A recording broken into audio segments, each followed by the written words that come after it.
The MDI is back for more. Our teams are going to have to strike a CHIZLE'S bargain with some higher powers like ANTTIS Angels to save them from the direwolves and triple threats out to take them down.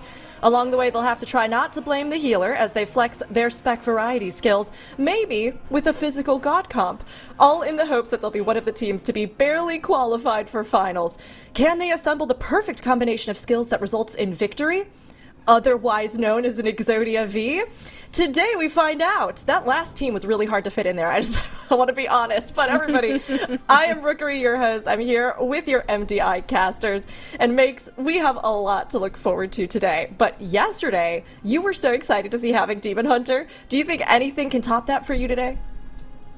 Listen, that is a tough ask, okay? That is a tough ask, but we might see it again, and I am so here for it. That's what I'm waiting for. Just, my beloved, come back. Great. I hope we see it played more. I hope we do. And Dratnos, it has been great having you on desk. I have to ask, though, will Dr. Atnos or Mathnos be coming and joining us today? Yeah, we'll have to see what the teams have in store for us, whether we have any more 3-second differences between our teams at the end of a map. Indeed. I mean, they were cutting it close yesterday, and when those numbers come into play, we get to see the Mathnos at work, but we'll see what happens today. I mean, Zyro, this is a big one as well. Are you ready for eliminations in Group E? Oh, always. Always ready for it. Group A is just the setup for day 2, where we send half the teams home. Maybe one of the teams is lucky enough to not have to go into the lower bracket, but everyone else has to get there eventually. So today, we'll start eliminating some teams. I know. I mean, seeing the teams play when they get down into that lower bracket, it changes things, for sure. But we've also seen some incredible comebacks, so I'm looking forward to what this team is going to do in the upper and lower brackets for everybody. But, of course, we are midway through Group B weekend. But this isn't the end of the MDI just yet. Our roadmap can give you all the information on what to look forward to here in Season 1 of Midnight and beyond. Now, things kicked off for the MDI this season in the time trials back in April, and a reminder that you all can sign up for these too, so get in there, get a banner, and have fun next season. But from those, the top 24 teams were separated into our group stages, which run this month. We will also have a weekend for our China region teams as well, and the top 2 teams from each of these groups will move on to our Season 1 finals in June. But of course, everybody is angling to be one of the top 4 teams that will move ahead to BlizzCon in the global finals, where $300,000 will be on the line, and the glory of being the champions crowned in front of the live audience is definitely something these teams are all trying to achieve. But yesterday was a very exciting day with some incredibly close games that left us on the edge of our seats. Zyra, can you give us the rundown of day 1? Yeah, there were a lot of questions to be asked of these teams heading into the day yesterday. Of course, first up, our first match of the day had triple threat against barely qualified, the 2 seed against the 25 seed. This is a new team of players on triple threat. That is, they have players from Echo, Method, and Liquid. How are they going to play together for the first time playing an MDI in over 16 months? Turns out when you have players from those 3 guilds, it's pretty good. They looked amazing in this series. It was pretty much a perfect series from them. They showed off some cool skip tech in the Windrunner Spire. They were fantastic. I expect this to be our favorite team for the entire weekend based off of how they played yesterday. Next year's a little different, though. Physical God Comp up against Blame the Healer. Physical God Comp were the favorites, but there were question marks about how they were going to be able to play around the spec ban rule. These guys like playing their main specs. You can see they're on the 5 specs that are in the logo for the team right now. Ended up going to a very, very, very close, decisive Game 3, where Physical God Comp and Blame the Healer were neck and neck in the Algathar Academy all the way through the dungeon, and Physical God Comp barely ended up squeaking out the win by only 3 seconds. Is it going to be this close further? They're going to have to play against triple threat, so it's going to be a tough one. We'll have to see how that plays out. It's our first matchup of the day. ANTTIS Angels played against CHIZLE'S Bargain, and ANTTIS Angels is our second highest rated team from time trials this weekend, and they also looked fantastic in their matchup yesterday. It was a quick 2-0 for them, very few mistakes. They looked great in their series. They're going to be playing up against the winner of this series, Direwolves versus EXODIA V, which was another surprisingly close series for a day 1 matchup. Direwolves should have been decisive victors in this matchup, but EXODIA V, they stole a victory in the Skyreach in the first map of the series. Direwolves is a team that should be consistent. That's kind of been their claim to fame over the years.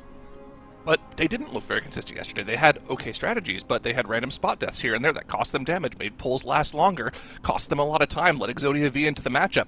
They ended up winning the series, but it was in 3 games, and I'm kind of worried for them in their matchup against ANTTIS Angels today.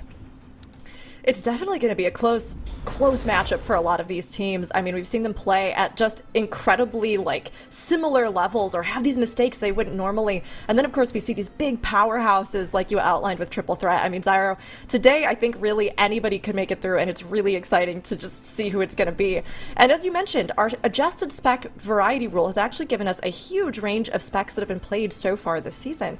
Yesterday added even more to our pool, while also showcasing some new ban strategies at the same time.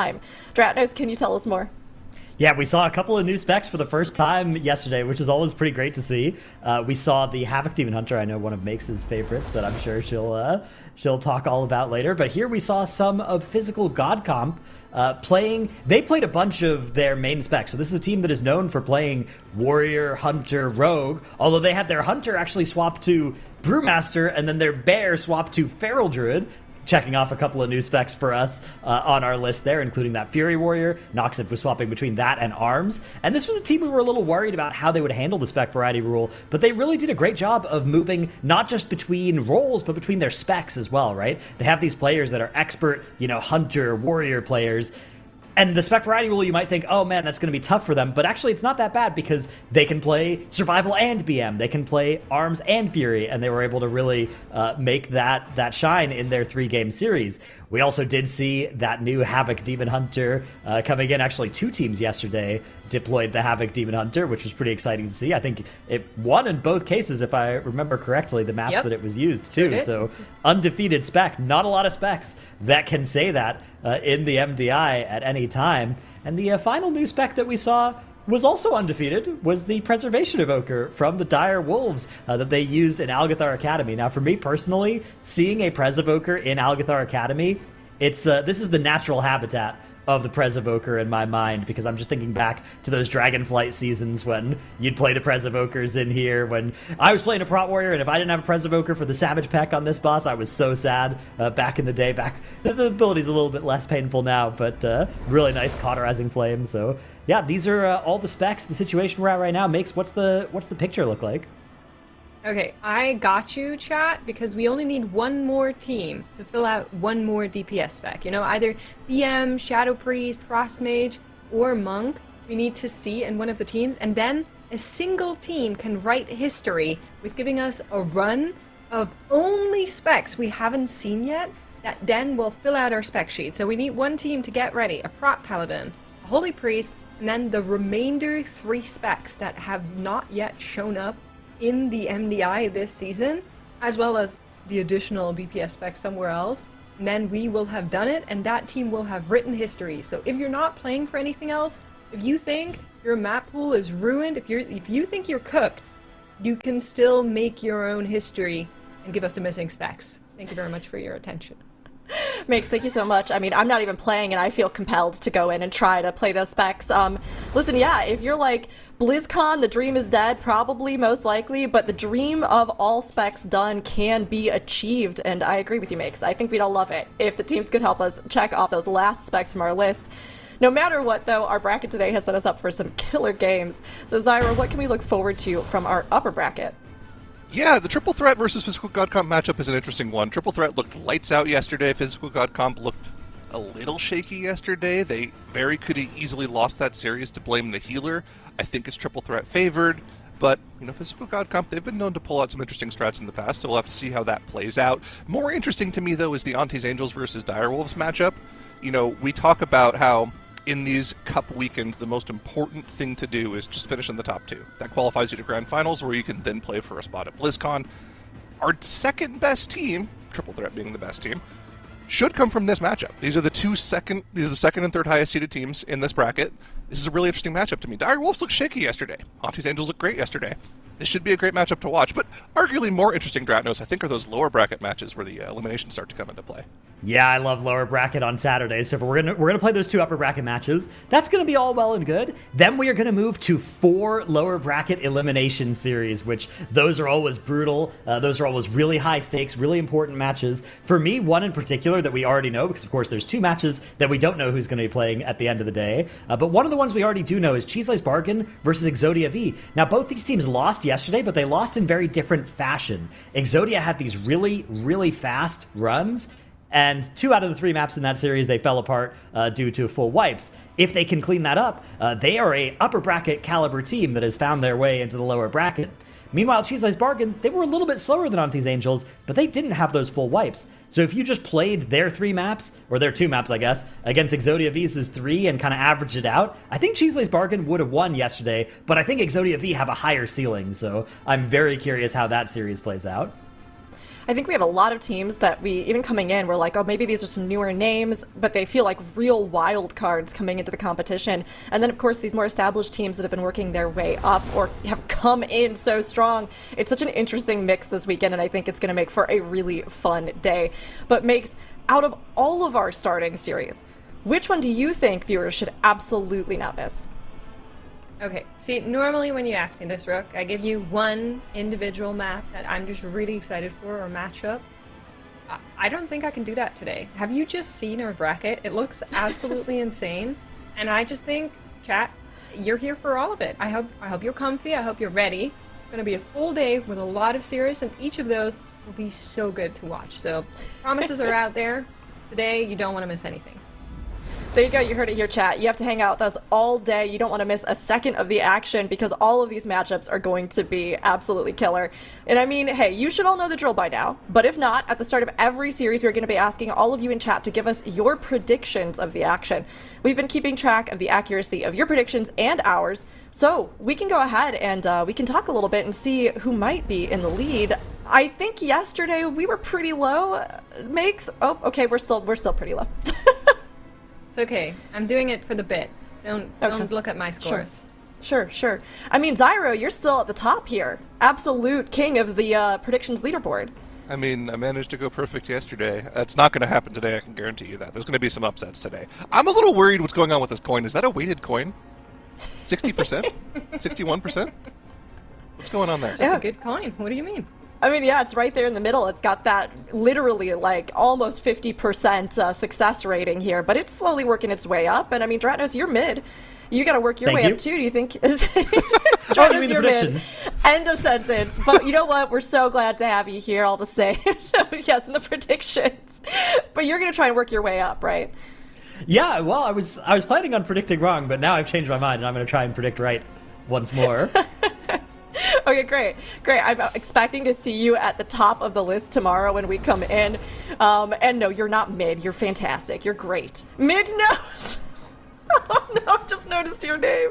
Amazing. All right. Hey, look, it's better than I usually do. I'm happy. I'll take it.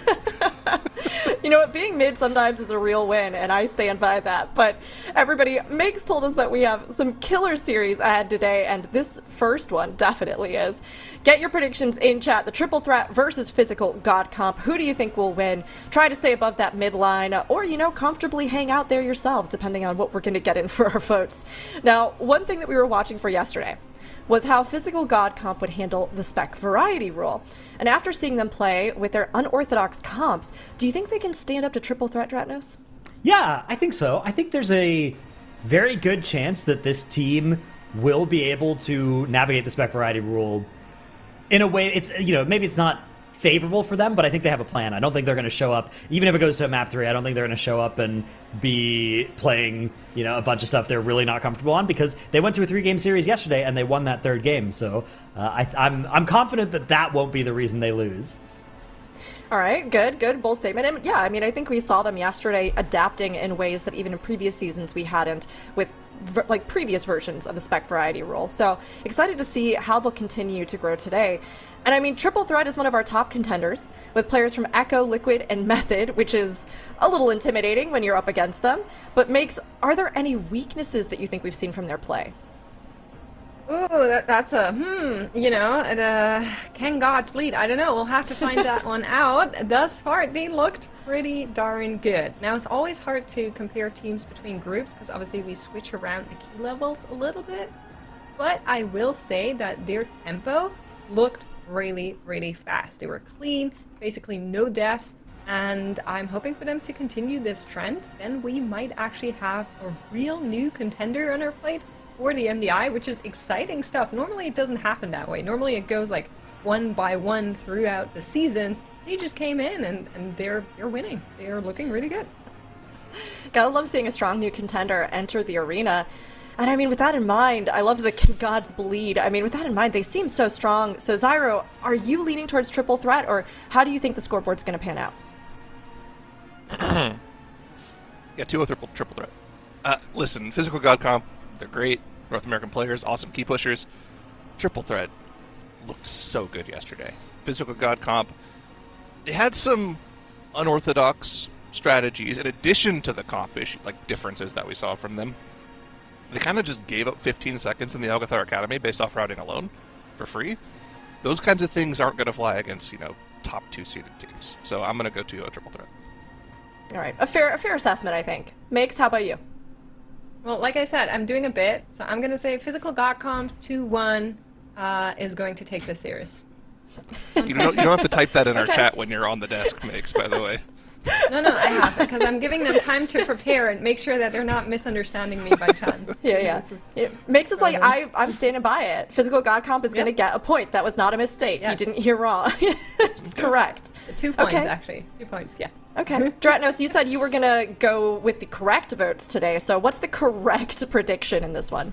Yeah, well, either I'm doing that or I like the idea of it's a bit. So if I'm wrong, it's a bit. But I'm going to go with 2-0 in triple threat's favor as well. I echo Zyro's sentiments here. I think that Physical God Comp looks great. Triple threat, so far, they look like they have the potential to be up in that very top echelon of teams. And the question for me is, are they going to be able to cut through this weekend with the same ease that Mandatory cut through last weekend? My suspicion is it won't be that clean, but my money's still on 2-0 here. Dratnos, I have to agree with you. I feel like just seeing them yesterday, they were so strong. Like Zyro, you were saying too, I mean, just seeing them as a top contender that could literally be one of our, top 3 or vie for that first spot. We have to see more. It's possible that we see some inconsistencies or some weaknesses come into play today, but I'm going to go 2-0 as well in favor of the triple threat. I think that they have proven to be really strong so far, and I feel like they're going to keep being strong. But chat, you seemed to be leaning the same way that we were. We'll see if this was the correct prediction or not, or hey, if Makes gets it ahead of all of us, maybe you're going to get it. Maybe they are going to get that point. I don't know what you mean, maybe. Obviously, that's how that's going to go. Duh. Right. I'm so sorry. You're right, Makes.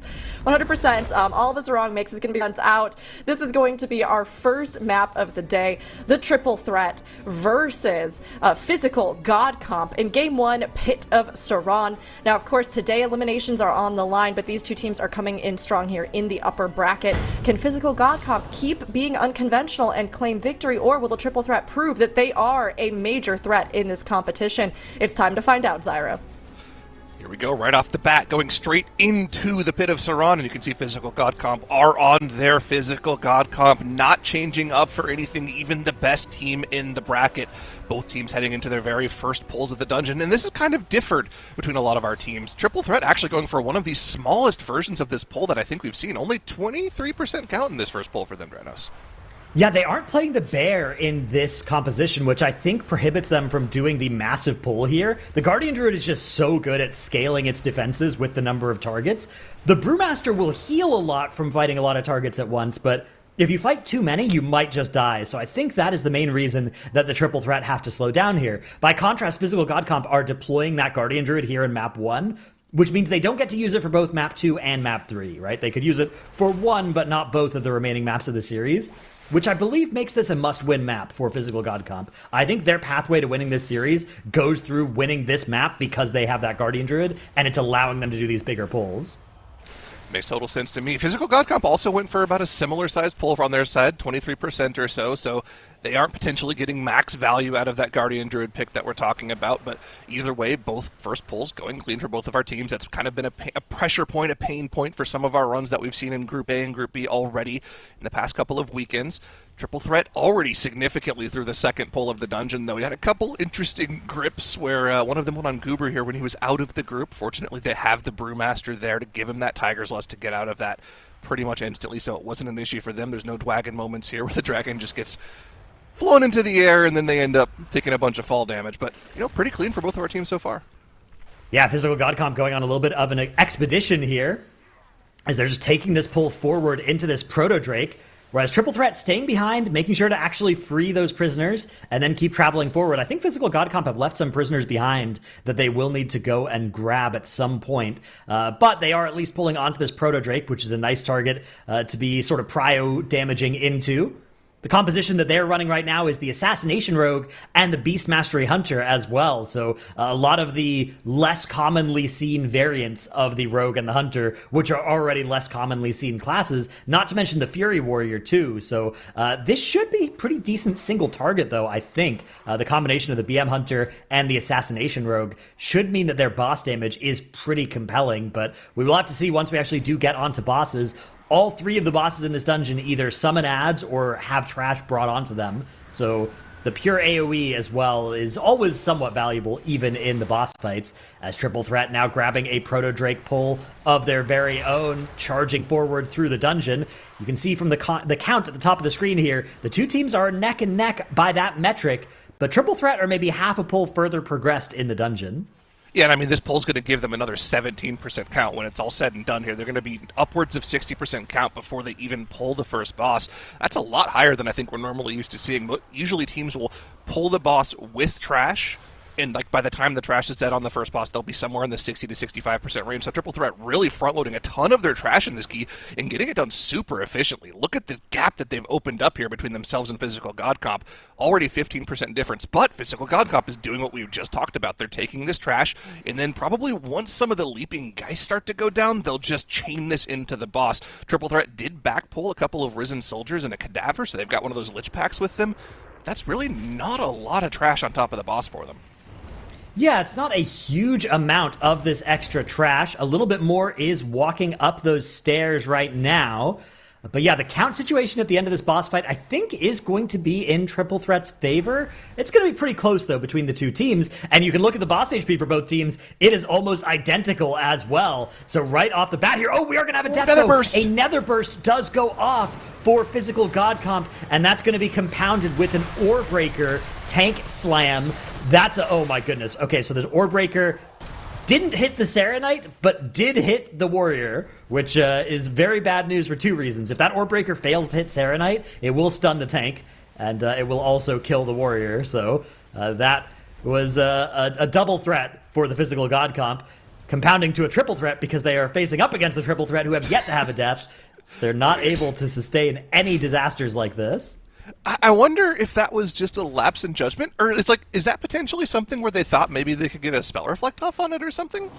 I don't think so. I think it was maybe just like a trying to res situation, because the first death was something else, and the B-res is coming from the druid in this composition. So I wouldn't be surprised if that was the cause of it, but we'll have to investigate later. That'll be one to check in the replay after the match, I think, is exactly what went down there. Either way, though, Physical God Comp, they've certainly lost a lot of time to this, right? You've lost 5 deaths, which is 1 minute, 15 seconds. A saving grace is that they didn't actually consume that battle res, so they do still have that available for themselves. But then they also lost a lot of offensive cooldown usage on pull, although most of their offensives are back right now, so that's not going to be the end of the world, but they may have lost some time of those being available and not getting pressed, plus the time of running back here. All told, this probably adds up to something like a 2.5 minute advantage in favor of Triple Threat, somewhere in that order, as they have finished off that boss and are now charging through the rest of the dungeon. And this means that Physical God Comp can no longer rely on maybe we do slightly more boss damage, right? Maybe we can do a slightly better pull. None of that is going to be enough for them to win anymore. They need something to go wrong for Triple Threat in order to catch back up here. Ooh, I like the strat from Goober here, going back and grabbing that citizen, and then he's going to run around the other direction and probably just Wernstone to the group from here. Yep, there it is. They're already on top of the second boss as well. Trash pulled. This is a pretty big pull. They've got that Proto Drake coming in. They've got that Lich Pack. We have to keep an eye on that Cadaver marked with a circle as well. One Nether Burst goes off. Could be a death for them. That is the initial death that actually happened on Vansters for the side of Physical God Comp, so got to keep an eye on kicks on that particular mob, which is a little dangerous, right? Because the entire time you're on this boss as well, you have to make sure you're interrupting those death bolts from Crick as well. That'll one-shot one of your players if that goes off. So there's a couple mobs they're focusing on interrupts here, but for the time being, they're just focused on AoEing down this trash.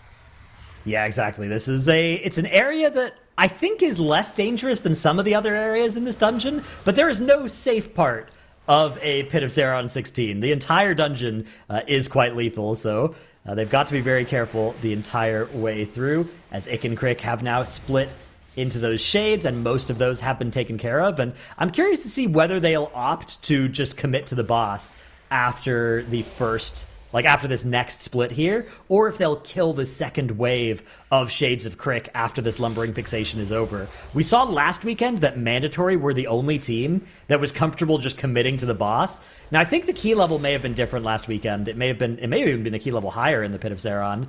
So we'll see if Triple Threat are able to make the call to just go boss here once this next Shade Shift comes out. It is already at 40%, so I think they are safe to just go boss here, but that would mean leaving these Shades of Crick free casting for the remainder of the fight. Yeah, I just went and checked just to make sure. It was a 17 last weekend, so this should be a pretty easy push for Triple Threat on this weekend. You can see we actually have the boss timers on the right side there, and I believe that Enrage is going to be based off of that 30-second timer you see at the top of the boss timer, so they should be well ahead of that here.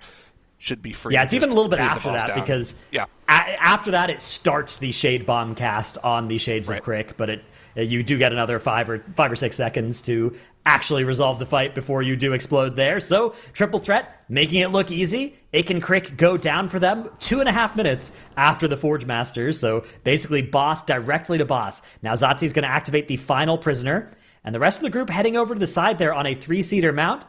Goober a little bit further up the mountain and going to be rescuing everybody on upstairs, except for Zotzi, who does activate the Wernstone to rejoin the group. This is an innovation that we saw yesterday as well in this map, and I think it is a lot better than the other ways of skipping past that trash, because it's just a lot safer. You're never getting in combat with that 4-pack that you're trying to skip, and you're just making use of that rescue. Notably, Physical God Comp will not have the option to utilize that skip. They are down an Evoker, right? They basically never play an Evoker that we've seen. So they do have 4 Night Elves and a Hunter with Feign Death and Camouflage. So they have ways of making it work as well, but it's probably not going to be quite as easy and safe as Triple Threat made it look. I mean, that's just a super clean skip. We saw that from Direwolves yesterday, I believe, and then, if Triple Threat saw that and we're like, okay, we'll just implement that in our strategy right away. That kind of shows you what caliber of team this is. This is really, really solid gameplay from them. You also keep your Shadow Melds, right? That's nice as well. It's just like an extra threat drop just in case on this massive pull that you pull into Glaciath as well. So just playing it super clean. Great AoE from them. Great positioning of the puddles, giving themselves plenty of room to kite out here just in case they do have a couple of deaths. This is like really smart, really clean gameplay. This is exactly what I was expecting to see from Triple Threat today.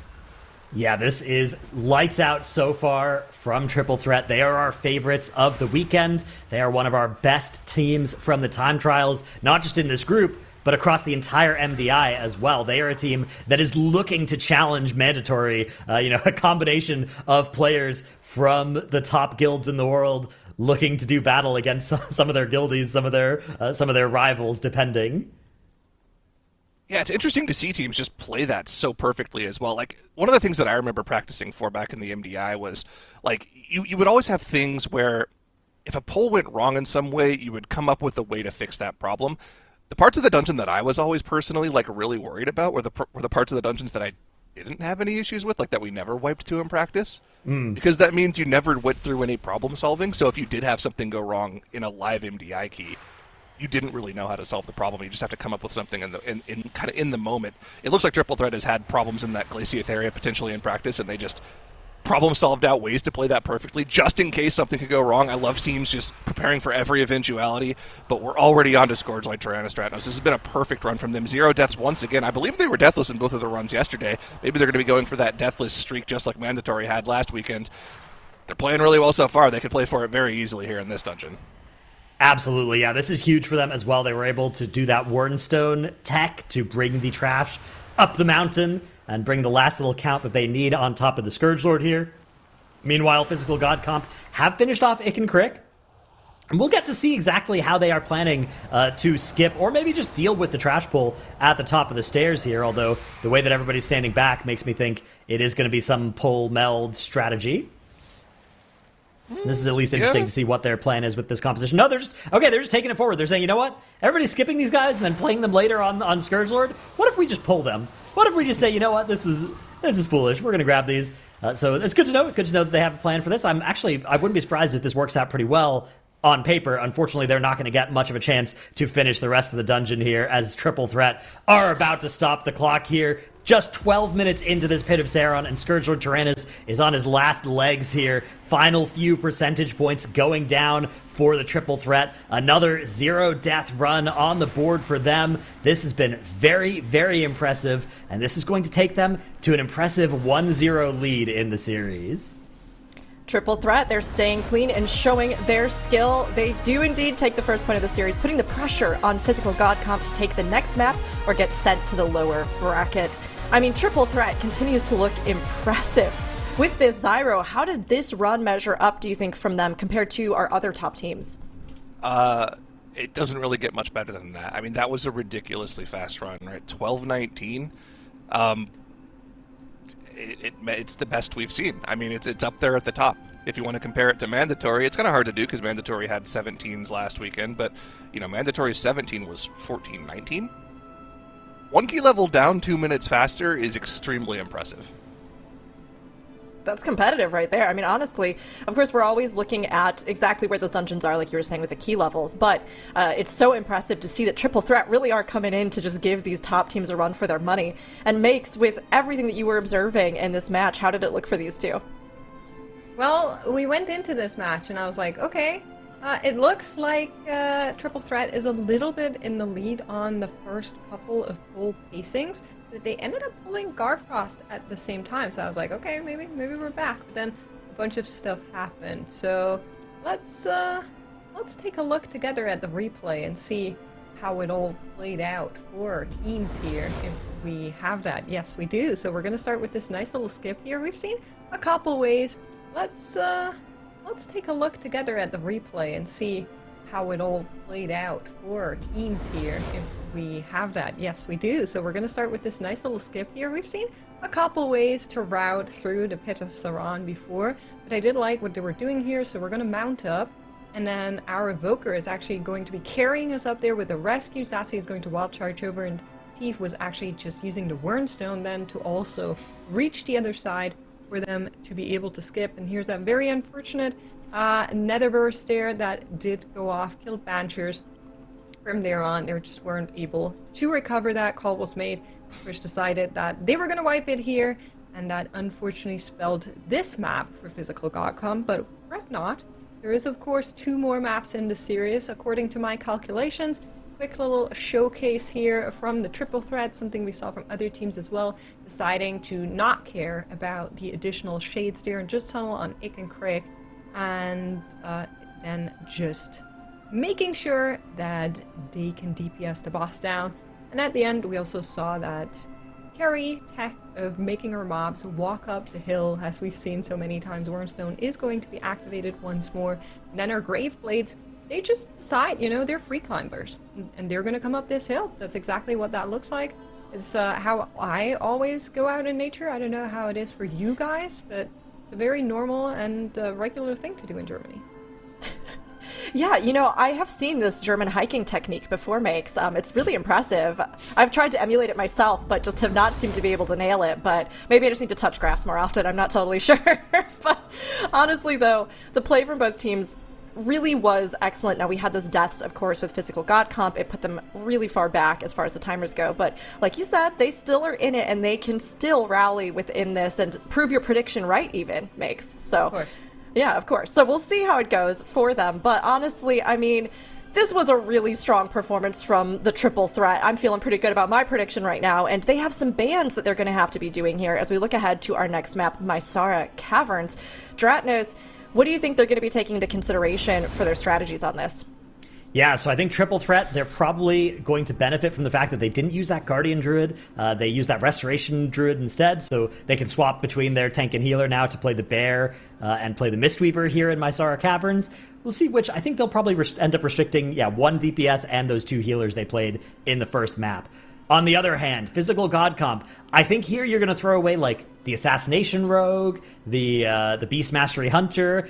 and maybe the Fury Warrior, and then you just have those players swap to other specs on those classes. I think that's most likely to be the thing that they do, because I don't think you want to give up that Bear, and I don't think you want to give up the Mistweaver either, because we know if they get to the Skyreach, they have that strategy available of the role swap, where they can play the Brewmaster and the Resto Shaman and swap between their players on the different roles. So indeed, it is the 3 DPS going away for Physical God Comp, and for Triple Threat, it is Tank Healer, and then Unholy is the DPS that they're going to lose here. That makes sense. The Og Evoker is kind of required. You will want to keep that for the Wernstones in this dungeon in particular, I think. So the only option then was whether you're getting rid of Unholy or Devourer, and it looks like they find Unholy to be the more replaceable one. Maybe you can play Frost in that spot and still get a Death Knight going, or maybe they've got something even sneakier up their sleeve.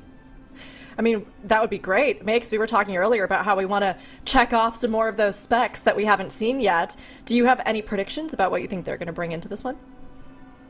Okay, so we've seen Havoc. We could see Windwalker because they fill a similar damage pattern. The issue with Windwalker, and I saw a lot of questions about that too, is that we usually bring a Brewmaster or a Mistweaver, and then that Monk is already covered, and you usually don't want to like class sec if you can avoid it.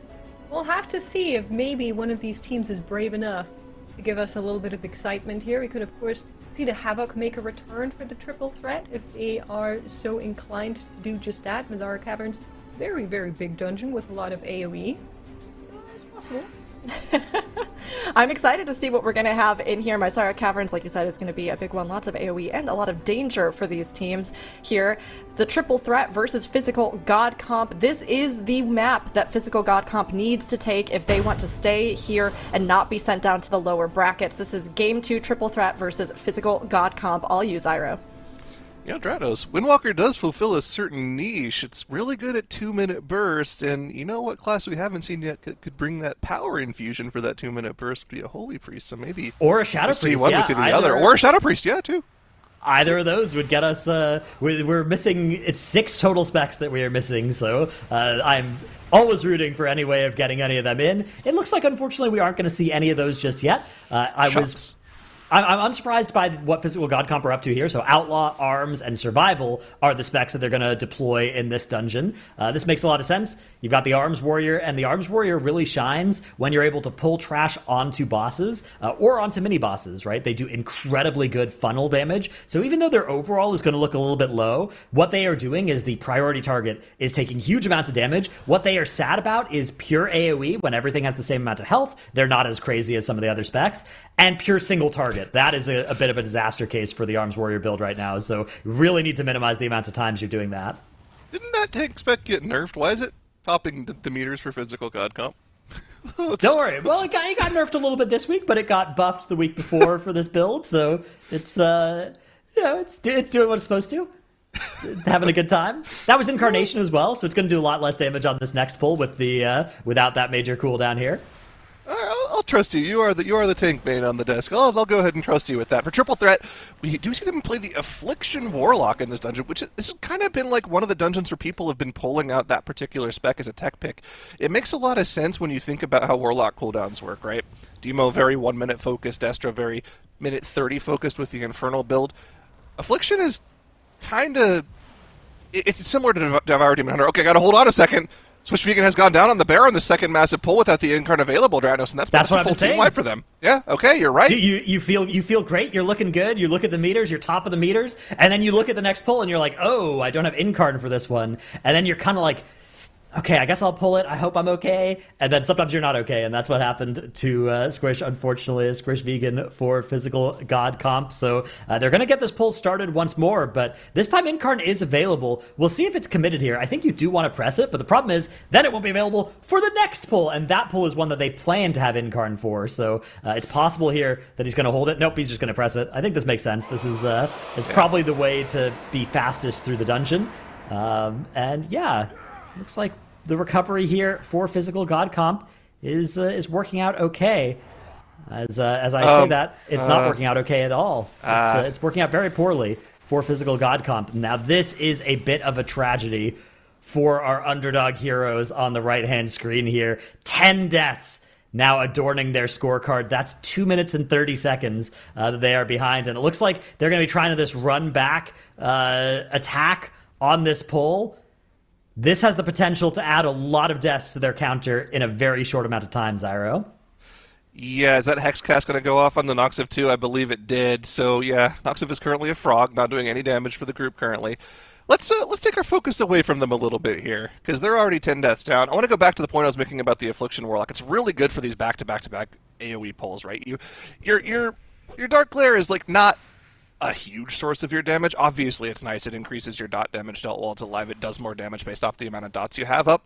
But the fact that you can just freely spam away Seed of Corruption nonstop in your Dark Harvest is like a pretty variable cooldown, somewhere in the realm of 30 to 40 seconds when you're spamming seeds like this, just means it has damage for pretty much every single pack. And you can see it's actually out DPSing the Devourer Demon Hunter, which is kind of seen as the premier DPS spec this season. So you can see Affliction, when you do get these back-to-back-to-back huge AoE pulls, Affliction can definitely compete with the best out there.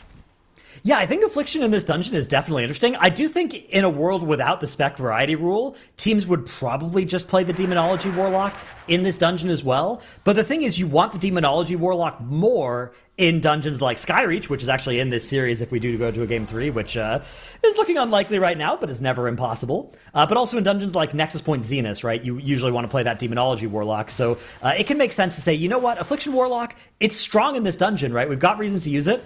Maybe we prefer slightly to play a Demonology Warlock, but if we just always play Affliction in here, then we get to save the Demonology Warlock for other dungeons if it comes up in the same series, and we also get to ban out the Affliction Warlock after running this dungeon, and that's a ban that we're really happy with as well, because we don't really want to use it in any of the other dungeons. So I think it makes perfect sense to just heavily index into using the Affliction Warlock in this dungeon every time. And I will say the biggest weakness for Affliction right now is kind of the same problem it's always had with the talent build ever since they revamped the talent trees, where you kind of have this problem that a few classes have where you can either spec into AoE or you can spec into single target. So the fact that you really can't do great single target damage in your AoE build definitely suffers. The fact that there's a boss, though, that is 2 targets makes Affliction a little bit less of a problem, because on 2 targets, you actually press Seed of Corruption instead of Unstable Affliction, and that is more boss damage on this particular boss. So that's one boss where Affliction isn't, bringing up the back end of the damage meters. But again, I think in general it's just like it's not the greatest pick for Warlock. Whereas Demonology, you're just single targeting the entire time and you're just happy with the passive AoE that the spec does, which is a lot. Yeah, the thing about the Affliction as well is it's not only the first boss that it's great at, the last boss as well. Your Dark Glare burn with that damage amp works out pretty nicely, right? Your single target can be pretty anemic for much of the rest of the fight, right? Like outside of your cooldowns, your damage is very lackluster on pure single target. But with the Dark Glare, that kind of duct tapes over it for long enough that with that damage amp, you're pretty happy about it. So, and then you've got the second boss.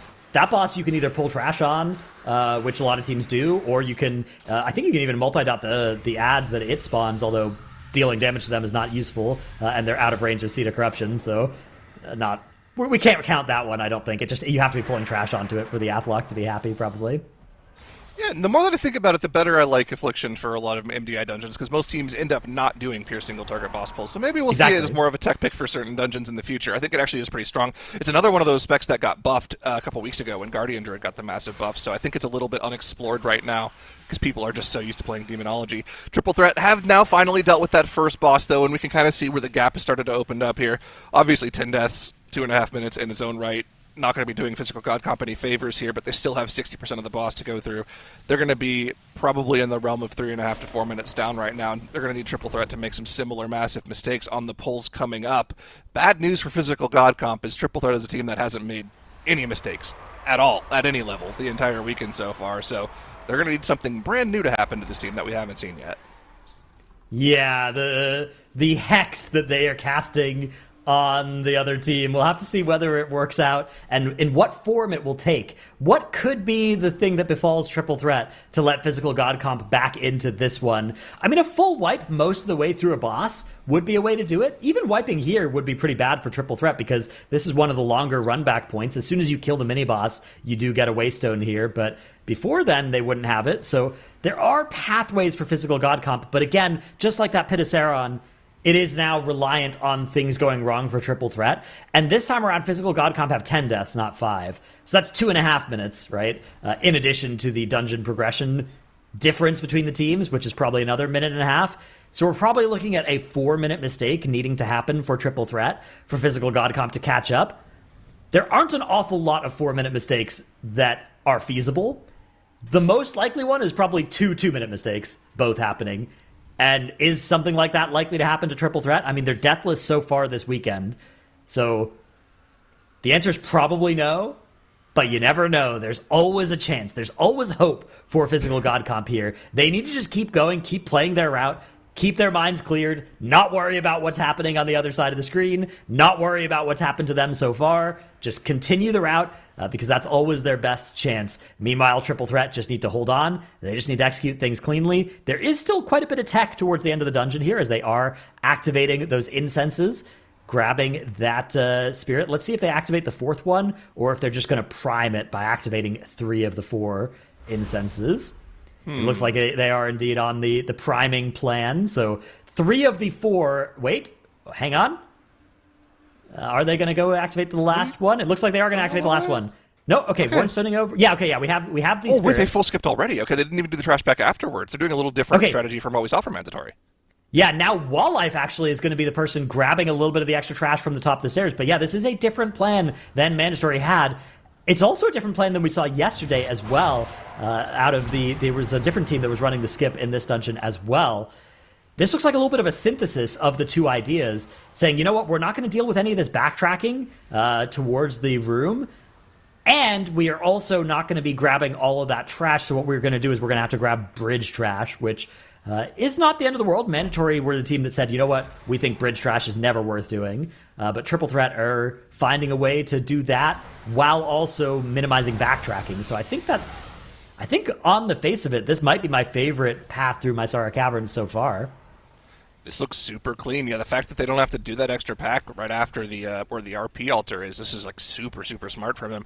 I want to see what the rest of the team was doing, actually, how they skipped past the rest of that trash, because I guess there might be a narrow path through where you can skip past the trash, but they also have a monk that can para-rop past things, so hopefully you have a POV of that. I would love to see that in the replay. I was going to say earlier on, there was a potential wipe scenario for Triple Threat where they did that massive pull in the altar area, you know, where you pop all the shields and there's a lot of AoE damage, but like as I was thinking it, I saw every single one of them pop their personals at the same time, and it's like, okay, yeah, they're too practiced for that to be a thing that wipes them. They've just been playing so well. Trash is dead. We're pulling more on top of the boss to make sure our poor Affliction Warlock doesn't have to do any pure single target damage for the entire dungeon. We're going to get back to spamming Seed of Corruptions here in just a moment. And yeah, Triple Threat is looking very, very dominant in this map. This is indeed an impressive showing from them as they march through the dungeon. The second boss now sub 50% HP. And to get a sense of the size of the lead that they have opened up here, we have those 2 minutes and 30 seconds, and then just comparing that boss 1 split, that's an extra minute 30. So yeah, it is a 4-minute advantage for the Triple Threat here. Physical God Comp, though, are trying to keep themselves in this one, as they have got that mini-boss taken care of now, and they're walking forward. They don't have a Wordstone, so they don't have the ability to get that incense going to get that extra damage, but that also means they're not going to waste any time fiddling with it, right? They're not going to be losing time while they're just waiting for somebody to do all of the activating the incense, to be using that Wordstone. So we'll get to see just how this all works out as Squish Vegan gathers another huge pull here to try and get them some of that count that they need to stop this this timer here. But yeah, Triple Threat already now done with Vordaza in just a few more percent here. This is looking like such a great run from them. It's one more trash pull on the bridge, and then it's the last boss, and then this dungeon is over. Now, what is the trash count actually going to come from? I think on live, teams will typically pull that left trash pack with one of the bound defenders. Is that going to be the play? Yeah, the one that Tifa is heading into right now. And are they going to be grabbing that one defender? Yeah, so this is pretty typical, like, live strategy. If they were to kill it here, that is not going to be the play, though, as this is going straight into the boss with us, Stratnos. Now, are we going to be skipping the drummer like we saw from Mandatory last week? Are they going to kill it on top of the drummer? I feel like that would be a little bit of a sketchy strat to go for with this trash pack and pull, and yes, we are going to be killing the drummer here. first, so none of that shenanigans where we have to outrange it on the other side of the room. That would be a little tough to do with the trash still alive, with these skirmisher shields popping and doing AoE damage to the group. Playing it safe here, but I mean, trash on top of this boss, I feel, is never really that safe. Yeah, while the drummer is going is a scary thing to set up, especially if you're not playing a Death Knight. Here? It's going to be very hard for them to bring the shades forward. But yeah, they're using the Lust here instead of on the damage burn phase to say, you know what? We want the Lust for healing, and we also want the Lust to kill off this trash, right? And then we're going to have a little bit less single target, but maybe we just still kill it in the damage amp, and then it won't have saved much time to kill it 5 seconds faster if it's all within the damage amp. It's also double defender, not just single defender. But I mean, those things are getting absolutely shredded by the cooldowns and the bloodlust here. Little unfortunate shield positioning for them here, but they can go ahead and cleave those down after the fact, especially once the totems spawn as well. And I mean, again, I think the Warlock is pretty happy just to see the corruption these totems down. I believe they don't actually function as totems, so you can cleave them down, which is a little different from how most of these things have worked in the past. But yeah, it's super easy for them to just cleave these down. And look at this, all of the trash is dead before we even get anywhere close to the intermission phase. They might not be able to burst the boss down because they just ended up using all their cooldowns there, but I think they can get pretty close to where it won't matter. Yeah, so we're not going to have the Dark Glare.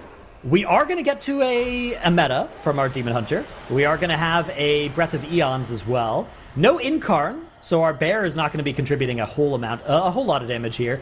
And I don't think we're going to have Chi-Ji either, so it should still be okay, though. I think the meta and the Breath of Eons combined might be enough to deal with the rest of this boss HP. It is a large damage amp that you are getting during this phase, so let's see how they're able to do this. There's that Void Ray and those collapsing stars being lobbed at Raktul. Bang! Each time you see one of them go into the boss, chunks of its HP do disappear, but is it going to be enough to kill it before the end of this Soul Expulsion channel?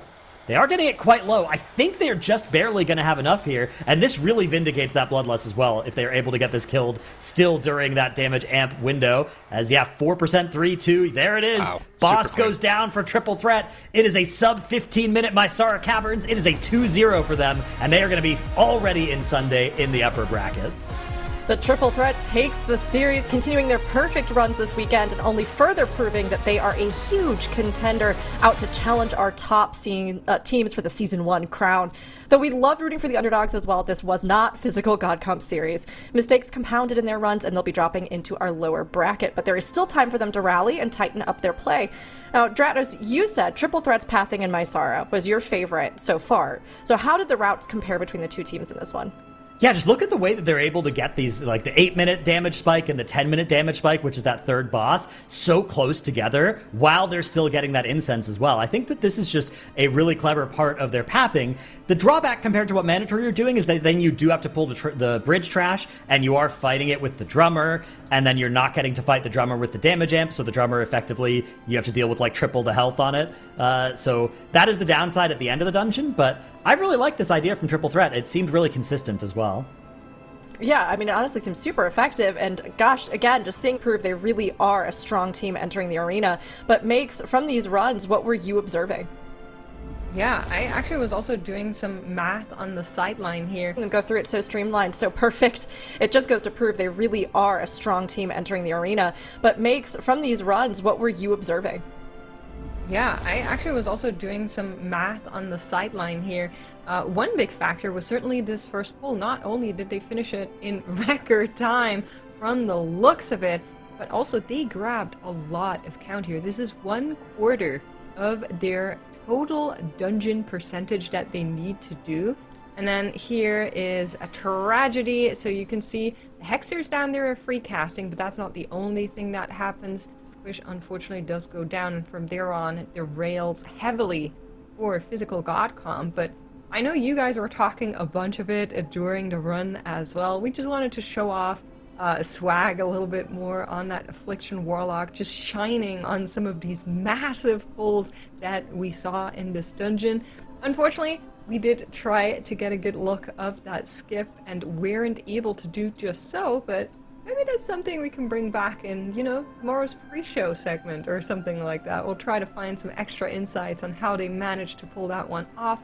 I also felt like Dratnos, I was like, playing the drummer, is it really worth it? But looking at their timer, 2 key levels higher, they were 1 minute and 30 seconds slower than what we saw from Mandatory and Derma's Hour Cabinet. So I would say there might be a little bit of room for being just a smidge faster, but they were pretty fast in this dungeon. Yeah, especially at that key level, right? I mean, that's impressive to see. And without any mistakes continuing that run, it's just amazing. Now, Physical God Comp, of course, we've seen them perform solidly in the past. We've seen them even come in with unconventional comps and still execute very well. But it seems like the mental or something was just not clicking, and those deaths cost them a lot in this one. So, Zyra, with our first series done, where does it land us, and what's ahead in our bracket? So, obviously, triple threat. We talked about it. Moving on to Sunday, Physical God Comp is going to be swapping down to the lower bracket. They'll be playing the winner of, I believe, CHIZLE'S Bargain, and who are they playing against? Playing against EXODIA V. So they'll play the winner of that later today. Our next matchup, though, this is the one that I'm really looking forward to, right? Direwolves versus ANTTIS Angels. This is, in my opinion, the premier matchup of the day here. I feel like ANTTIS Angels should be favored. These are our second and third highest rated seeded teams for the weekend. These are the teams that are, primarily vying for that second potential spot into the global finals. Direwolves has a lot of question marks from their gameplay yesterday. Maybe not the fastest routes, maybe not the cleanest gameplay. They really need to have some zero death runs if they want to give ANTTIS Angels a run for their money here. Weekend mark yesterday off is just kind of a warm-up for Direwolves. They're getting back in. They've been away for a little bit from the MDI. Maybe today they'll be hitting their stride. But you're right, ANTTIS Angels, I think they're putting the pressure on. I feel like they have just been learning and amping up even from last season and now with some of the new players on the team too here in this reformed version. I mean, I think this is going to be an incredibly close one, everybody, and you are definitely going to want to see it. ANTTIS Angels versus Direwolves. We'll be taking a quick break, but after that, we have a very close game on our hands. Bye, all.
the break couldn't go by fast enough. This next head-to-head has the potential to be incredibly close. This is going to be ANTTIS Angels versus Direwolves, so give us your predictions, chat.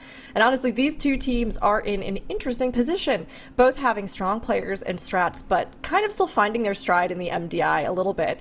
Direwolves has had deaths on every map, but their strats have potential, so TETLE'S, does slow and steady win the race for them, or do they need to go all out? Okay, so just talking about the Direwolves, I think that they are slightly slower strategy-wise, and I think they've had, like you pointed out, Rook, a lot more deaths in the dungeons. For today, my hope for them is that they practice heavily for the second series. That was kind of their game plan, is that they thought they were going to just like win the first series handily. They have to be deathless. I think that with what we saw from ANTTIS Angels, they were kind of coming out with, you know, a little bit inconsistent, where things felt a little bit on a knife's edge sometimes. So I think that there is a possibility that the Direwolves can play upset here, but it has to be deathless. I don't see a path for them to win with like runs that we saw yesterday. Yeah, it seemed just kind of surprising. I mean, especially because they have been so consistent in the past and they have such strong players. Having those deaths will cost you, and especially in the lower bracket, if you get set down, you are going to get eliminated for them. So I agree, TETLE'S. I think they need to step up. But Zyra, with what we've seen of ANTTI's routes, do you think that they are faster than Direwolves? Is that pressure there? I mean, based off of what we saw yesterday, they certainly seem faster, but if what TETLE'S is saying is right and they practice more for the second series than the first series, I could literally see this series going either way. This is the 5 seed versus the 8 seed, right? Like, it's like, oh, okay, sure. But I mean, when you think about it, right, that does sound like the correct game plan to have, right? You feel like you should win your first series with little practice, and you should be focusing on your second series. So, I mean, these guys are veterans, right? Some of them have been playing for years in the MDI, even though we haven't seen them in the MDI in maybe a little over a year at this point. Speedrunning is kind of what they've been known for being good at. So, this is a real toss-up for me. I actually don't even know who I think is favored here. I know, I feel you can even see that in chat. We've got this like 50-50 split, maybe a little more here with Direwolves. But I mean, ANTTIS Angels, they did look, I think, more solid yesterday, a bit faster, with Direwolves being a little more unpredictable. I mean, Dratnez, when you're looking at this, what chat's saying, oh, it's swinging now. So now we're going towards ANTTIS Angels. But as you're seeing this go back and forth, what are you thinking with your prediction? So this one is a really interesting match in our series, because if you look at like last weekend, this is the spot in our bracket where these two teams would meet again in the lower finals and determine who actually makes it out of the group to the finals. So it's a really important matchup between these two teams. There's a little bit of interesting game theory, because if you stay in the upper bracket, that's great. You have a little bit more safety. But it's hard to stay in the upper bracket. You have to win this series. Winning is very hard to do. If, on the other hand, you don't try as hard for this series, you get sent down to a lower bracket that you can predict a pathway through the rest of the weekend, and you can hyper-focus on the lower finals where you're going to potentially rematch the team that you're fighting right now. So it's a very interesting point of, like, how much do you prep this series, these maps, versus how much do you put all of your eggs in that lower finals basket, because, again, it is very likely, if the time trial seeding holds up, if we don't see any upsets, that these two teams will meet again in that lower finals down there in the bottom right of the bracket. Yeah, I mean, both routes are totally viable, right? We've seen even our teams, of course, go down through that lower bracket. We saw it with Sun Spellbook last weekend, that they were able to get to the end and claim a spot for Season 1 finals. So you can go either route. It's just that if you're down in that lower bracket, you've got a lot more work to do and the chance of being out of the competition. Now, let's get everybody else's predictions, too. TETLE'S, where do you think it's going to go? And I guess, Dratnos, did you do a full prediction? No. I just ranted, or yapped. You know what? The yap was great. Can we get some numbers at the end of the yap real quick? I'm going to go 2-1. Okay. In favor of... Yep. in favor of Direwolves. Okay, in favor of Direwolves. All right, TETLE'S, now your turn, please. Give us your predictions. I think I'm like 80-20 that ANTTIS Angels are going to win that. Like, that's kind of a read on the situation given what we saw yesterday from these teams. And so I'm going to go 2-0 ANTTIS Angels. Okay. Zyra? Listen, I gotta favor the team that has an MDI champion on it. I'm going 2-1 for ANTTIS Angels. Divine Field's going to bring it home. Ugh, this one's really hard for me. That's I feel like one. I was hoping that all of you would sway my mind and chat too, but I feel like I'm still so divided. I think I'm gonna lean toward ANTTIS as well, but I'm gonna do 2-1 ANTTIS. And I feel like that could be proven wrong immediately. Makes has gone the opposite side here off desk, I see, leaning towards Direwolf. So honestly, we're all split here. Chat, you're pretty split too, although it's swinging towards ANTTIS, it looks like. We've got a pretty strong lead over there. Okay, all right, so I'm feeling pretty good. ANTTIS Angels, now I'm feeling more confident. But those are great odds for Direwolves. I'm taking those odds. 50K on Direwolves. Yeah, I would take a 26%er on either team for sure. I mean, it's true. Honestly, I think this is going to be a close one. And of course, they're going to be facing off first in Seat of the Triumvirate. Now, from what we've seen of these teams, Zyro, what can we expect, or what are you anticipating from this first map? Man, I just hope we see a super clean run where we get like a sub 5-second finish again. That was awesome when we had one of those yesterday. You know, in the past, we've had some maps come down to fractions of a second. We haven't seen one of those yet this season. Well, let's hope for that. That's what I want to see this map. I want to see just a clean battle, no deaths between the two teams, where it comes down to just raw DPS. I think that would be ideal. We're all hoping for it, especially when these teams like potentially are so close and so evenly matched here. ANTTIS Angels versus Direwolves. This will be their first map of the series, Seat of the Triumvirate. Now, again, you want to try and stay in the upper bracket if you can, but if you get sent down, there is a path forward. Can Direwolves clean up their play from yesterday and have a run without deaths? And can ANTTIS Angels let that experience, let their players really shine and come together to pull off a swift and decisive victory? We don't know. It really could go either way, so everybody's going to want to definitely see how it turns out, Tettles. Yeah, and we got right off the bat one of the hardest pulls this season. It's going to be 4 of the subjugators pulled for both sides. ANTTIS Angels and the Direwolves have engaged in combat, and Ryu immediately going down on the side of the Direwolves. That is going to be a big problem. Are they going to be able to live the chains of subjugation on the right side of the screen? The Bloodlust is going out, and everybody is so low as those subjugators put that heal absorb onto players. Ryu ends up going down to the Leeching Void again. That's the kind of the momentum that I was talking about, where once you have that first death, it's really hard to be able to heal through those Leeching Void heal absorbs. Are Direwolves going to be able to actually down the pack? It looks like yes, and so it's not going to be catastrophic as in a full wipe, but that was so bad. 30 seconds timer lost, Ratnos. Yeah, meanwhile, ANTTIS Angels, 0 deaths, but that doesn't mean they didn't almost die. The use of Spirit Link Totem and actually Lay on Hands ended up saving them 2 what would have been deaths on their pull as well. So really important use of that utility. And notably here as well, ANTTIS Angels are playing the off-meta specs, whereas Direwolves are playing a lot more of the on-meta specs, which means ANTTIS Angels are really favored if in the future maps of the series, especially if we go to a map 3, because they're playing that Resto Shaman, that Ret Paladin, in this map, the prop warrior that both teams are using, and they can ban out those 3 specs and feel absolutely no pain. Whereas Direwolves, they are going to be able to ban out the prop warrior, but then they're going to have to ban 2 of the 4 remaining specs, all of which are great, all of which they would probably like to have access to for the rest of this series. And then if they use either of the other 2, they won't be able to use them in map 3. So ANTTIS Angels here, really huge advantage if they can win this map that they will be building for themselves. And even though their specs are off meta, they are highly synergistic. The Sky Fury from that Resto Shaman is so good with the Ret Pally, actually really good for the prop warrior as well. Yes, I think Sky Fury is something like 10% damage gain for Ret Paladin. I feel like Ret Paladin's almost unplayable without that Sky Fury buff. Yeah, it is so huge because so Sky Fury gives you mastery, but it also gives you extra auto attacks. But when you're playing Ret Paladin, you play a talent that converts your auto attacks into Crusader Strikes. So extra auto attacks is just extra Crusader Strikes for them. It's so great. Yeah. I feel like for ANTTIS Angels, I mean, something you called their comp off meta. I feel like it is just a worse composition given what the texture of this dungeon looks like. So for Direwolves, I feel like this is almost a must-win map because they're going to be put into a really weird position with respect to variety in the next couple of maps if they don't end up winning this one. Yeah, exactly. There's again, they are banning out 2 of the 4 meta specs that they're using right now after this, and the other 2 they'll only be able to use in 1 of the remaining 2 maps in the series. Whereas ANTTIS Angels, the Devourer Demon Hunter is probably the only one that they really want to protect out of these specs.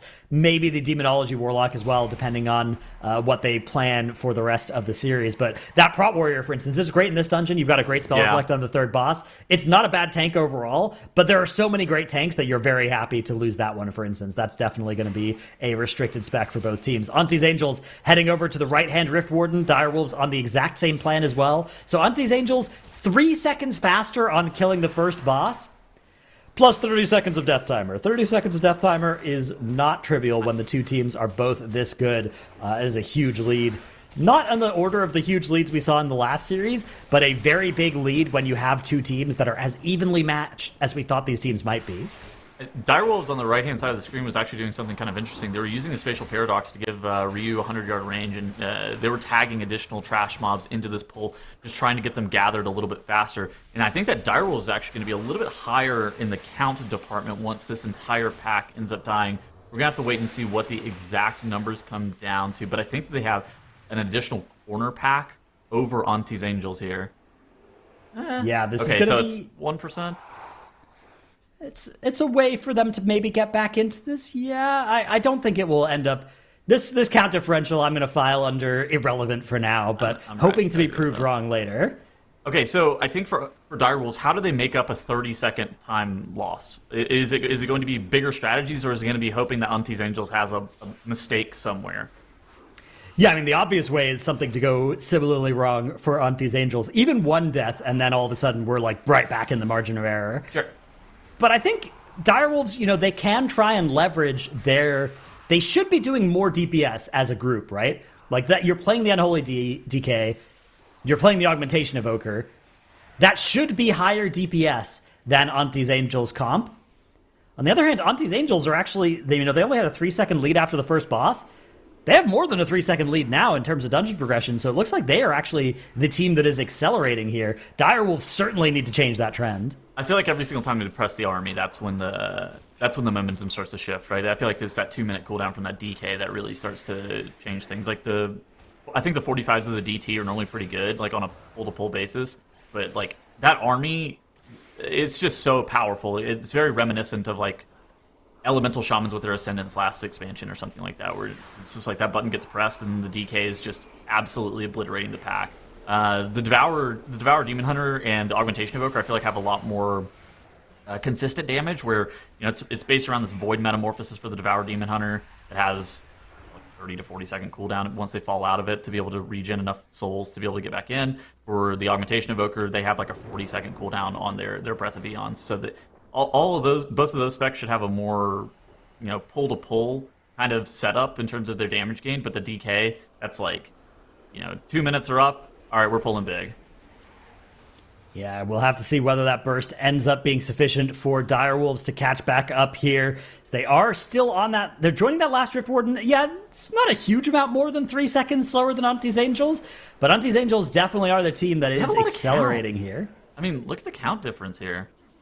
Yeah, so maybe that'll work out for them favorably, right? Maybe they do a little bit less at the end of the dungeon, and that will be good. As ANTTIS Angels nearly ready to activate the boss here. That Rift Warden just about to die. They've been prioritizing damaging it because that is what spawns the boss here.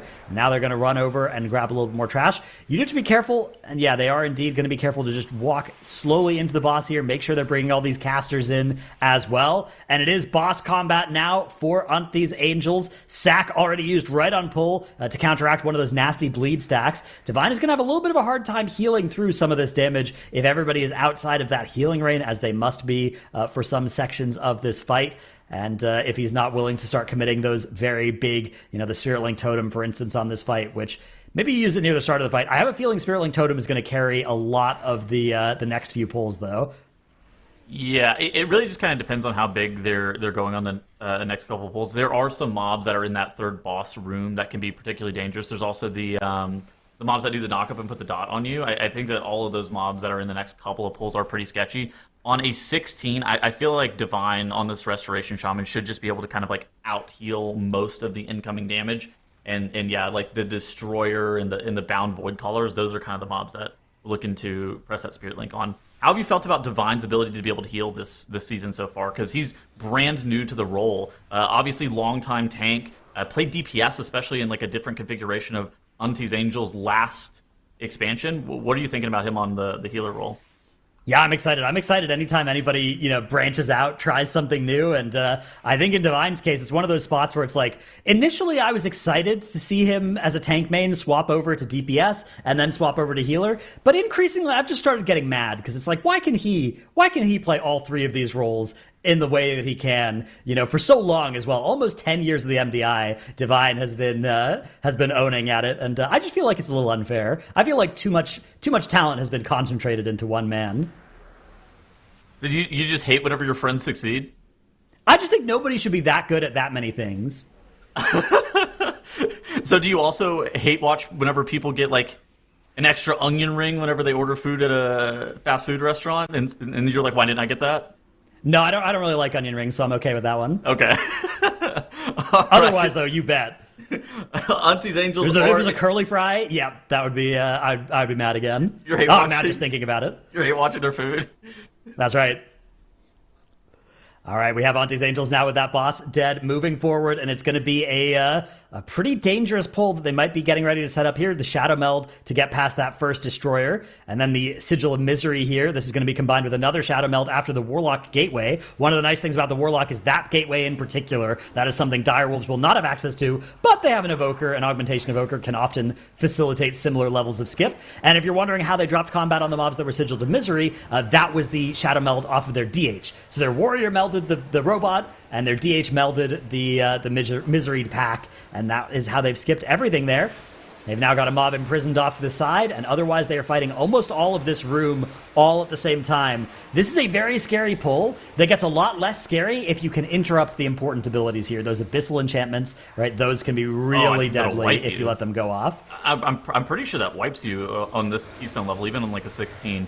I also think that they're in a position where if they end up getting hit by any of these balls from these Grand Shadow Weavers, that can also end up taking a player out. I mean, even their Warlock, you see, he has to press his wall, the Unending Resolve, the moment that he ends up getting contacted by a ball, and Divine even drops the Spirit Link Totem to try to keep him alive.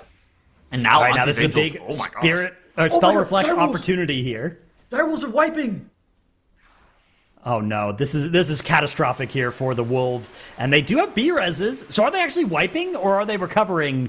Oh, they've been releasing. Yeah, okay. So yeah, this is going to be tough here for the Wolves. Here's an instant replay of what went down for them. And it looks like, yeah, it is those Void Infusions from the Shadow Weaver that are the killing blows on these players. And oh my goodness, they are just in a bullet hell situation. But yeah, down went the Wolves. And you can see 6 deaths now on the board for them. If nothing goes wrong for Auntie's Angels here, this map is now theirs to lose. They have the Viceroy already at 60%. That Prot Warrior putting up a cool 112k DPS so far, largely thanks to that Spell Reflect. This is the reason that Prot Warrior is so good in this dungeon, is this boss. The Prot Warrior saves you like 30 seconds with those Spell Reflects. Yeah, I think it's one of those things that, like, any dungeon that you can avoid playing Bear Druid in to be able to protect it for the future, but get similar value, let's say, that you would have otherwise gotten from the Guardian Druid, I feel like you have to kind of go for it. And I mean, this dungeon kind of makes sense, where I would not be shocked if that Guardian Druid for the first pull of this dungeon would pop off for like 800,000 DPS or something ridiculous and be able to just carry that first pull. At the same time, if the time is similar from the Protection Warrior, you would rather just ban out this Prot Warrior moving into map 2 and then play the Guardian Druid for the remaining 2 maps of a series. And for Auntie's Angels, that seems like that's maybe more in line of kind of what they're thinking. And Yaunt, 100,000. We are coming for this Ret Paladin right now on this Prot Warrior. Look at him. This is dangerous for a Ret Paladin friend. They have to shut down the class Discord again, I think. This is going to be one of those spots where you ban out the Ret Paladin afterwards, and you know, some would say it's from the Spec Variety rule, but you tell the Ret Paladin, like, no, it was because of how badly you got owned on that boss fight DPS. Looks like he's going to be able to hold that 3rd place spot, which is very important for morale there for the Ret Paladin community, as they are going to deal with this one trash pull while waiting for a little bit of RP to open up the last boss room. And yeah, a little bit of a dangerous trash pull to deal with, as Divine is not there as well. He's just going to make sure that full RP is started of actually spawning the boss, in addition to opening the pathway.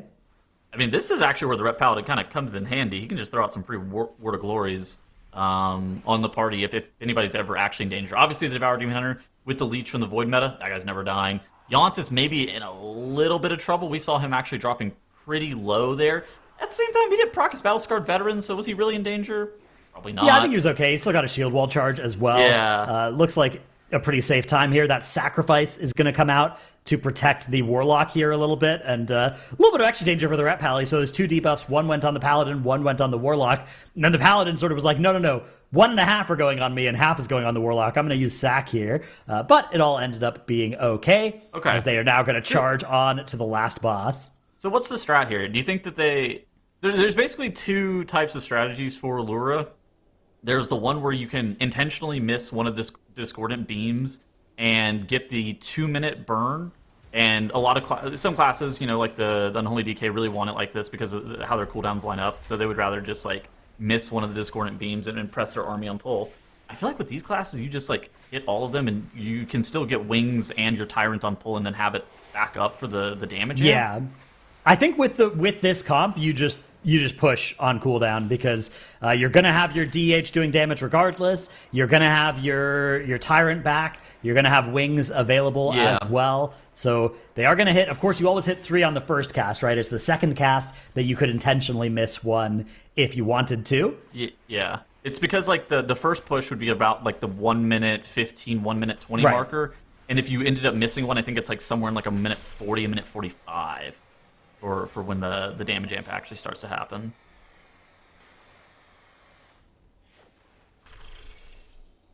All right, looks like we are about to be getting that second set of discordant beams. Let's see how they decide to play this. It does look like they are all going to be connecting. Yep.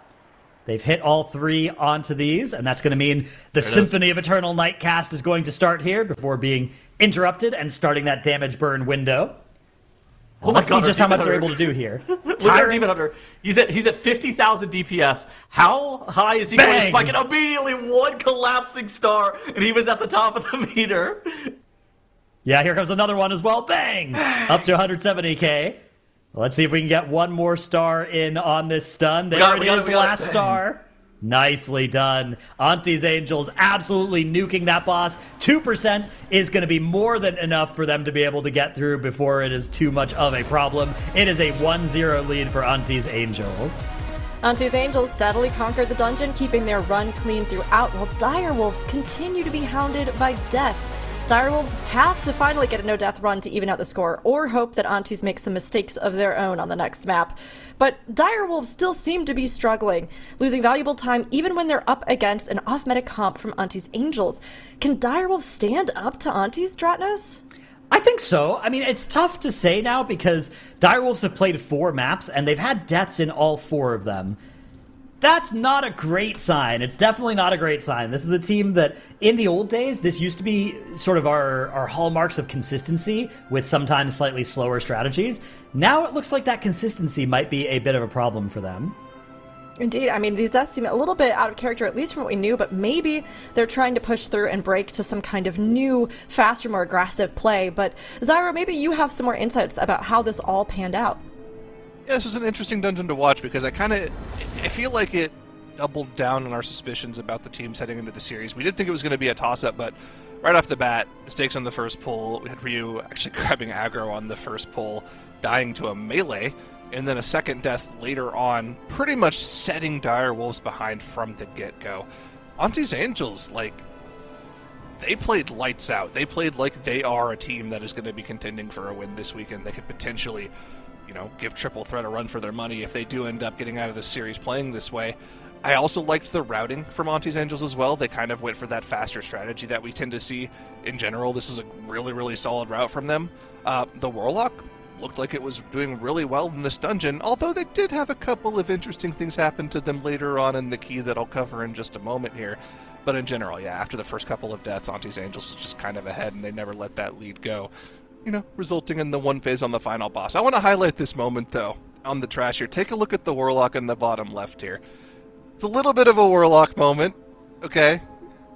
It's a little scary moment. They take a ball to the face, pop wall, get knocked from the boss, take a second ball to the face, port back, take a third ball to the face, and they still live with a 3-stack of the debuff with sack plus wall. Somehow ANTTIS Angels get out of the dungeon with 0 deaths with that kind of thing happening to them, and if they can live through that, I mean, this team is going to be winning this series for sure. That was kind of crazy to see a Warlock live through. Mr. Analyst Zyro, I have a question. No deaths, completely deathless. Just imagine this world here for Direwolves. Do they beat ANTTIS Angels in that first map? Yes or no? No. ANTTIS Angels was too good in that particular map, I think. Okay. Yeah, I mean, it was excellent play. Even that clutch moment at the end, they're managing to stay alive. I do feel like they were really competitive. But down below, we do have the spec bans coming out for the teams. So, you know what? We'll take a look at it. Tuttles, with these bans, what do you think the teams are kind of strategizing for the next one? I mean, this is going to be tough. I feel like for Direwolves, they needed to win that first map, given the specs that they've just banned. The Mistweaver Monk and the Augmentation Invoker are very, very good picks. Obviously, the Mistweaver, I feel like there's a lot of good healers this season. You know, they got the Resto Shaman, you got the Resto Druid that can be flexible. That Augmentation Invoker feels awful to lose, specifically in a couple of dungeons. For ANTTIS Angels, I mean, they basically have anything they want to play. And like Windrunner Spire, I feel like that's a dungeon that you definitely want the Augmentation Invoker. Same with Skyreach is like an insane Aug dungeon too, especially for like the last boss. I feel like for ANTTIS here, it's more likely that they're going to be putting up a 2-0 in this Windrunners. It's been interesting seeing a lot of our teams kind of lean towards this. In the first dungeon, let's, do something that might be a little bit off meta or something that we can make work and then leave that open. I feel like losing that Aug Evoker, Zyro, was really, really rough over here for the team. Yeah, I mean, Aug Evoker is something that's really good for skips, particularly in Windrunner Spire. I mean, no Aug Evoker means that, obviously, burst damage is going to be a lot lower. Wernstone is used for particular Shadow Meld skips in this key as well, although I guess you could just play a class that could Shadow Meld a skip as well. I just feel like Aug is such a strong power pick in a lot of these dungeons. Losing it in the first map after losing is a pretty rough spot to be in. Windrunner Spire, though, I think it's an interesting dungeon, though, because we've seen a lot of interesting different strategies. I think Triple Threats strategy they showed off yesterday is probably the best one we've seen yet. Maybe ANTTIS Angels has something else to bring to the table, though. Or Direwolves, too. It's very possible. Yeah, either one. Honestly, I think that there are options. I mean, if you were looking to make this work, Dratnos, and you were just going, okay, what are we going to bring in that's going to help us accomplish what we need, what would you be looking at for the team?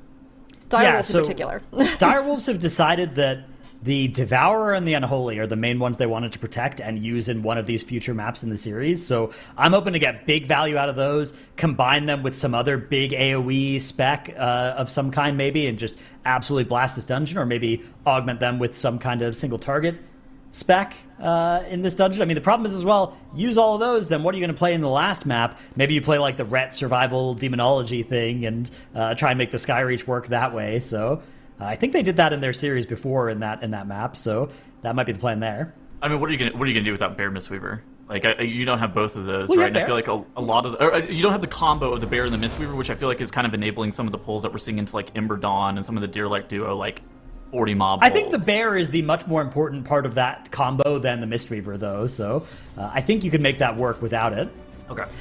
All right, well, they're going to have to see how they can make it work. If we go to a map 3, they'll worry about that. But first, they have to get through game 2 here in Windrunner Spire. This is going to be ANTTIS Angels versus Direwolves in their second map. ANTTIS has 1 point on the board, so Direwolves need to even this out. But with a lot of those powerful specs out of their pool, will they be able to bring together and see if they can accomplish this win? We are certain to find out, Drados.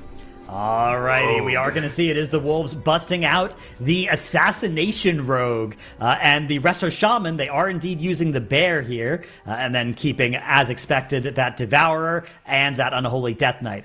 ANTTIS Angels, on the other hand, are on basically the full meta comp here. This is going to be such a powerhouse for them. I feel like for ANTTIS Angels, this was kind of the expected, this is kind of the expected like outcome for the Windrunner Spire. It's on a plus 17 as well, really high dungeon. So I feel like this dungeon, Windrunner Spire, the texture of this is kind of weird. Where I think that, for me, this is the most legacy kind of MDI style dungeon where you watch all of these teams, they gather every single trash mob in an entire wing, and they pull it straight into the boss as fast as possible. For ANTTIS Angels and Direwolves, look at this. The first pull of the dungeon is done without Bloodlust. Which direction are they going to be going? It looks like the Direwolves are positioning to go towards the Deerlick duo, and ANTTIS Angels looks like they're also posturing to go that same direction. Yeah, ANTTIS Angels done a little bit faster with that very first pull of the dungeon, and you can see their Evoker is going to be running back to the start of the dungeon. And this is for Wernstone, right? The rest of your group is able to run through with Shadow Meld. Your Evoker lacks the ability to do that, and just is going to use Wernstone here. Meanwhile, Direwolves are going to be skipping this using Shroud of Concealment instead. So that's going to be their way of accomplishing much the same thing, although they are going to be grabbing a slightly different set of enemies, but it looks like much the same idea here from both teams. And that's the thing, right? It's like you ask these questions, sometimes it's like, oh man, how are you going to do this without the Aug Evoker for Wernstone? But you remember, the Aug Evoker only needs Wernstone because they're an Evoker. Is this into the boss? Oh my god, it looks like Auntie's it is. Angels, Yeah. look at this. Direwolves, they ended up electing to grab the Woebringer, which is like that Banshee mob. That's one of the mobs that ends up like halting your progression. It's kind of like the dangerous mob. That and the Behemoth, I think on the Deer Lake Duo side, are probably the two most dangerous mobs. And now Auntie's Angels has one Woebringer, one Behemoth, and then the boss with the Bloodlust. All of the damage is going to be coming out here for Auntie's Angels. They need to make sure that all of this trash is killed off in time. This is incredibly dangerous. There are also Cutthroats that have like an invisible leap onto players that do a sizable amount of damage. They're kind of on a clock here, where if Auntie's Angels doesn't get this pull killed off in around the 30-second mark, they're likely to be wiping. But look at this. They are going to be getting most of this trash killed off. One of the Cutthroats actually resolves that poison, but I think it's too little too late for the trash mobs. The Auntie's Angels have killed them off, and the Derelict Duo is at 50% here. Yeah, Auntie's Angels are just absolutely murdering this pull onto boss. 1 million DPS, a little bit over 1 million even, coming out from their unholy DK when the dust settles here. Meanwhile, the Wolves, hot on their heels, are going to be pulling the boss as well. So they did this a little bit more slowly, but they should end up with a little bit more count from this wing of the dungeon. Yeah. So that is a silver lining for the Dire Wolves here, as they are now working on that boss as well. They are about 40% behind on combined boss HP here compared to Auntie's Angels, so it's not a huge chasm between the two teams, and maybe you can make an argument that that count is worth it. It is definitely going to be, I think, slightly in the favor of Auntie's Angels when all is said and done, though. I feel like for Auntie's as well, the kind of setup that they had on this pull allowed them to like guarantee cooldowns immediately right on pull. Where I feel like for Direwolves, they were kind of waiting for a couple things. It looked like the death mark came up a little bit later, and so like it was fine. Like realistically, the death mark was available. But Auntie's Angels has had cooldowns for 100% of their trash pulls that they have done, where the Direwolves haven't had cooldowns for all of the trash pulls that they have done. Yeah, exactly right. It's Auntie's Angels have found They've found a really efficient way to make this happen, but that means that they are signing themselves up to do more of that later, right? Because they're going to be behind in count, so they're going to need to be pulling bigger in the rest of the dungeon, or else they're going to give that pull back, right? Look at this. Yaunt, he's got his Incarn available. Desire has got his Breath of Eons available. We're likely to have our army in 50 seconds on the next trash pull after it gets gathered. We're a little bit low on souls, but we can press, we can press consume to be able to generate souls as we're running and getting the pack gathered. And so I feel like for Auntie's Angels, they are set up to, all right, so 100% of our pulls have had insane cooldowns. We're about to have our next pull of the dungeon, and it's also going to have massive amounts of cooldowns on it. What is it going to be? Are they going to be going straight into Ember Dawn? Is there a way that they can make it that far into the dungeon? Oh, Desire. We're seeing this again. Same play. Yep, same game plan. Shadow Belt's available. Auntie's is skipping some of those mobs that are kind of annoying. And, okay, it looks like it was actually just the Steward just pack the one that was skipped. Yeah, the one pack with the Steward and the Groundskeepers, right? That hang out up there along the bridge. Auntie's Angels now grabbing the hatchlings, grabbing the spiderlings, and Yaunt is showing no signs of stopping just yet. You'll get a little bit of an idea of when they're actually planning to stop here, because that'll be when Incarn actually gets pressed. But until then, Yaunt is just going to keep charging forward in the dungeon. Are they going to take this further? No, they're stopping here.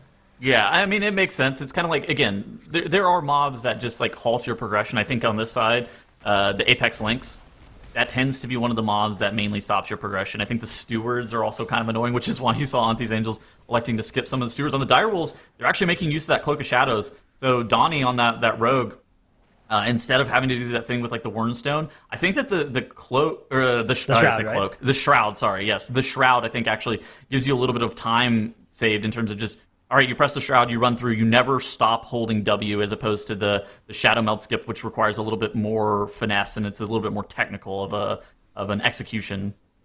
All right, and Direwolves are not stopping in this room. They are charging forward. So this is the opportunity for them to basically reverse what happened on the other side of the map. If they can take this forward and do a bigger pull than Auntie's Angels, this can get them right back to tied in the map. As Auntie's Angels now also waddling forward in the dungeon, gathering all of these lashlings. Will Direwolves be able to survive this massive pull with the Apex Lynx included is the question. Yeah, and for Auntie's Angels, I mean, look at this. I would not be shocked if they're looking to go into Ember Dawn here in just a couple of seconds. They have those two Territorial Dragon Hawks, which their Fire Spit is very dangerous. They also have that big Lashling and a lot of the Groundskeeper damage. So Yaunt can be in a lot of trouble. He does not have his Incarn available for another 25 seconds, but he's able to CDR it a little bit. The moment that he ends up rotating to that Incarn, he will be totally fine. So he presses his wall. He's probably going to rotate that into Barkskin here in a couple of seconds. Yep, right on time. He's going to press that Barkskin. Then he's going to be pressing his Incarn. He's going to be totally okay. And by the time he presses his Incarn, most of this trash is already dead. Yeah, that is the... It's a good feeling for your team. It's a bad feeling for the bear to have to hold your Incarn until all the pad is gone. You don't get to top the meters like you do if you get to press it right on pull, but it's okay. At the end of the day, I think you'd trade that for a win in an MDI series. Although not all the tanks I know would make that trade. There are certainly some who would take being top of the meters over winning a map. I mean, Direwolves here, what are they, 15 seconds behind on pulling Emberdon? Maybe a little bit. Yeah, not a huge amount for sure. You can look at the boss HP there. 67% briefly for ANTTIS Angels, at 94% for the Wolves. So 25% of a boss HP advantage for the Angels here on the boss. 30% now, the gap between the two teams. We are going to have some cooldowns coming up soon for the Wolves, though. That death mark from the Assassination Rogue is going to do a lot of work when it becomes available, and that's going to melt a lot of the boss HP away. Yeah, I mean, I think that one of the evolutions of World of Warcraft as it has been over time, especially after like Dragonflight onward, I would say it's been very much like this, where specs are very, very strong inside of their offensive Cs and quite weak outside of them. So, that is especially true in this MDI format, where speedrunning is, you really want to be pulling around your offensive CD. So the moment that the teams press their cooldowns, you watch them. They're doing double damage in most instances inside of their CDs. And so you'll see them just speed up drastically, but the routing in the dungeons is also surrounding, like, when are your offensive cooldowns coming up? And that's kind of the most important thing here. And for ANTTIS Angels, look at this. Emberdon is down to 15%. The boss does die at that 5% marker. And so then the question is, what is going to be the next pull? We've seen some teams elect to skip the Phalanx Breakers, the mobs that do that charge and that interrupting shout. They're tough to get gathered. Additionally, the archers that are in this next section can be a little bit annoying. Are ANTTIS Angels going to elect to skip them, or are they going to be looking to play most of these mobs? I think that's going to be an interesting diversion in strategy, depending on what the Direwolves and ANTTIS Angels elect to do. Direwolves are at 2% higher enemy forces. I'm not sure how you think about that, but I'm pretty sure that's like almost no diff. Yeah, I think that when you look at this as well, you look at the two sides and you're like, oh, on one side, ANTTIS Angels did a bigger pull onto boss. On the other side, Direwolves did a bigger pull. But that's not actually true, right? On one side, ANTTIS Angels did one pull onto boss, and Direwolves did two pulls, right? Including the boss.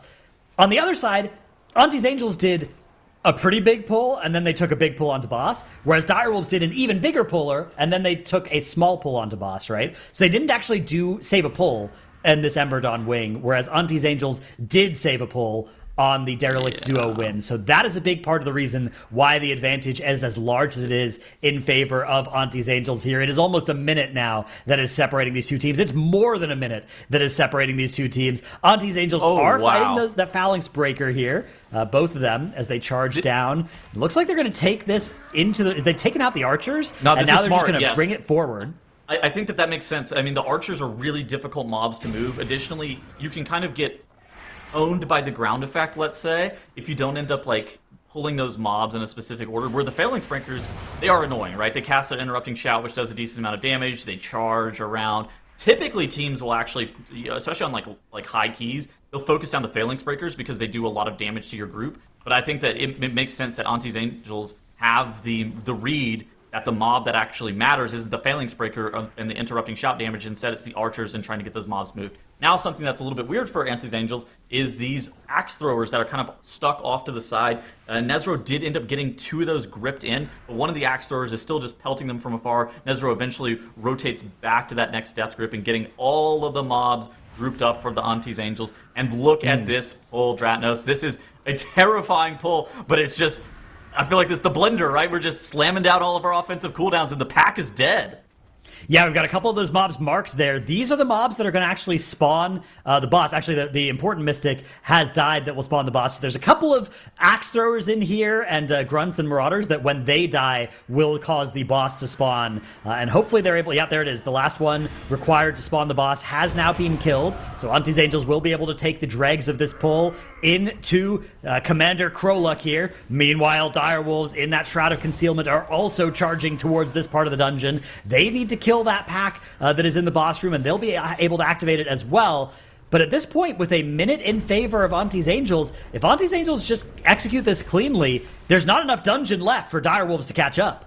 Yeah, I mean, I think it something that you use the word was cleanly, right? I think that is the hope for Direwolves fans here, is that ANTTIS Angels, I think even one death, but realistically, if they had 2 deaths, that's the point in which the Direwolves are able to kind of claw back some of the time that they've lost. Commander Kroluk has been engaged, kind of like you pointed out, and basically it's just 2 largely patchwork bosses that separate ANTTIS Angels from finishing the 17 Windrunner Spire here.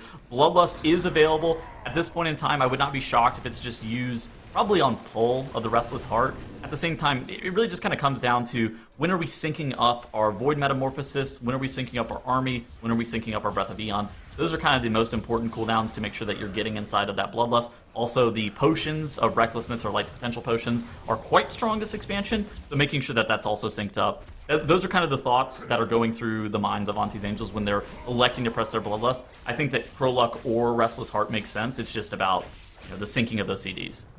Exactly, yeah. I think either way, you're probably going to be getting similar value. A downside of Kroluk is that he does shield wall whenever he summons those ads, right? So yeah, if you have cooldowns rolling into that can be a little bit awkward. So I think that's a good reason to try and save the Lust in particular for the Restless Heart, because if you do send it on Kroluk, I think you're pretty likely to end up getting some of it munched by that shield wall. It's weird because on Restless Heart as well, you end up having some downtime where you're like not able to attack the boss occasionally. Whenever the boss does like the ring, and you end up having to like clear your debuff and like jump over the ring. There's always like small points of consideration, but realistically, I feel like with the comp that ANTTIS Angels has, 2 ranged DPS with the Devour Demon Hunter and the Augmentation Evoker, I feel like it makes sense either way. I feel like you could justify either one. It just comes down to what they feel like is a larger time save. The bigger thing is actually just making sure that the Devour Demon Hunter is going to have Void Metamorphosis for 100% of the time during that Bloodlust. Yeah, exactly. That is a very important thing, right? You just want to make sure that nobody's cooldowns are getting caught outside of the Lust. It's Correct. Almost always possible for somebody to just hold some cooldowns and then you don't lose a use and you get everything inside the Lust. We will see how that works out for ANTTIS Angels as soon as they do get to that Restless Heart. Last few percent of Commander Kroluk going down for them. A little bit less than 15 minutes have elapsed in this dungeon. Going to be a little bit over that by the time the Restless Heart dies, but this is still very fast pace for a Windrunner Spire plus 17. This is a very high Keystone level. This is the highest level we're playing across the MDI in these group weekends, and this dungeon in particular, this is one that has a lot of bosses to get through. How long is this boss on 17? What do you think? What are you guessing? With Lust, maybe a minute 50. Okay. I think like 210. 210, all right. Yeah. I think we're all right, let's see. Pretty close. We have the Life Cocoon on pull for the Unholy DK, just in case aggro is ripped there, I believe.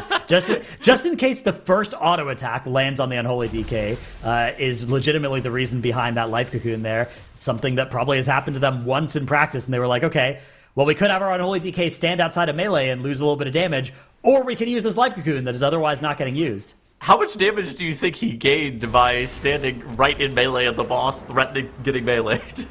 It's not a question of how much, it's just a question that there is any, right? It's an optimization. It's the mindset of the optimizer, as we are going to see the boss here dropping nearly to 50% health just in the first 40 seconds here, but damage is going to certainly decelerate once this Bloodlust and these cooldowns do go away.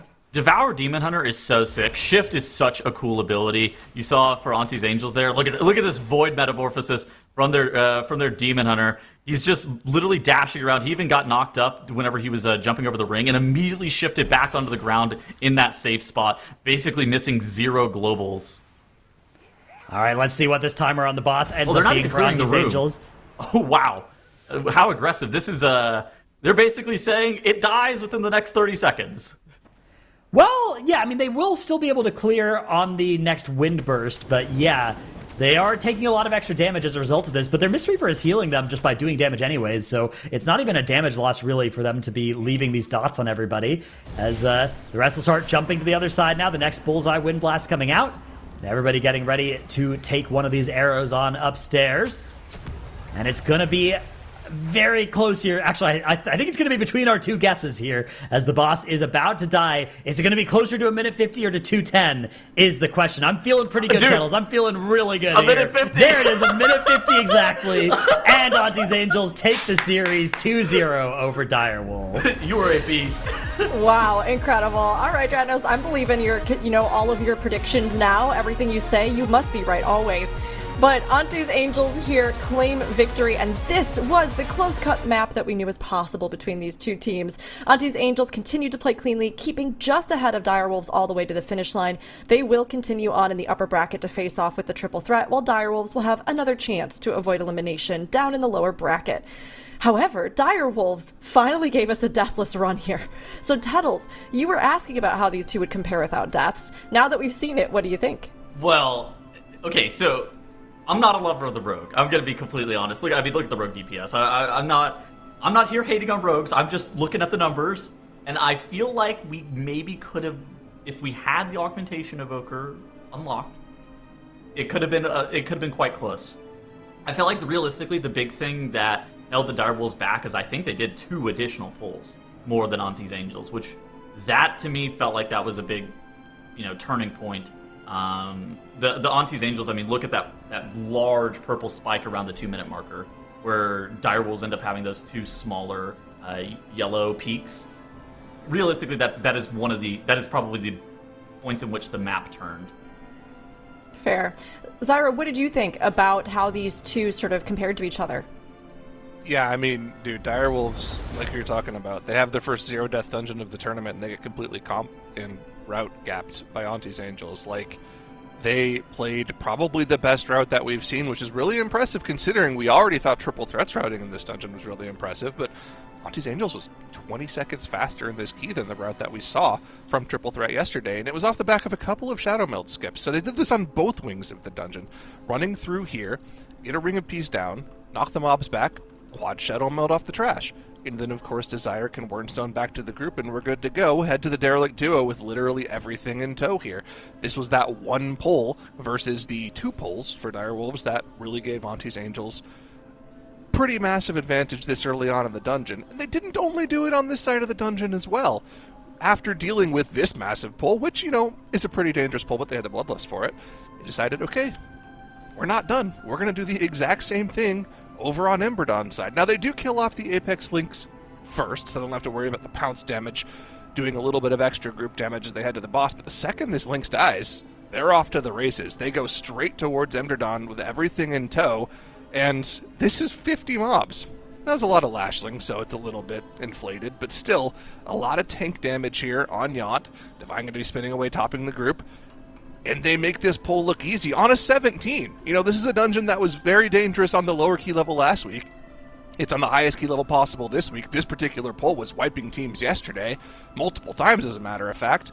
And ANTTIS Angels just blast through it like it's nothing. 2 million DPS on Necro. Demon Hunter also doing a bunch of damage with those basketballs, and then they weren't done yet either. Because of the double skip, they had to pull a whole bunch of trash on top of this second Mystic. We're on top of a double Mystic pull. They need to have personals for every single Flame Nova here, not to mention the ridiculous amount of damage coming in from the Axe Throwers as well. But they just blast it down. A third of the count of the dungeon is done in this one pull. This was just a masterclass of a key from ANTTIS Angels, and I think they're really setting themselves apart as one of the top 2 teams this weekend. It was great to see them so competitive in this one, and it makes me even more curious about how they're going to measure up against triple threat in the upper bracket. But speaking of which, we know how the series has ended, but where does this position our bracket moving ahead, Dranos? Yeah, so this is it's a big series, right? This now tells us what much of the rest of our day is going to look like. It means Direwolves are the team that will be waiting for the victor between Barely Qualified and Blame the Healer, while Physical God Comp stand in the wings waiting for the victor of CHIZLE'S Bargain versus EXODIA Vis. And it also means we know our first match of the day tomorrow. It will be Triple Threat versus ANTTIS Angels. The winner of that series will earn a ticket to the season finals and the chance to compete for a ticket to BlizzCon. That is a very high-stakes series, but the loser won't be out just yet. They'll be sent down to the lower bracket where they will be able to fight for a second chance at it. The lower bracket honestly has so much excitement seeing those teams with everything on the line try to claw their way up into one of those spots. Everybody wants that BlizzCon ticket, and there can only be 2 that move ahead from this group. So we will absolutely see how the teams continue to pan out today. But before we take a break, we have another Where in the World of Warcraft for all of you here. This is a dungeon that's been rebuilt in housing, and we will all have to guess, given the clues within it, which dungeon it is. It could be from anywhere in all of the timeways of World of Warcraft. Chat, we're going to need your help. Last time your clues were crucial, so give us your thoughts as we take a look at our first dungeon.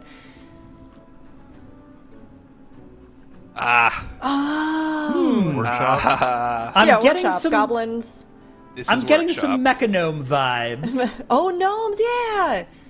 Well, okay, so there's a lot of gnome dungeons, right? It doesn't necessarily have to be Yeah. Mechagon Workshop, right?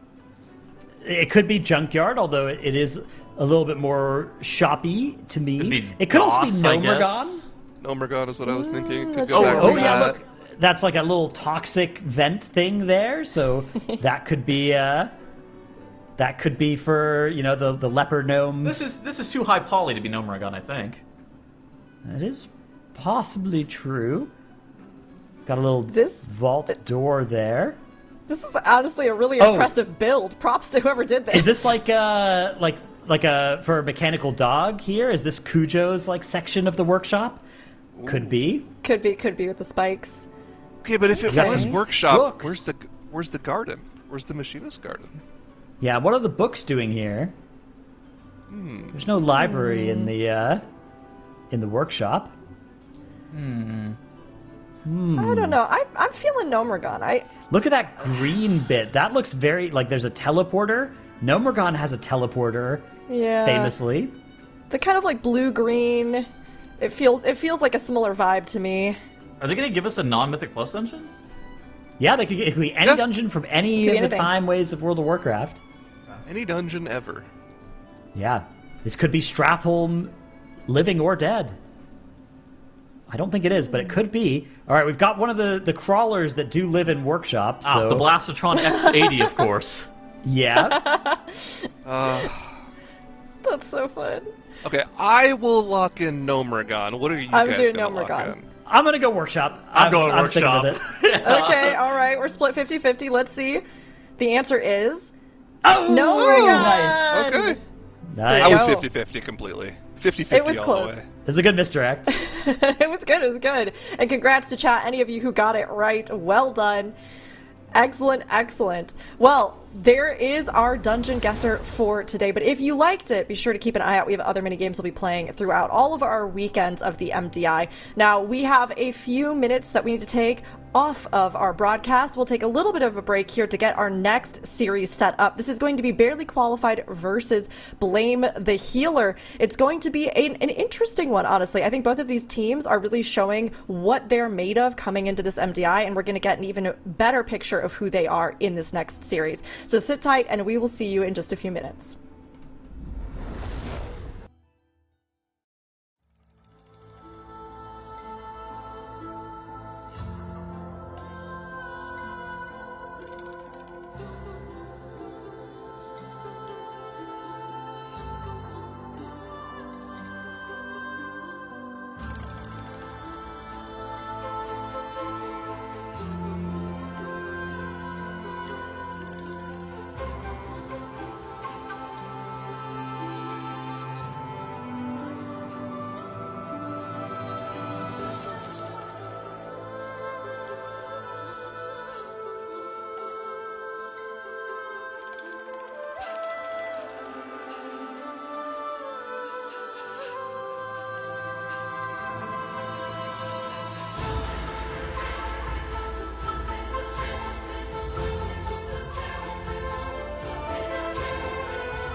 our next two teams are out to make a name for themselves this MDI. Barely Qualified versus Blame the Healer. Give us your predictions, chat, and we'll have a little talk about these two here on desk.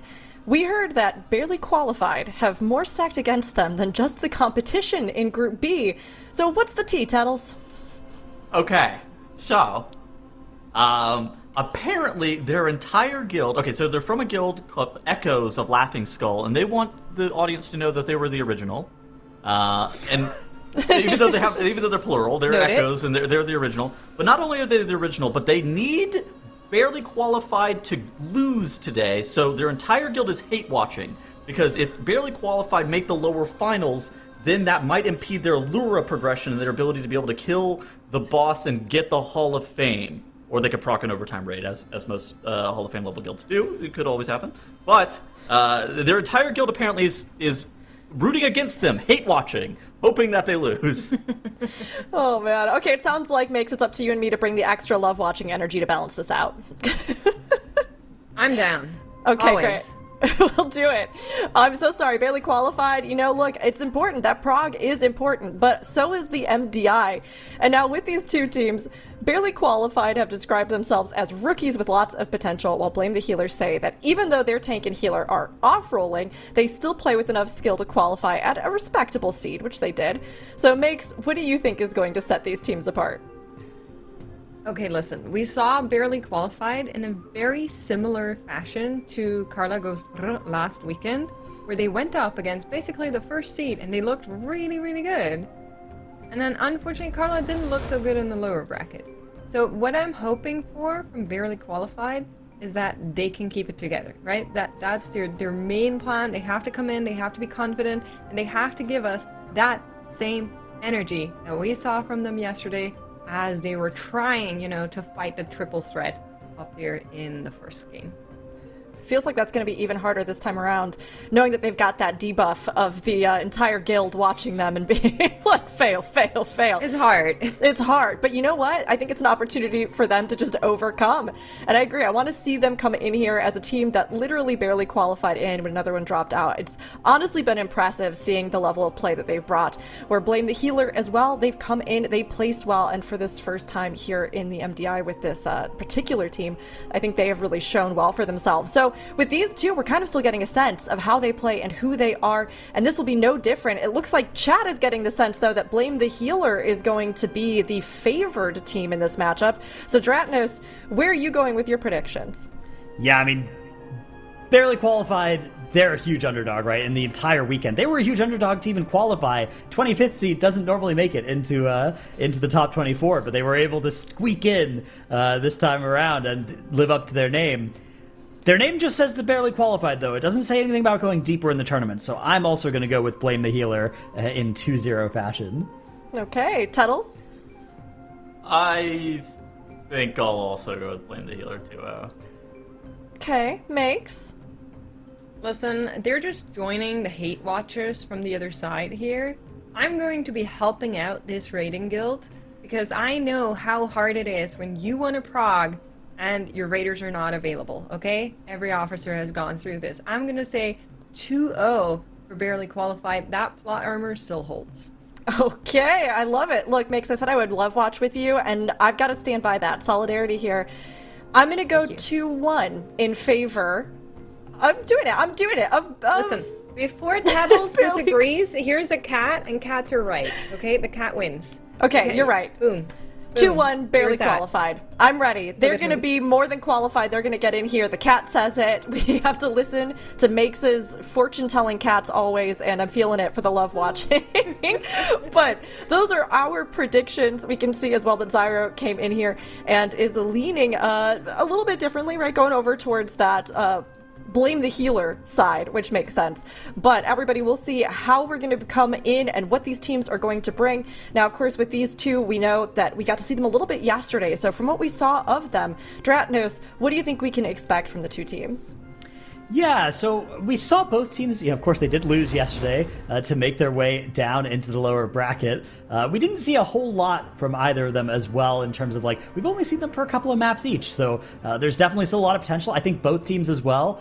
probably made the identification looking at the bracket that they would likely wind up in the lower bracket as well. So I wouldn't be surprised if this isn't the series that they've optimized fully their practice time for. Starting off with that Magister's Terrace, moving into Mysara Caverns, and then seeing the Triumvirate. I bet that this is probably one of the series that they've optimized and planned for the most. Here we've got these two teams. Of course, we have started going down into our lower bracket, so everybody, this is when eliminations are on the line. And if you know that this is the chance that you could be out of the competition, like Dratno said, you want to make sure that you are prepared and that you can continue forward.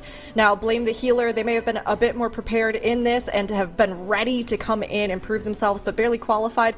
They defied all odds and made it in, coming in as our 25th seed of the top 24. And I honestly believe that with that shot, you got some extra energy. So either of these teams could absolutely come in here. This will be our first map, though, between them and Magister's Terrace Tettles. All right, and look at this, barely qualified. We're kind of on a more meta style. Actually, is that a Frost Death Knight? Never mind, less a meta style composition. I was gonna say more of a meta style composition with the Warlock. Yep. But with the Frost Death Knight, maybe a little bit unique here, Makes. We saw Frost Decay a little bit yesterday. What did you think about Frost whenever we saw it? I think we saw it in Nexus Point Zenith. I felt like it did really well in there. It did extremely well in that dungeon. Now, that is also because it was basically a crucial factor in allowing them to one-phase Core Warden Nazara. This is not this dungeon. There is no Nazara in this dungeon. There's also no boss in here where you really need to make like a tight DPS check. Now, I could see it be helpful for the very first boss, just to try and get that down a little bit earlier. But overall, I don't hate it. Like, Frost Decay brings good damage, not as much as its unholy DK cousin that we've been seeing a whole lot of. But I think as far as specs go, it's still a really, really good spec to bring. And you can see both of our teams are currently racking everything up together. Other than that, I agree, Barely Qualified is a little bit more traditional. Our Evoker dropping really low here. Blame the Healer, though, bringing in that Rat Paladin, bringing in that Survival Hunter. We've seen both of those specs as well, and I love seeing them here. I'm about to make a number up, but I would not be shocked if Survival Hunter has like a 0% win rate this season at the MDI.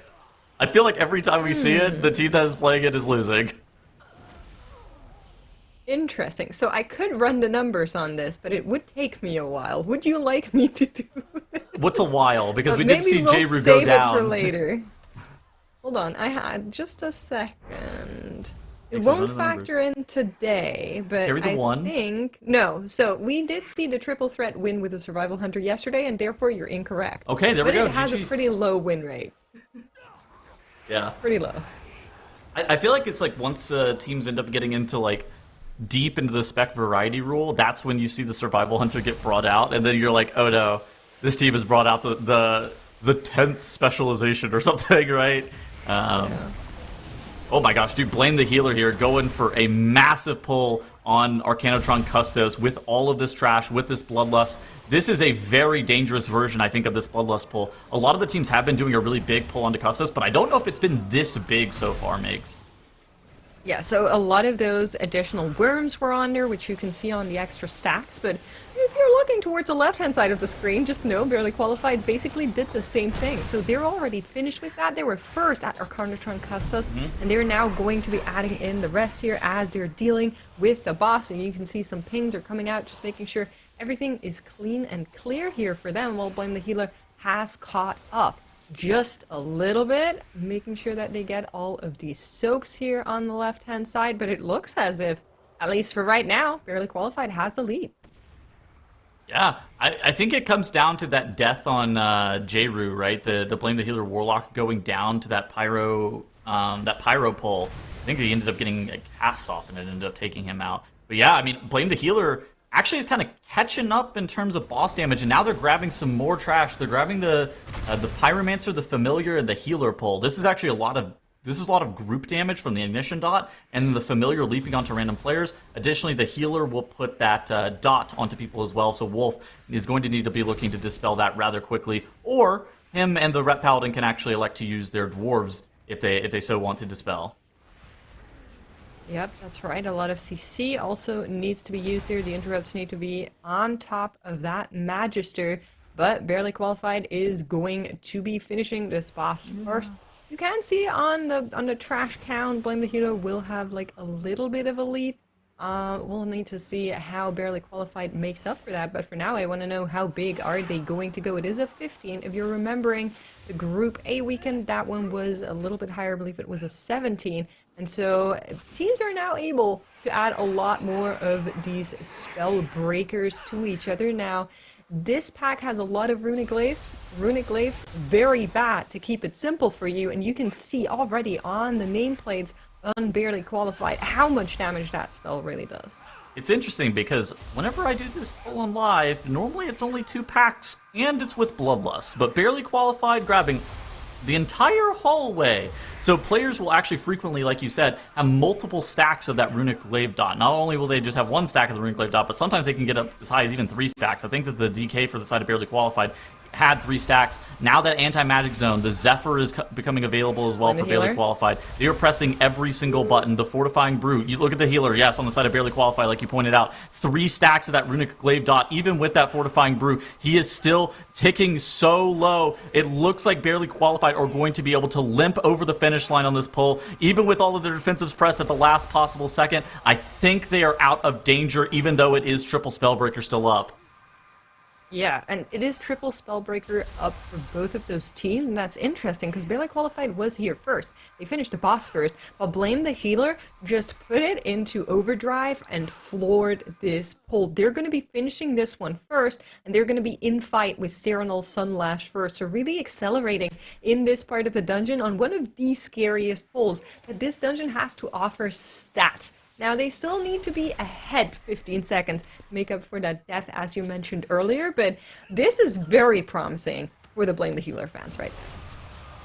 I mean, do you think that they're going to be over 15 seconds ahead coming out of this boss mix? Like, what is your kind of read? Which position would you rather be in here? Would you rather be Barely Qualified, or do you think that Blame the Healer has an advantage?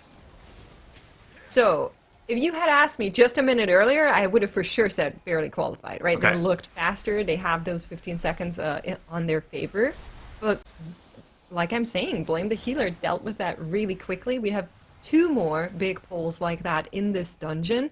If they're able to do the same thing again, they might just take this serious. So it's going to be really, really close between the 2 of them. For now, we're just going to enjoy some good single target playing here, but right after this boss is finished, teams will leap up, click that console, and then floor it once more. And that is the part of the dungeon where you absolutely cannot be scared of anything. You need to press W, and you need to grab everything you can see, and I want both of our teams to do that. I'm pretty sure Ret Paladin as well, on the side of Blame the Healer, is one of the only specializations in the game now that has like pretty significant funnel damage.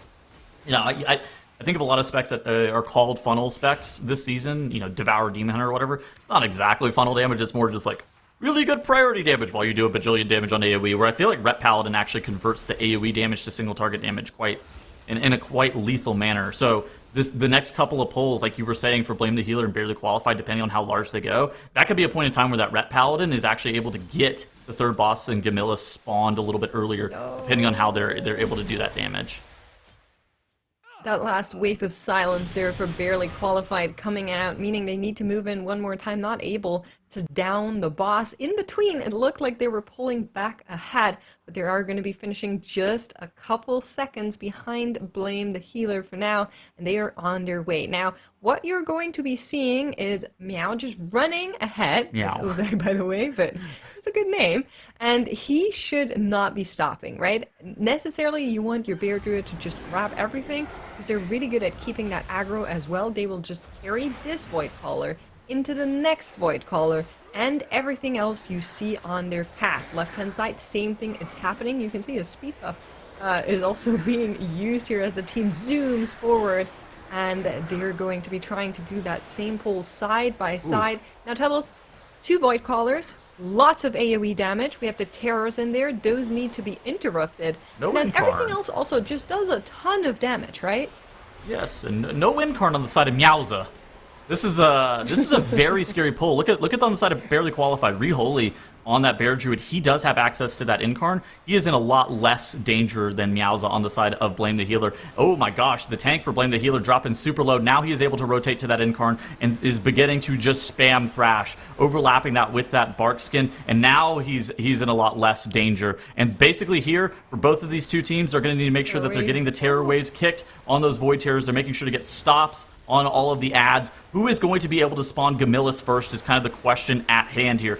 Both of the teams are trying to down the Tyrant and down the big Void Caller that's in this room. That is what activates the RP to spawn the boss. And Blame the Healer on the right side of the screen. You see those Celestial Drifters combining, and Gamillis is going to be engaged for Blame the Healer a little bit earlier. But how much earlier is the question? It looks like Barely Qualified hasn't even began the RP to get the boss spawned, Makes. Yeah, so their skull marker has been hopping. I've been keeping a close eye on it. We had the Void Caller from the entryway marked first, then it was on something else, and then it swapped over to that Tyrant like you were calling out. So it might have been that they either needed to kill this to make this pull stable, or that they mismarked. Unfortunately, I'm not sure. Obviously, we cannot listen in on the team comms, but certainly a little bit of a misprioritization in where that damage was sent, as they're now later on Jamelis to finish that off. They also still have that Void Caller in the pool here that they will also need to deal with. On the other side, Blame the Healer has already finished that one off, and you know, we were talking about it. I think we're getting closer and closer to closing that 15-second gap.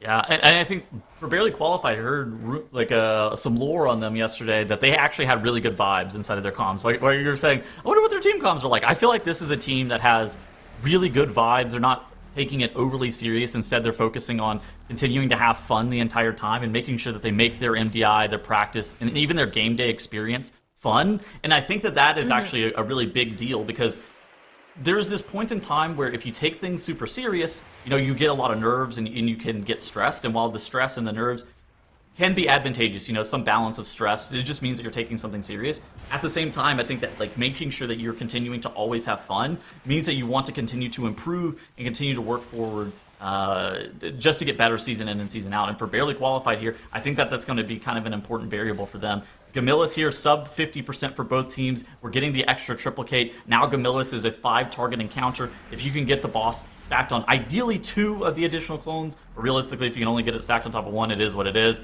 But that can actually be a large damage differential if your tank identifies a position where you can get some bonus cleave. Yeah, absolutely. Coming back to the point that you made as Blame the Healer is finishing out on Jamelis here, one of her teams that many of you in chat will know, the former mandatory roster, every now and then in their practice, they would just copy the casters while they were running to just have a little bit of fun and pretend that they were doing like really insane pulls while they were practicing.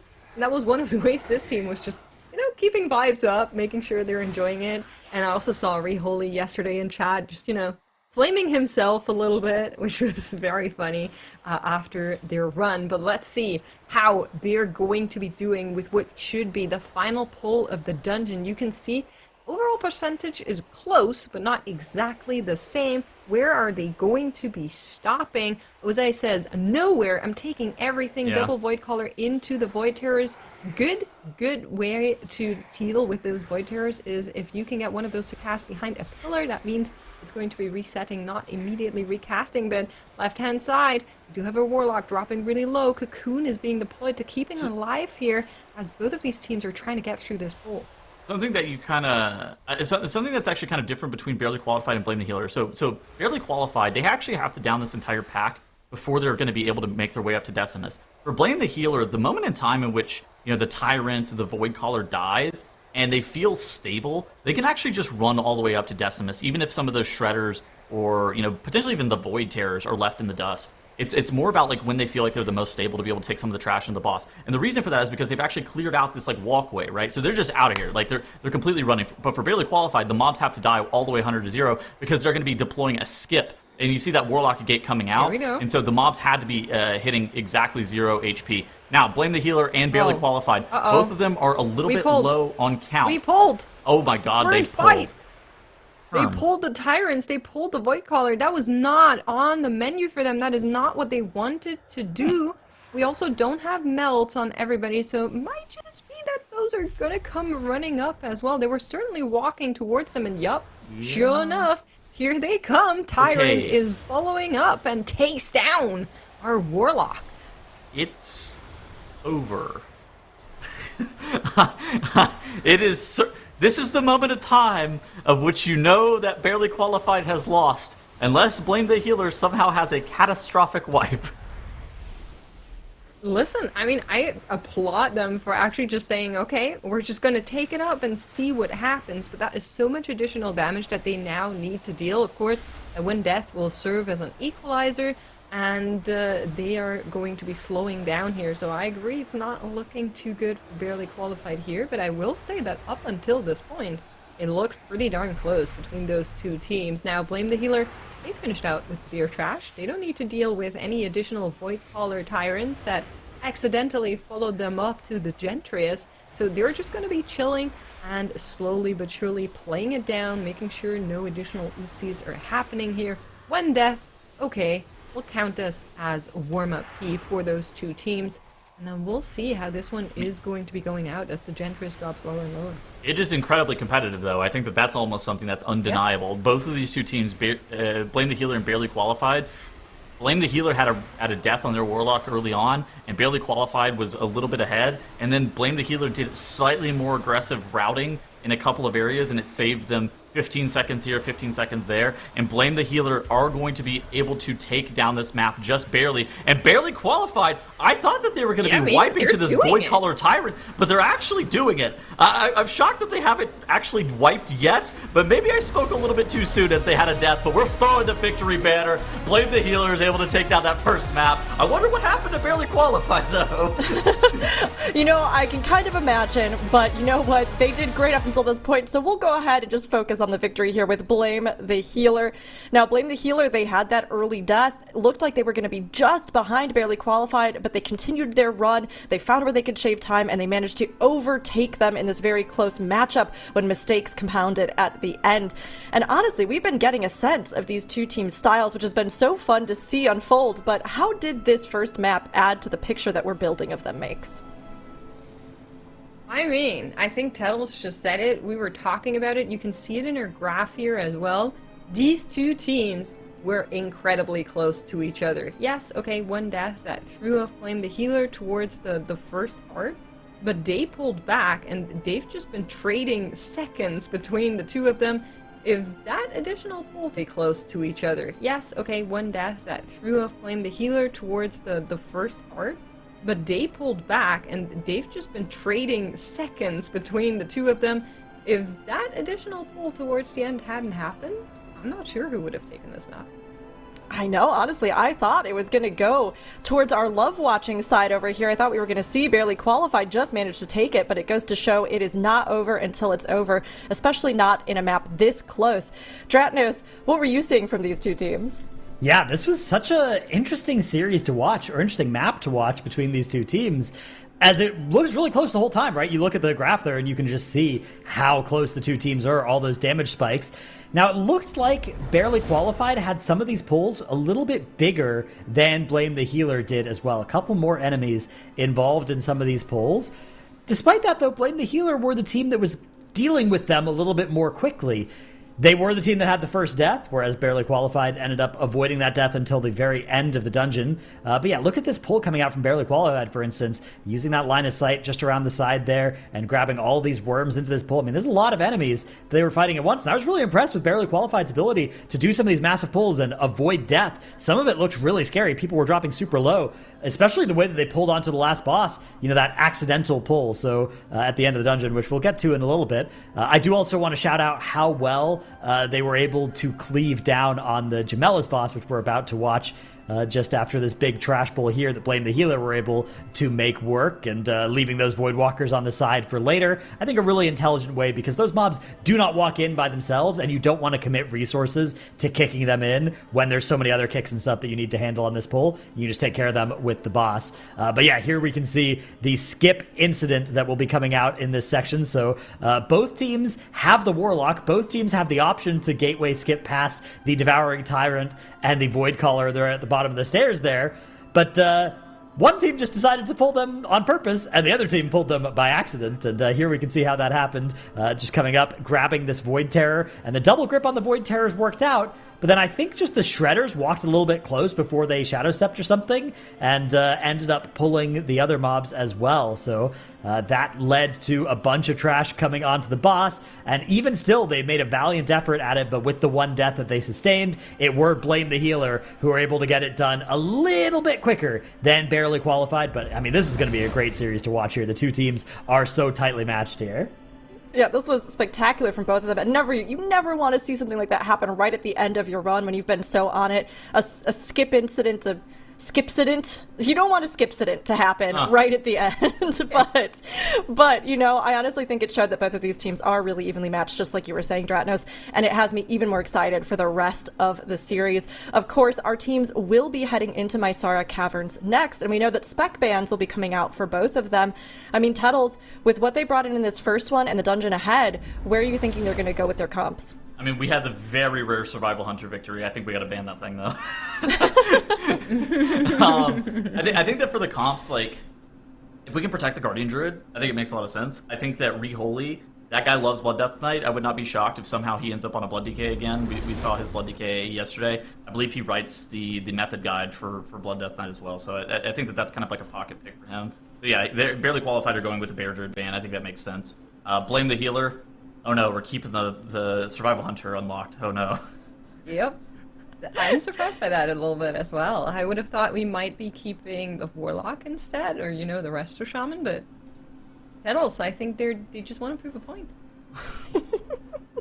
Yeah, sorry, Tettles, you might be seeing even more of your favorites back in the game coming up. But okay, I don't think it's like bad. I just think that like okay. It's like a tier 2 or 3 spec, Sure. right? Like you look at some of the OP stuff. It's like Unholy DK, Devour David Hutter, Augmentation of Ochre. All right. Like, it's true. And look, it's a very different beast with speedrunning, right? Like we've been talking about with these different maps and with the power and the aggressive sort of pulls you need to do or the skips you might need to pull off. There's a lot of considerations the teams have to make. So there are these different tiers that we see that they play around. Now in Mysara Caverns, they will be doing the same. Barely Qualified versus Blame the Healer. This has ended up being an incredibly close series between these two teams. Can they hold on to that? Can they keep this tight between them and make sure that they have as few mistakes as possible, even as they now face the first spec bans of their series? We will certainly find out here very soon, but game 2, if Blame the Healer takes this, they will be moving on and Barely Qualified will be eliminated, Makes. Yeah, but that won't happen. Right, I don't know why you're saying it like that, right? You're That right. won't happen. Have you seen how close these two teams are? It's for sure going to go to a third map. I've seen how this one played out, and these two teams certainly were really strong. I'm curious on what we're going to be seeing on the side of comms, Tettles, because Survival Open means we're probably going to be rerunning that again. We're entering, of course, the caverns, and I expect a Warlock on both sides, and that is exactly what we're going to be getting here. yeah, I think that Blame the Healer, opting to go with that Bear Druid Mistweaver dynamic combo. I actually love the Bear Druid Mistweaver combo. While we do think that Bear Druid is really, really good, I feel like whenever it's paired with that Mistweaver, they just want to play the dungeon the exact same way, right? Where you get a critical mass of mobs, the Bear Druid becomes unkillable defensively, the Mistweaver is just sitting there spamming Spinning Crane Kick on the attack, just doing an insane amount of HPS.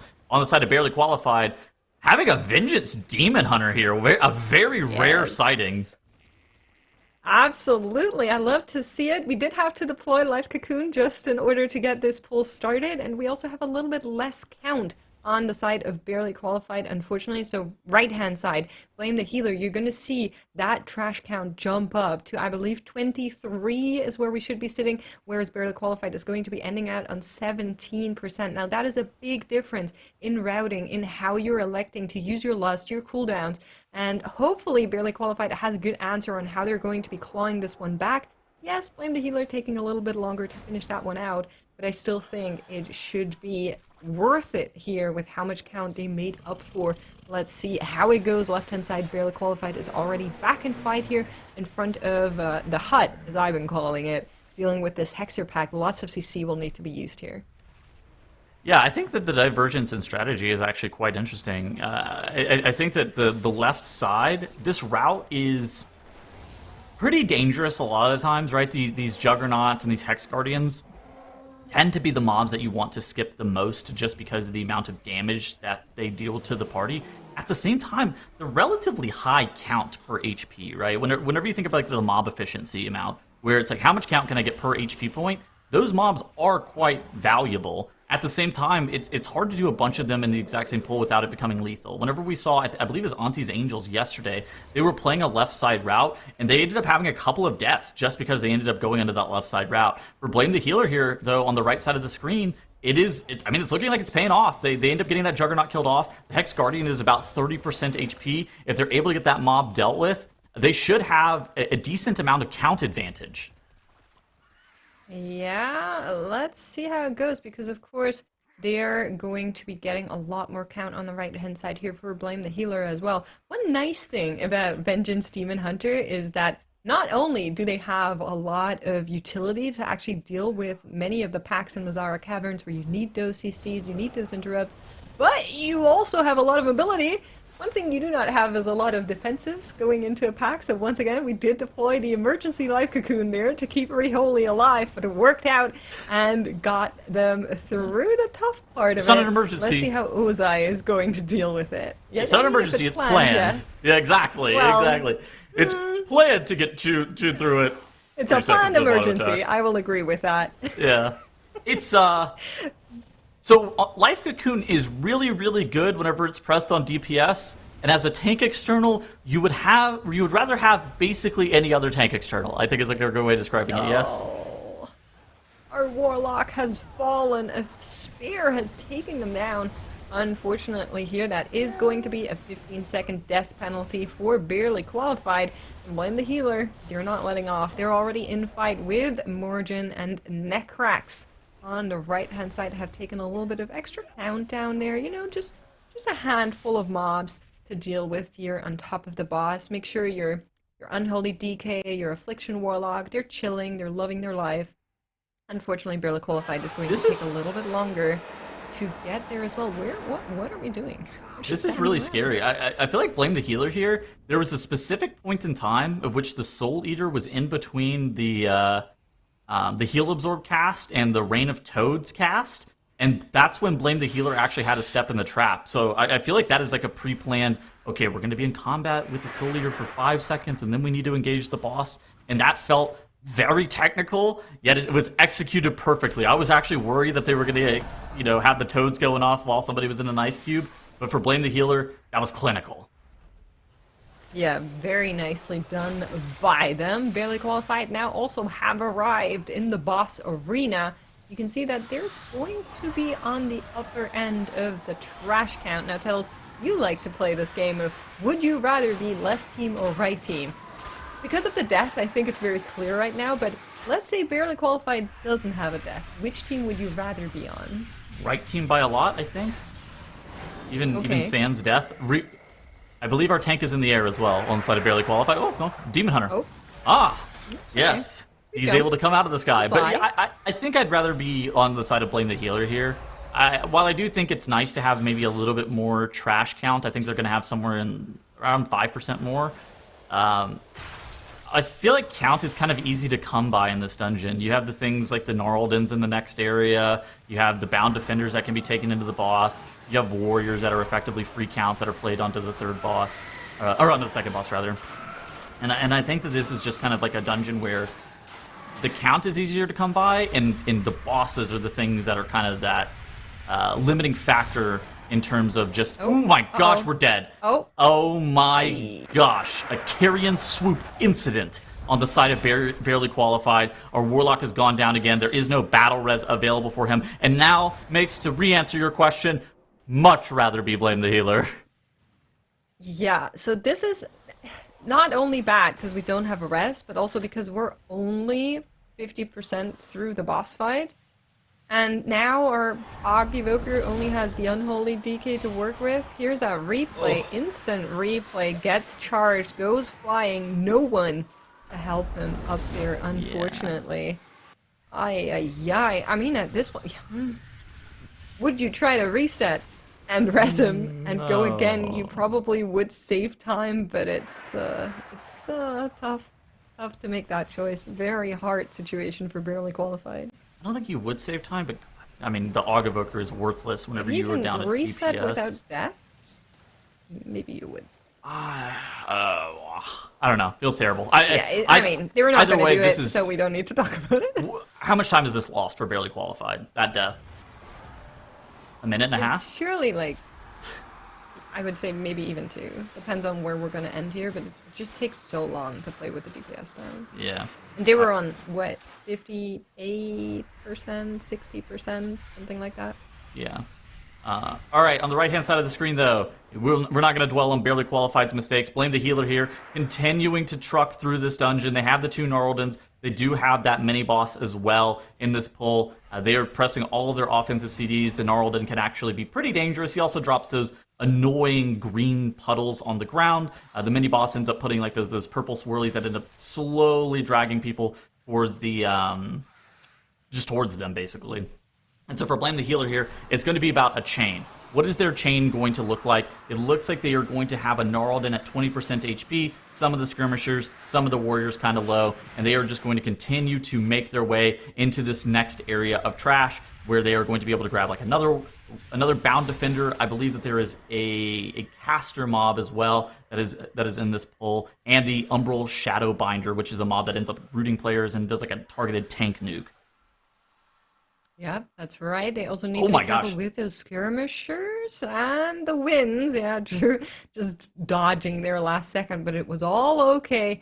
And those skirmishers are also dropping right now. Barely qualified, in the meantime, has finished the boss. They're on their way as well, with major delay, but they're on their way, which is a good thing.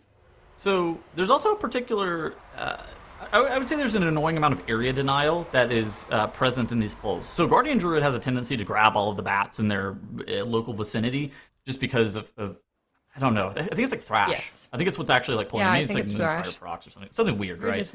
they have, they're bears. They're big. They So- just pull. The bats, they have an annoying frontal. And the bound defenders, they also have an annoying frontal. And then there are tornadoes on the ground. And then there are these slow-moving walking ghosts on the ground. And then there's a player getting targeted with a root occasionally. I feel like there's a lot of area denial in this pull that's really, really annoying. And so for Blame the Healer, they're going to have to be watching out very carefully and making sure that they don't accidentally end up getting clipped, because I feel like this is actually a pull, while it looks like it should be under control, it has a tendency to be able to spiral out of control rather quickly. Yeah, it's certainly true. That's why, just in case you're interested, you'll also see your teams usually pull where they're standing right now, so they don't get hit by those additional ghosts that walk through the pack. It's very annoying, and especially for casters, they want to make sure that they're not standing there. But here is Angel getting us the incense, and we're going to be seeing how they deal with this. Rest of the team is probably going to walk ahead, and then I assume we'll see our Evoker Wernstone back. Yeah, we did see, like you said, we saw Angel running to the side. He's going to have to be able to be within 100 yards range to actually press that Wernstone, kind of like you were calling out. Where is he? Okay, now... Still clicking, and here we go. You need to like stand on this stone, which we've seen in the past as well. If Wolf had jumped down already, suddenly our Wernstone would have not reached. But because this is still possible, that's exactly where we're going to see those teams come in. I felt like we lost about 15 or 20 seconds there, Mix. Just from like the gathering of trash felt mobs and getting the pull set up. It felt like there was a little bit of time that was wasted there that could have been optimized. At the same time, Blame the Healer, their plan is fairly straightforward. They just need to make sure that they don't have like a large mistake. Barely Qualified had a medium big mistake, and so it's like Blame the Healer just needs to basically avoid a full wipe. They're playing this dungeon fairly clean as well. What you saw there is the DK on the side of Blame the Healer. He ended up gripping that Tormented Shade off of that altar. That Tormented Shade, if you don't life grip or you don't death grip it first global, it can actually get stuck on that altar. So really, really annoying. But if you want to play that pack on live, that's something that you need to make sure that you're aware of, is that you have to have a DK and they have to grip that mob first global. Otherwise, that guy's stuck up there forever. Yeah, a good thing to note. Also, something I wanted to mention on Bordaza, because I've been seeing questions in chat about this in previous runs whenever we entered the Mazara Caverns, is how most of the teams elect to deal with those shades that Bordaza spawns. So the way it works is every single player gets a Phantom, so, well, 4 players get a Phantom, and you need to run into each other. As you can see, Blame the Healer do right now. So usually that requires 2 DPS players to kind of go out of their way, and then the healer will try to run towards a tank, or however the team has set up priority. But what a lot of the teams are doing instead is actually having their tank soak one of them, and then just incap the other one with the Monk CC to make sure that they don't need to deal with another set of those phantoms to clear out whenever that unmake is happening at the same time, to just allow themselves a little bit more clean DPS uptime. And I think that's really, really smart. And I'm a little bit surprised Blame the Healer is not actually adapting to that. Yeah. I do think that Blame the Healer here, I actually like that they have a lot of skirmishers and warriors on top of the boss. I feel like this is something that the Augmentation Evoker actually gets a decent amount of single target damage. And then the DK and the Warlock are never really mad about having additional mobs on top of the boss. That's just effectively free cleave. You even see J-Root here spamming Seed of Corruption on those mobs. So everybody's happy to have the additional trash. And so I think that that's one of the things that, while the Phantom strategy, kind of like you were calling out, it makes it more consistent, it makes it easier to kind of deal with from like a healer perspective. Ooh, the land... Yeah, see? I don't know how I feel about that landslide. They need to get the boss killed off quickly. If they can get the boss killed off quickly, it doesn't matter. Otherwise, this landslide could actually cause them some problems. They need to basically beat the next shield phase. Yeah, what happened is our Evoker needed to dodge away from the Unmake, and then so that the Phantom wouldn't follow him further, use Landslide to try and CC it and make sure the other Phantom would run in there, but it looked like he got both of them stunned. So a little bit of an oopsie there, but in the end it did work out there with that knockback. They were able to clear it out, and Blame the Healer is going to be able to take down Verdaza. Now, left-hand side, yes, they're behind. 2 deaths on top of the dungeon progression, but barely qualified. They're not giving up without a fight here. You can see they're also fighting away at Verdaza. Significant amount of trash count done as well, so I assume we're going to be seeing similar end of dungeon conflicts for both of our teams here. They still have a lot of time to make up for it. They're still kind of hate watching, hoping Blame the Healer makes a mistake, but I do like that this is a team that keeps on going, right? It's the same that we saw in the Magister's Tears. They also finished their run with those additional mobs that they accidentally pulled, and it's a cool thing to see. Blame the Healer could wipe to this pull. Like, it looks like they're taking all of this trash, the double bound defenders, but notably those shielded skirmishers, that whenever that shield expires, they pulse AoE. This is kind of a situation where the banging of the ritual drum and the AoE from the skirmishers and potentially somebody getting knocked by a tornado, that could actually cause a wipe if not dealt with cleanly. And there's also like the Tormented Shades, which have to kind of be babied by this DK. For Blame the Healer here, they're taking things, I was going to say a little bit slow, not pulling Rack Tool immediately, but after a couple of seconds, they do engage the boss. The Zephyr looks like it comes out a little bit prematurely. Is it still going to be on the team whenever the ads explode? It looks like maybe it expired even. Oh my god, Mixon, this is exactly what I was talking about. This was an incredibly sketchy way of dealing with this pull on the side of Blame the Healer. Bloodlust has been popped, but half the group is dead. We're going to have the DK be dead, and they are full wiping, barely qualified believers. Look on the left side. You are hooting and hollering. You are so stoked because now barely qualified. They have the opportunity to be able to recover here. They had that death on the first boss. Now they need to make sure that the remainder of their dungeon is clean. And for Blame the Healer, they have to retool and do basically the same pull without Bloodlust.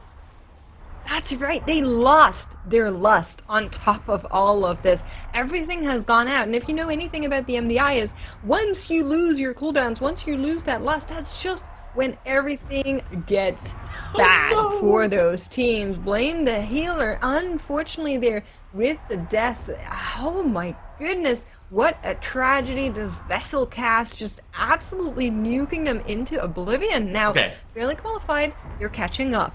Who would you rather be? Now, a lot of, I would love to be on barely qualified side right now. They don't know. They think they're playing from behind, right? So they might even just, you know, try to play it just down like they did in the previous key. Let's see how it goes for Deer Tailend, because they look like they only need the drummer. They have 99% count, and they're on their way. So it's really hard to mess this up from here on out. I mean, I think that this is unlosable, right? Like, I'm pretty sure this is unlosable, Mix. That's a dangerous word. I don't like that word. I'm not going to say that, but if you would like to say that, you can. We do have a defender that's coming up here that they will need to deal with Zabyan. The bonus defender. Very rare. We're going for the 112.47 count. What can I say? Yes, He's just there. yes, the 102% counter out. Not only is it the defender, which is really annoying, but he also spawns tornadoes, which are, oh my god, unbelievably annoying. The Evoker on the side of barely qualified, he Breath of Eons through the gate, immediately started taking ticking damage and panicked. I panicked too watching that.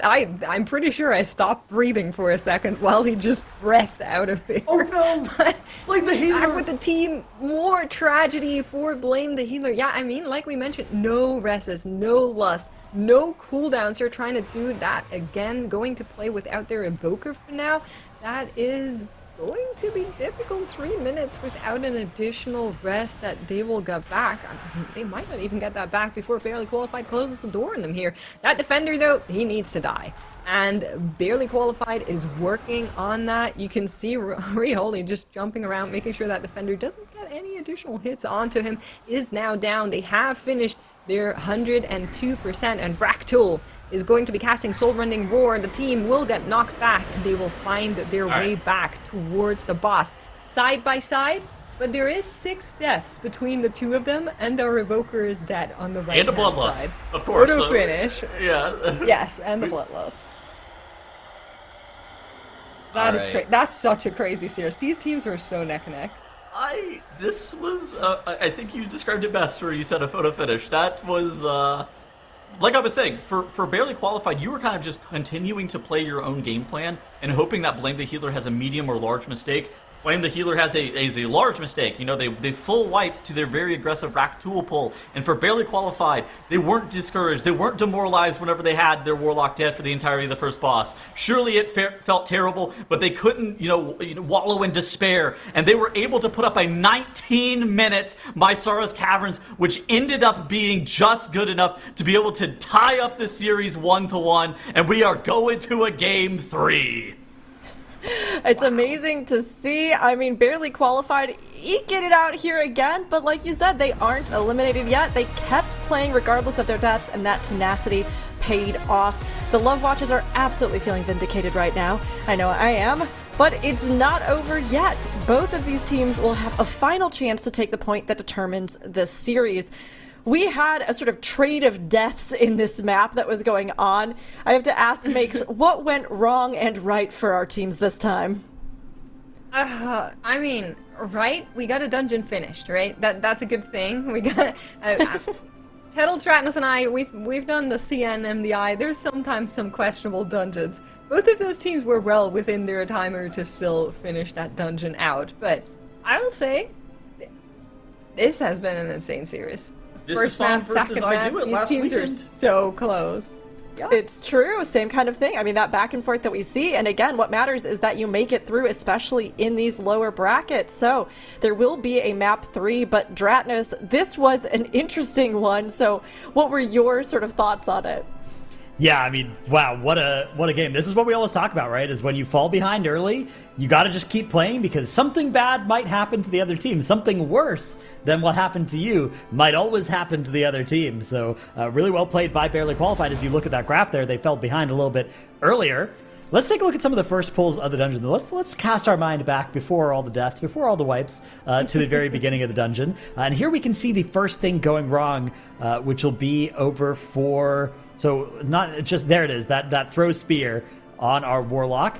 Not the end of the world, though, on that side. Meanwhile, for Blame the Healer, this is boss combat, right? So you can't release during this if somebody is ever to go down. So you always have to look out in this part of the dungeon. They were able to get this big pull onto the boss, everything going well.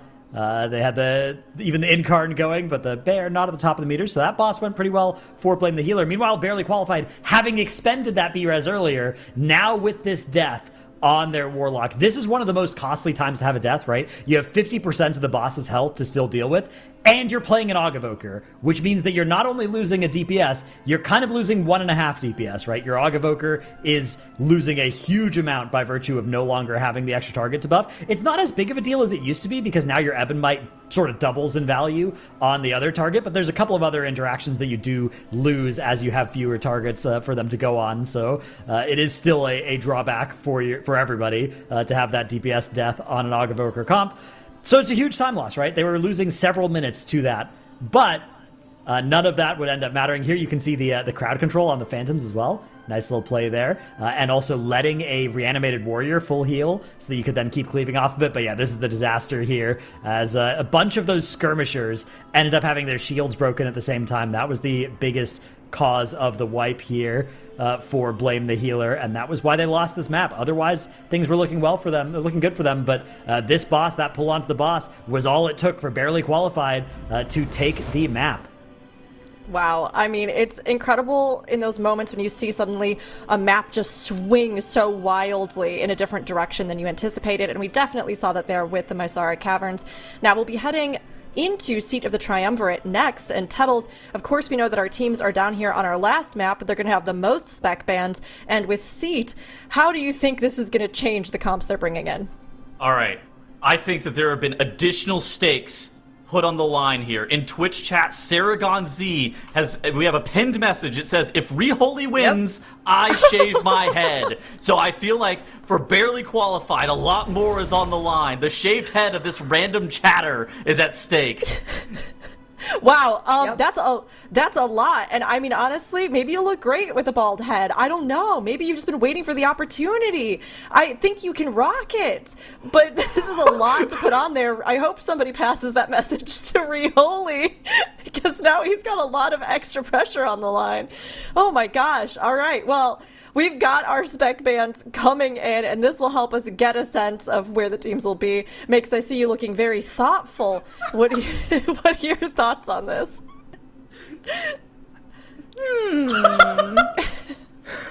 Okay. We lost our Bear Druid, our Mistweaver Monk, our Augmentation Evoker, and the Devour Demon Hunter. Now, if you had asked me what is the supreme comp to time the dungeon, I would have named all 4 of those. So, we still have an Unholy DK for Barely Qualified. We can still do the Brewmaster, and then Resto Shaman or Resto Druid.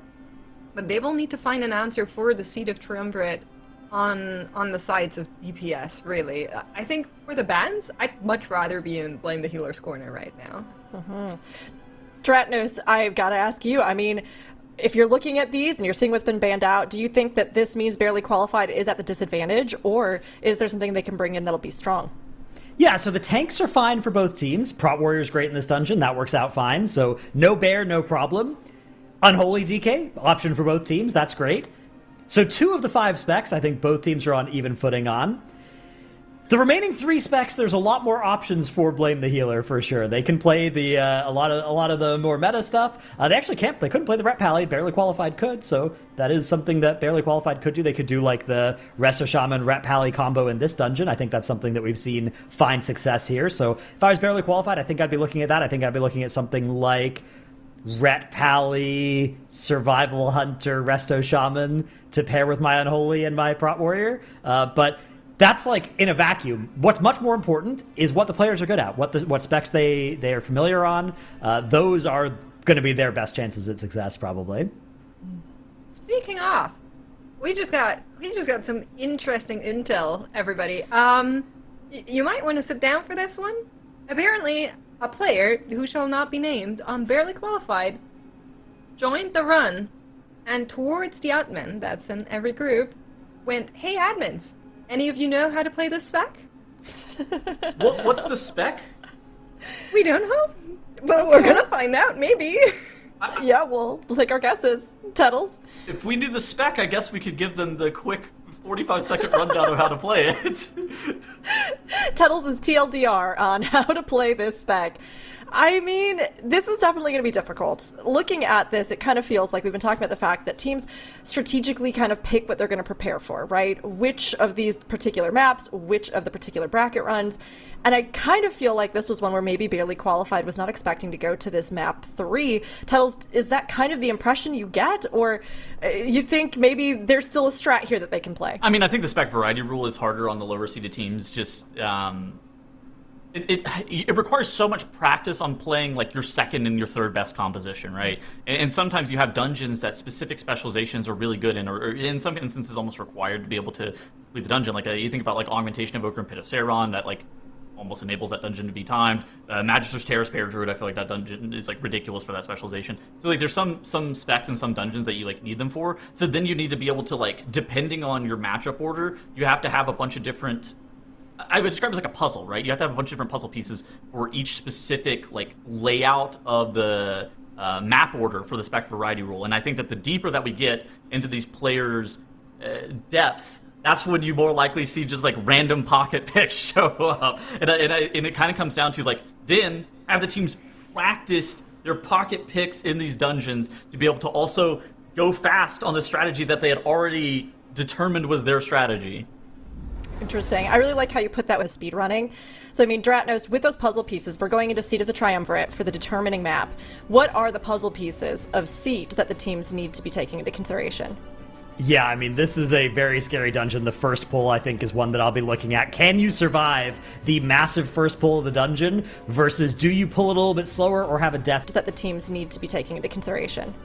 Yeah, I mean, this is a very scary dungeon. The first pull, I think, is one that I'll be looking at. Can you survive the massive first pull of the dungeon versus do you pull it a little bit slower or have a death there? If one team can successfully execute it and the other can't, I think that will be my favorite to win the map and the series. Okay, so we got a lot of pressure there right on that particular portion of the dungeon. I mean, Makes barely qualified. We've been over here. We're cheering. We're hoping. Do you think that they can manage to pull this off and win the series? I mean, after these two maps, anything is possible. That have been two insane maps by these teams, and Seat, out of all of the dungeons, is one of the tougher ones, just in general, with a lot of potential for things to go wrong. So I'm curious. It's certainly going to be extremely fun. It definitely is. It has already been a blast so far seeing these two compete, and our final map will be no exception. This is Game 3, our determining map here in our third series of the day. Barely qualified versus Blame the Healer. It could be either of them that walks away from this, but one thing is for certain, whoever doesn't will be going home, Tuttles. All right, I'm getting word from production that one of the DPS for Barely Qualified is one button rotation certified now. He is ready to game with the OBR. This is going to be a movie. That's not true. You're a liar. I'm popping in quickly here to say that we actually, JK, we're having a remake that's happening currently, so we've got a little more time here on the desk to chat a little bit while they continue to sort this out. I mean, they've got to keep us in suspense on this last one, but I think honestly one thing that we've seen across all of the weekends that's been very interesting here is that our lower seeded teams this time around, I feel like, have brought a lot of competition Makes, where we've really gotten to see a high caliber of play from them. Absolutely right. I mean, I think somebody in chat said it best, lower bracket is where it's at. Is always so fun to see these teams just give it their everything. And even stuff like, you know, you're behind, so you have to do this really insane pull that you never really done in practice before, but you're just going to go for it and give it your best. I love when teams do this kind of stuff. Yeah, you know, the niche tech, the clean runs, that's fun. But lower bracket, that's where the drama is. That's where the entertainment lives. It's so good. It's true. It's where the pure cinema always is. I feel like, especially seeing some of these maps that you don't know what to expect, and then they just turn out to be one of the highlights of the entire day. But it's so good even just seeing this series. But our lower bracket has had a lot of intense competition, and our teams are looking ahead now. Whoever wins this one is going to be facing off with Direwolves.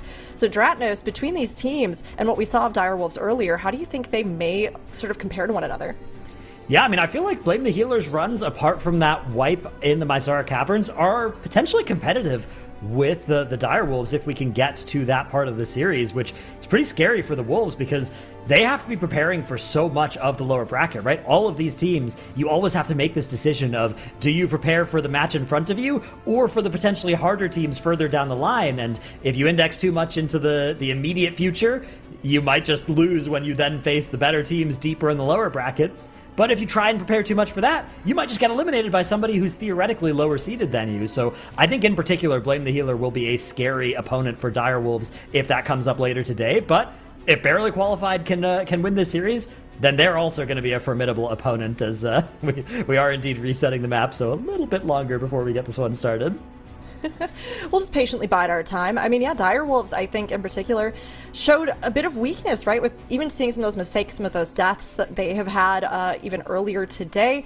Obviously, that is an opportunity and an opening for any of these teams, and especially in the lower bracket where we see these games kind of determined by that, who can clean their runs up and make them just the most concise, the least deaths, I think is something that plays a big role. But honestly, I've been very surprised by how both of these teams have performed. And Tettles, we were kind of thinking about, okay, well, what specs have we not seen earlier at the start of the day? With how the games have gone today, do you think we're going to see any other specs get busted out in the rest of our series that we haven't yet?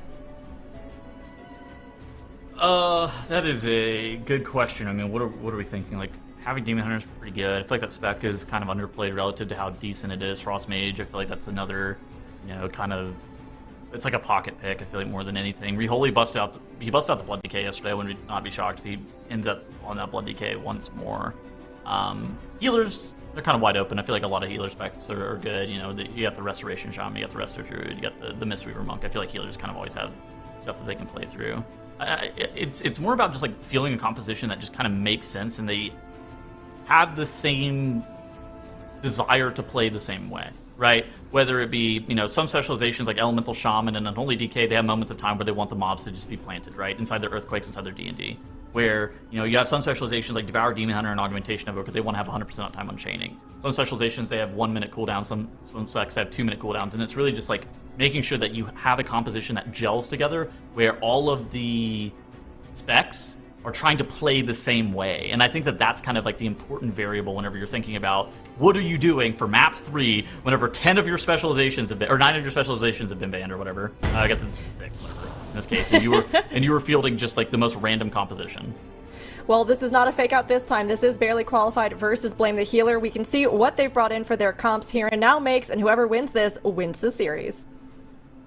That's right, and we are in here indeed. Now, a lot of this comes back to the bans. A lot of this was expected on our end. We kind of thought we were going to see that Resto Druid Brewmaster on the left-hand side. I'm also not surprised to see that Prot Warrior on the right-hand side, but we see our first death as the Chains of Subjugation take down Nelgist on that Survival Hunter. Now, Tettles, as we are watching them deal with this really crazy Subjugator chain pulling on the left-hand side and finishing out on the right-hand side, can you just give us a quick explanation on the spec that you think Barely Qualified didn't have ready? Well, I know what it is. It's been leaked to me who Didn't need it to was say that. and what the spec was. It is... Do you want the answer? I will leave that to your consideration because it is not my secret to share. It is Reholi on the Brewmaster Monk. He did not know how to play Brewmaster Monk. Loki, that's based. Loki coming into a third map on an elimination best of 3 with a spec you never played before and just going with it. I'm sorry, that's based. My tank doesn't know how to tank, and he's in a 16, trying to go as fast as possible. He's a skilled player. I'll figure it out. How hard can it be, Tills? Can you give us a quick explanation of how to play Brewmaster? Well, you could get my artistic interpretation of how you play Brewmaster. You press Blackout Kick on cooldown, and you press Tiger Palm after it. You make sure that you get Shuffle applied to the mobs before they melee you. I think that they're playing Statue in a lot of dungeons this season to be able to maintain threat, so that can actually be something that's beneficial. You don't press Spinning Crane Kick a lot, although I see Reholi pressing it. Maybe he needs to take some notes from... you also probably don't want to be pressing Chi Burst whenever the boss is tank bustering you, but that's more of an advanced strategy. Nu Zhao and the Fortifying Brew, those tend to be things that you want to be pressing on cooldown, and you press Exploding Keg as well to be able to do a decent amount of damage. Okay, that's pretty good. Thank you for that rundown. In the meantime, our Demon Hunter on the right-hand side was maybe a little bit sleepy. Went to bed just for a second. Got touched by the bad goo. And took him down. 1 death there on each team now, so we're back in equal territory for our teams. Yeah, I do wonder how real he's gonna do on a Brewmaster Monk. Like, I do think that Brewmaster has this kind of floor where Stagger and Active Mitt is like sometimes a little bit easier at the same time. Making sure that you're pressing your keg smash and getting threat on the entire pack is really annoying, and making sure that you're pressing like your celestial infusion at the right time on cooldown effectively is also kind of annoying. But I mean, for barely qualified here, this is what the spec variety rule aims to do. It aims to push players and kind of test how many specializations that they're able to play at like a super high level. It's kind of an interesting question, and kind of a unique feature of this season's MDI. Yeah, I agree. It's certainly very cool to see. They're going to be finishing out their boss just a little bit later than Blame the Healer, though. And they also have 2% less count to show up for it.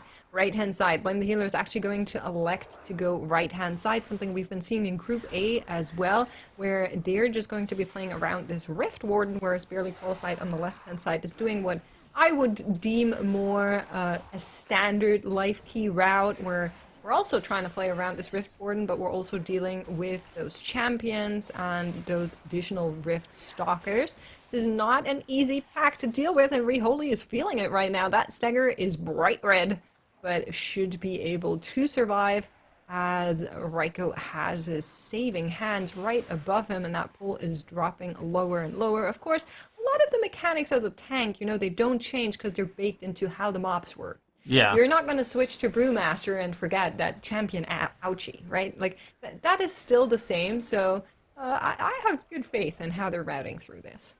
I feel like the route's actually pretty decent. At the same time, Blame the Healer is doing that more, I would say, standard right side route, where they're minimizing their amount of like run time throughout the entirety of this dungeon. I feel like if you end up going this left first route, while it allows you to make sure that you have your offensive CDs front loaded for like the Rift Warden plus double Rift Stalker pack, which, you know, that's a pretty dangerous pull. At the same time, like, you end up gaining probably about 15 seconds worth of just travel time by doing that. So I think it kind of depends on defense. Oh my god, Barely Qualified is so low. Their entire party is dropping incredibly low. They have a death on the Hunter from that Rift Warden pulsing AoE. It looks like their healer is able to get everybody stable. That was very tragic, Makes. Yeah, I mean, you could kind of see it. They kept dropping and dropping, and at some point, your healer has to make a gut call of who they're actually going to be healing, and, you know, Hunters are just notably not very good at surviving, no matter what that spec is named in reality, and that is going to be the second death for that team, unfortunately. Now putting another 15-second gap between the two of them, and here we're going to see that extra walk time that you called out, so they're going to go over here. They're going to take those Umbra Fins, they're going to group everything around that Warden, and then once we're finished with this, we actually have to backtrack once again. But look at this! Chubby is going down here as well. Nulgo's dropping really low. No way to survive this one. Raiko barely hanging in by a threat. Massive heal absorb on her Hunter as well. They're not through the worst part of this pack yet. They started out, and I think it was at least 2, but it might have been 3 people were stacked for that Chains of Subjugation, which is why you saw like their entire party dropping so low, and again, multiple people stacked for that Chains of Subjugation. The Conjurer free casting those Dark Bolts, and Barely Qualified going for the full wipe there. A really unfortunate series of events. 9 deaths, 2 minutes and 15 seconds worth of death penalty is now applied to Barely Qualified, and they are going to have to re-pull that pull that we were talking about being so deadly, Makes.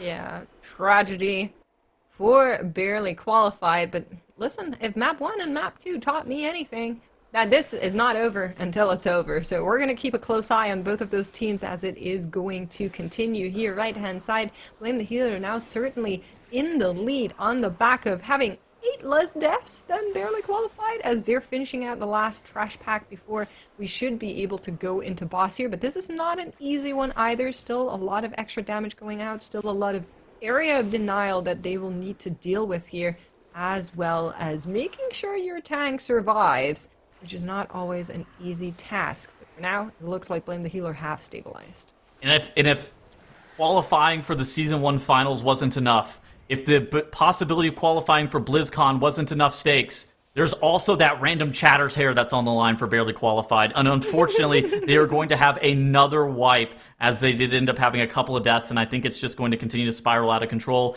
Their Resto Druid is going to go down. Their Unholy DK, this feels inevitable with him getting meleeed to death by the trash pack. He's cutting it out a little bit. Oh, wait, hold on. Hold on. Is DK OP? DK is quite OP, but he still dies to the Leeching Void. Yeah. All right. Well, more deaths on the board, up to 14 now for barely qualified. Right-hand side, we're in fight with Caprice. You know, blame the healer. They probably haven't even noticed that this is happening. There is a little bit of a delay, of course, to the stream. So it should be right around now when they're maybe finding out if they're keeping tabs. Usually that doesn't mean anything changes though. Usually the route that a team has planned is going to be played that way because that's how you allocated your cooldowns. That's how you plan to move on through, and once you start to go slower, suddenly the cooldowns desync, and it actually becomes harder to do than the way you practiced it. So I don't think Blame the Healer is going to adapt in any way here. I think they'll just continue to play what they would have played any other way, and we'll see how that route actually looks towards the end of it. Yeah, and I think that's something that you're saying is actually kind of key there. Like, you don't really want to deviate from your strategy during practice, right? There's a reason that you set up your routes and your cooldowns and all of your strategies in that specific way. It's because whenever you have all of your offensive CDs, it actually makes, in some instances, you know, doing 2 pulls in one a lot easier than having to just like split them up. And there's a reason that the pacing and the design of all of your cooldowns and when it's happening, you know, when you're pressing your offensive, when you're pressing your defensives, healer CDs, stuff like that. There's a reason that you have things that are set up in such a methodical manner, which is why whenever you have a couple of deaths and things get out of rhythm, sometimes teams can actually, you know, almost full wipe or have partial deaths, or things can actually spiral out of control rather quickly, because whenever you don't have things set up exactly like you planned during practice, that's when things become a little bit weird. Or then you have somebody holding their cooldown for 40 seconds, and they're like, was I supposed to press it there? But if you pressed it there, then the run gets a lot worse, and it just becomes this kind of weird setup. But for Blame the Healer, I'm 100% with you, Makes. I think that they have to continue to just play their strategy, even if it's something that is aggressive and can potentially wipe them. And for barely qualified here, it's tough. I'm gonna level with you guys in chat. We just got a better rest. We can get him back up. I mean, we're down 3 minutes and 45 seconds. Oh, sorry, 3 minutes and 30 seconds. Okay, 3 minutes and 45 seconds. You know, a lot of minutes. We're down a lot. Yes. Well, you know who's not down a lot? Blame the Healer. They're going right now because Ozai is currently activating their skip here. The way it works is he's going to walk on over, pull this. The rest of the team just skedaddles on by, and then he is going to Wernstone Shadow Meld to make sure that they are able to skip this. Here's that next skip. Jiro is actually going to do Silence of Sigil, Sigil of Silence, and then the rest of the team will walk on by, rescue up here on the 3-seater mound, and then the rest of the team just follows because they're able to double jump both of our classes. And that is how we're going to be entering this arena here to start that next boss. And after it, we're going to go back and deal with that trash just to make sure they have something to do in the meantime on when that Laura RP is happening. Something nice that you can see here, you can also learn for your own keys, is to CC one of those conjurers, and that allows you to actually play several of those packs together.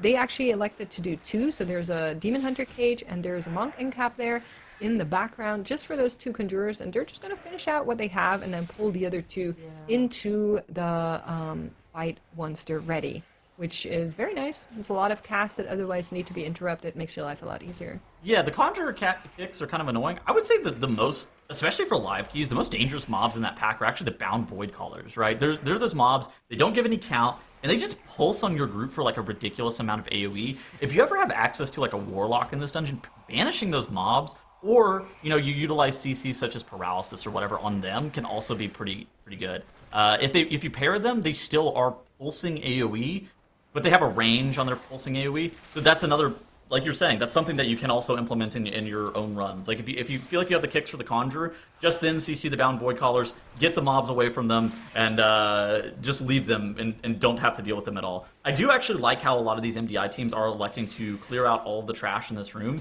That actually allows you to more effectively pull Viceroy Nazar on top of these Umbral Tentacles and get the most effective cleave possible all the time. Where you saw for Blame the Healer right there, they got a God Spawn. They got 3 tentacles right on top of one another, and then the Demon Hunter and the DK, they were just able to go to town on those mobs, just dealing an insane amount of DPS. And look at the Prot Warrior. The Prot Warrior is doing more damage than the Unholy DK right now. What's going on? Well, that's a tiny nifty spell that Prot Warrior has access to that's called the Spell Reflect. It's one of the reasons we're actually bringing this one, and you could just see him do it again. So every single time that boss casts an ability called Mind Blast, our Prot Warrior instead says, actually, I don't want to be hit by that. You take it instead. And they they just spell fleck it. Goes back to Nezar, does tons of damage. Very nicely done.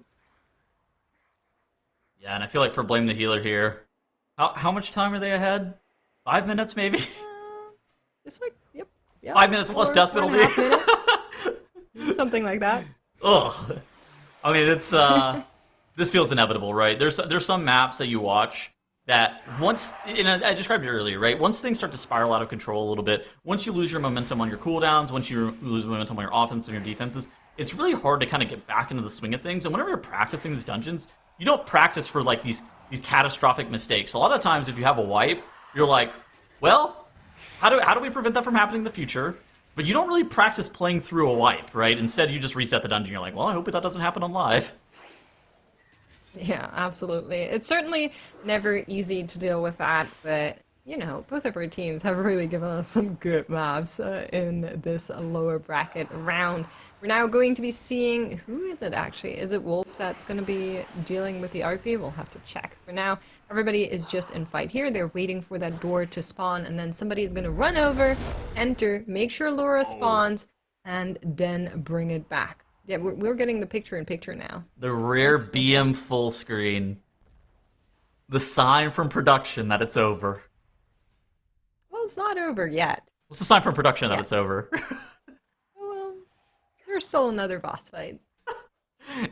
Yeah, for Blame the Healer here, I actually feel like they've had a pretty good series. It was pretty competitive, right, between them and Barely Qualified. They did have a minor hiccup in that Mysaurus Caverns, but I feel like, you know, moving into that next series for Blame the Healer, if Direwolves continue to play inconsistent like they have, I would not be shocked if Blame the Healer is able to take maps off of them and potentially even winning that series. So for Blame the Healer here, I feel like this entire matchup has been quite well executed for them. They have 100% enemy forces. They've now started their RP. And all that separates them from that 2-1 victory is going to be downing Lura. Bloodlust is available for them, and it's just going to be about a minute and 45 seconds after the boss is pulled is when Blame the Healer is going to stop that clock. So I think we're going to be seeing around a 17-some-odd minute run in here. Yep, that's right. Laura is going to be spawning in, and we're in fight now as well. Of course, a Bloodlust is going to be saved for the Symphony phase, where the boss just takes a multitude of damage, and you get to nuke it. Now, I'm expecting this team to be able to one-and-done face Laura. Let's see how that one goes, but for now, we'll need to deal with some of these artifacts first. You can see some pings coming out here, making sure everybody knows where they're going. We've also seen some teams elect to, or try to get 2 in 1 beam, which is pretty cool tech, but not something Blame the Healer is doing right now. Yeah, I think for Blame the Healer as well, how they navigated the spec variety rule in the series was... I'm interested in your thoughts on this. I feel like they navigated spec variety rule almost perfectly from what their goals were with the specializations that were available in each and every single dungeon. I feel like it was set up almost perfectly. They went for a maybe slightly weaker composition in map 1, but it set them up quite nicely for map 2 and map 3. Last second move there on our DK, but looks like he was able to get it. Symphony of the Eternal Night is going to be cast. Lust is going to be popped, and they're going to full send your cooldowns, and I agree. I think one collapsing star really nicely on the spec bands. Yeah, all right. We got to count the collapsing stars here, Migs. We're getting the next Void Ray here for Jeru, and then we're going to be getting the second collapsing star, bang, and 5% of the HP of the Lura goes down. We're going to be getting a third collapsing star here after this Void Ray Eradication, and then collapsing star, bang, 5 more percent. So we got 3 collapsing stars inside of this burn window. The boss is unfortunately still at 15%, but with that Void Metamorphosis and a little bit more damage here from that Bloodlust, I would not be shocked if Blame the Healer is going to be able to down this boss in another, I would say, about 15 seconds or so. And for Blame the Healer here, it wasn't the fastest seed of the Triumvirate that we're going to be seeing this weekend, but it was clean enough. And for Barely Qualified, they are going to be going out in that lower bracket. Unfortunately, you know, maybe they're going to be able to kill Lura off, but not in the seed of the Triumvirate. They're going to be having to go back into the raid and kill off Mythic Lura. They absolutely will, and we are excited to see how this all panned out. It was a very, very strong showing from both of these teams, especially down here in the lower brackets. But Blame the Healer doesn't need to play the blame game after this one because they have won the series and will be moving on to face Direwolves. They stayed steady throughout both maps, taking the series 2-0. Barely Qualified did give us an impressive showing, though, especially for our last seed team. Their raid tomorrow night might have been saved, as has Saragon's hair in chat, but unfortunately, that's because they've been eliminated. I'd love to see them back again, though, because their runs definitely caught our attention. Now, that's honestly an incredible matchup that we got to see between these two. And the lower bracket, I feel like, always keeps us on our toes. So while a lot went wrong for Barely Qualified, would you say that this one came down to outplaying one another on spec bans or something else, Tettles?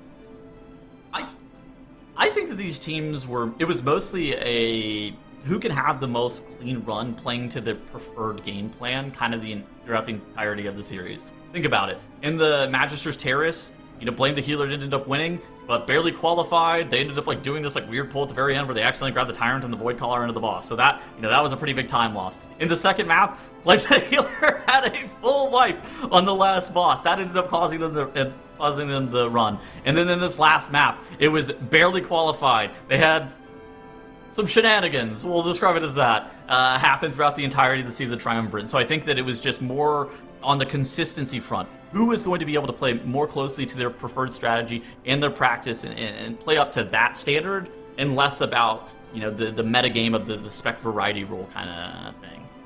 That makes sense. I mean, I think we definitely saw that between the maps, but Dratnos, is that something that you agree with in this assessment of the map we saw? Yeah, this was a tough one, of course, for Barely Qualified. We're not going to harp on it too much, but things went very poorly, very quickly for them in this map. So a bunch of deaths stacking up for them. And that was really the most important thing here. Sometimes we get these maps that come down to a spec here, a pull there, a trash mob that gets aggroed here, a failed skip there. This was not one of those maps, right? This was one that was unfortunately defined by Barely Qualified. I think they just were preparing for a 2-map series, right? They were trying to win this in 2, and they were not ready to go to a 3rd map here, and it definitely showed things went very poorly for them very quickly. And yeah, sometimes the MDI is just like that, right? Sometimes you have this 3rd map, especially with the spec variety rule, and you put all your eggs in those first 2 maps baskets, and things do not improve for you after the first couple of deaths. They go even further off the rails. Meanwhile, Blame the Healer, they budgeted their specs out nicely across this series, so they got to come into this map with pretty much everything they wanted, right? They have all 3 of those meta DPS specs. They have the Mistweaver Monk, and they have the Prot Warrior, which this is the dungeon where Prot Warrior does basically as well as Guardian Druid, thanks to that Spell Reflect on the 3rd boss. So really well played by them, right? They only won the series 2-1, but they were ahead for most of that map that they did lose, and they did play their spec variety rule really well. So I think this is a really encouraging sign for Blame the Healer's chances as they do progress deeper in the lower bracket, and unfortunately, we are saying goodbye to Barely Qualified. We are, but again, really good showings from our teams down here, and I think that just makes these upcoming matches, like you've been talking about, even more exciting. There's possibilities here for either team to take it, and since we still have several series left to us, with our first elimination of the day, where does that leave our bracket? Yeah, so we know already for tomorrow, of course, Triple Threat and ANTTIS Angels are waiting in the semifinal in the upper. But what we also know is that Direwolves are going to be facing off against Blame the Healer, so they'll get one series of break time to attune to the maps that are going to be waiting for them there. Unfortunately, Direwolves also will need to stay awake for a little while longer. Our friends in Oast Down Under, a little bit of a rough time for them. And for us, CHIZLE'S bargain against EXODIA B is next, and the winner of that is going to be going up against Physical Godcom. So 3 more best of 3 in tonight's competition. It's just going to be a treat. We're halfway through the tournament day only. I know. It's wild to me. I feel like we go on a whole journey and then there's still even more ahead. Group B is definitely delivering, and there's been so much that has just been fun and exciting and interesting to watch between these different matchups, let alone what we're going to see with some of these teams as we continue on. And while that's it for Series 3 right here and now, up next, as Make said, we are going to be seeing CHIZLE'S Bargain versus EXODIA V. We'll have another exciting lower bracket showdown for you once we're back from our break.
The MDI is back, and our next matchup will see CHIZLE'S Bargain versus EXODIA V. So chat, get your predictions in, and we'll give a little chat about these teams ourselves.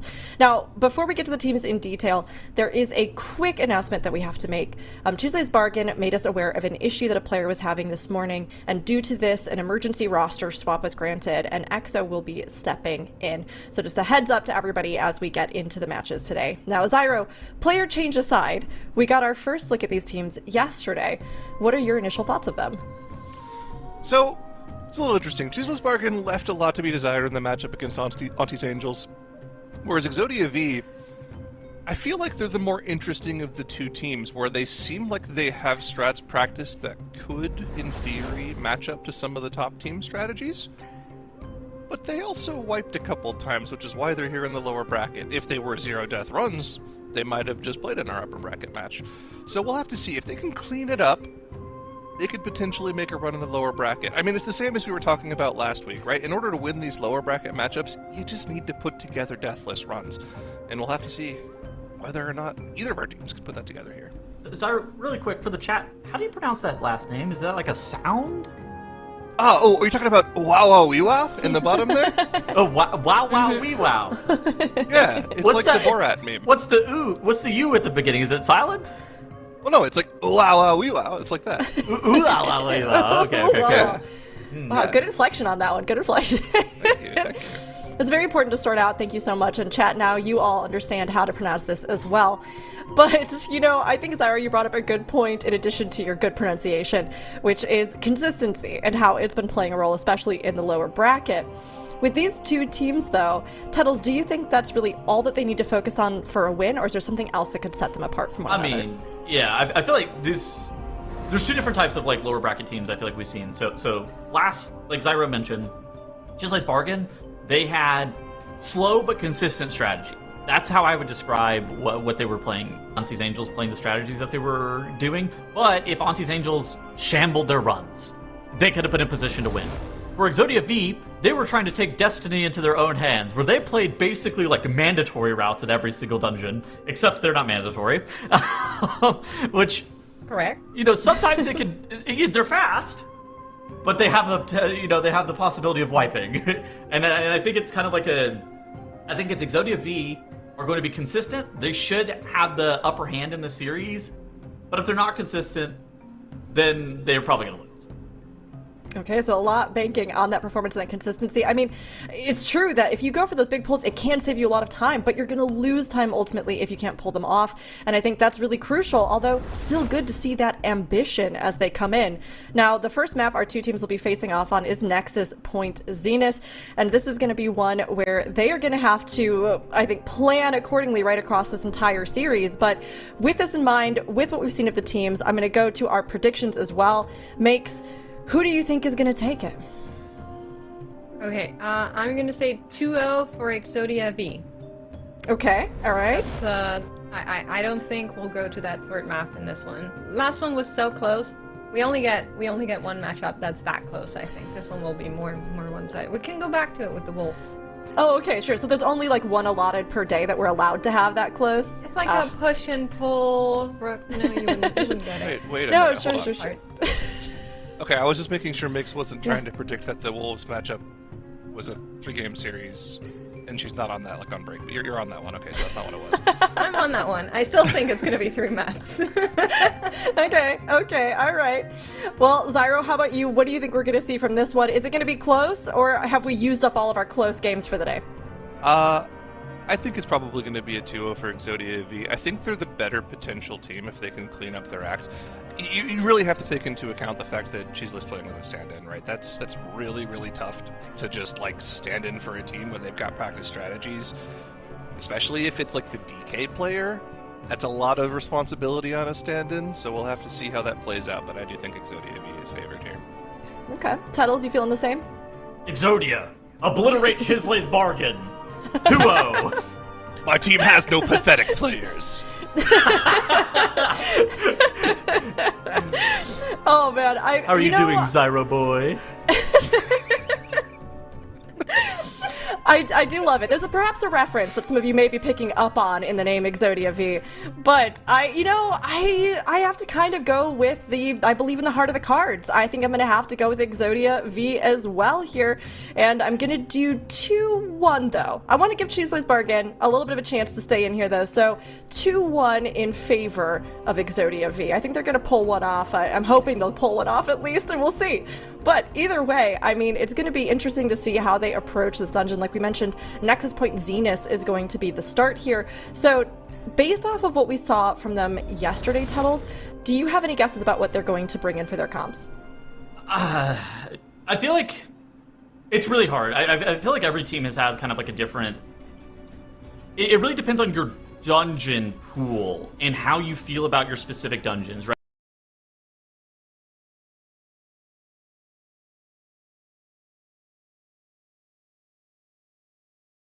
We learned anything from since Spellbook last weekend, whenever we did the winners interview with Sky, he said that having a really good read on what dungeons you're the best in is so important, because then you're able to allocate your best compositions to that, and that's going to be where you see these teams allocating their comps for. Indeed, I mean, and we can see what they're bringing in right now, so we'll get started here in the first map between CHIZLE'S Bargain and EXODIA V makes.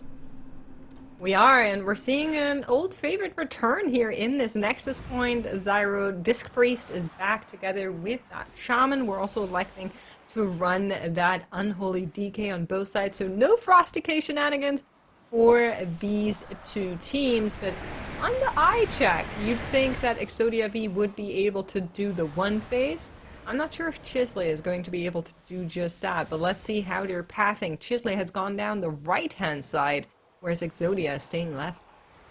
Yeah, this also means that EXODIA could potentially play for the second Lust on the second boss, but it is a 15. This Nexus Point is a lot faster on this lower key level, so using Lust on the first pull means you're unlikely to have it back up for Core Warden if you're using it on the left side, unless something goes horribly, horribly wrong for them, which did happen to EXODIA V in 2 out of the 3 dungeons yesterday. You can see health bars dropping extremely low on this first pull as they're all standing in that AoE. But, of course, Lilio able to keep them topped with the Bloodlust plus PI combo. They're generally going to take it okay here. As long as he DPS the mana batteries down there, I think you're going to be totally okay there. First pull done for both of our teams here. CHIZLE'S Bargain is going to be chaining more of that trash on top of the boss spawn RP that they're currently dealing with. I don't know how much I like the Lust on the right side here, but I don't know. It seems like it's working out well for CHIZLE so far. Yep, it's certainly looking okay thus far. Like you mentioned, we'll need to keep an eye on the Nazara push, and we've seen teams succeed with both routings as well, either going left or going right. I did want to bring you guys some tidbits about our teams, starting with EXODIA V, because they gave us some great blurbs on their players. You know, we always ask the teams, like, is there something you want us to share with the broadcast? And EXODIA came in with some pretty interesting setup. So, for example, for the DPS player, whose name is Zyro? Oh, Yeah, exactly. They said that's our DPS machine. Either drops a legendary performance or accidentally pulls the entire dungeon. No in between. And I respect that. I mean, I feel like that's a lot of DPS players, right? Like, you either go for the rank 1 parse, or if you have no RNG, you're just ejected and don't want to play the game.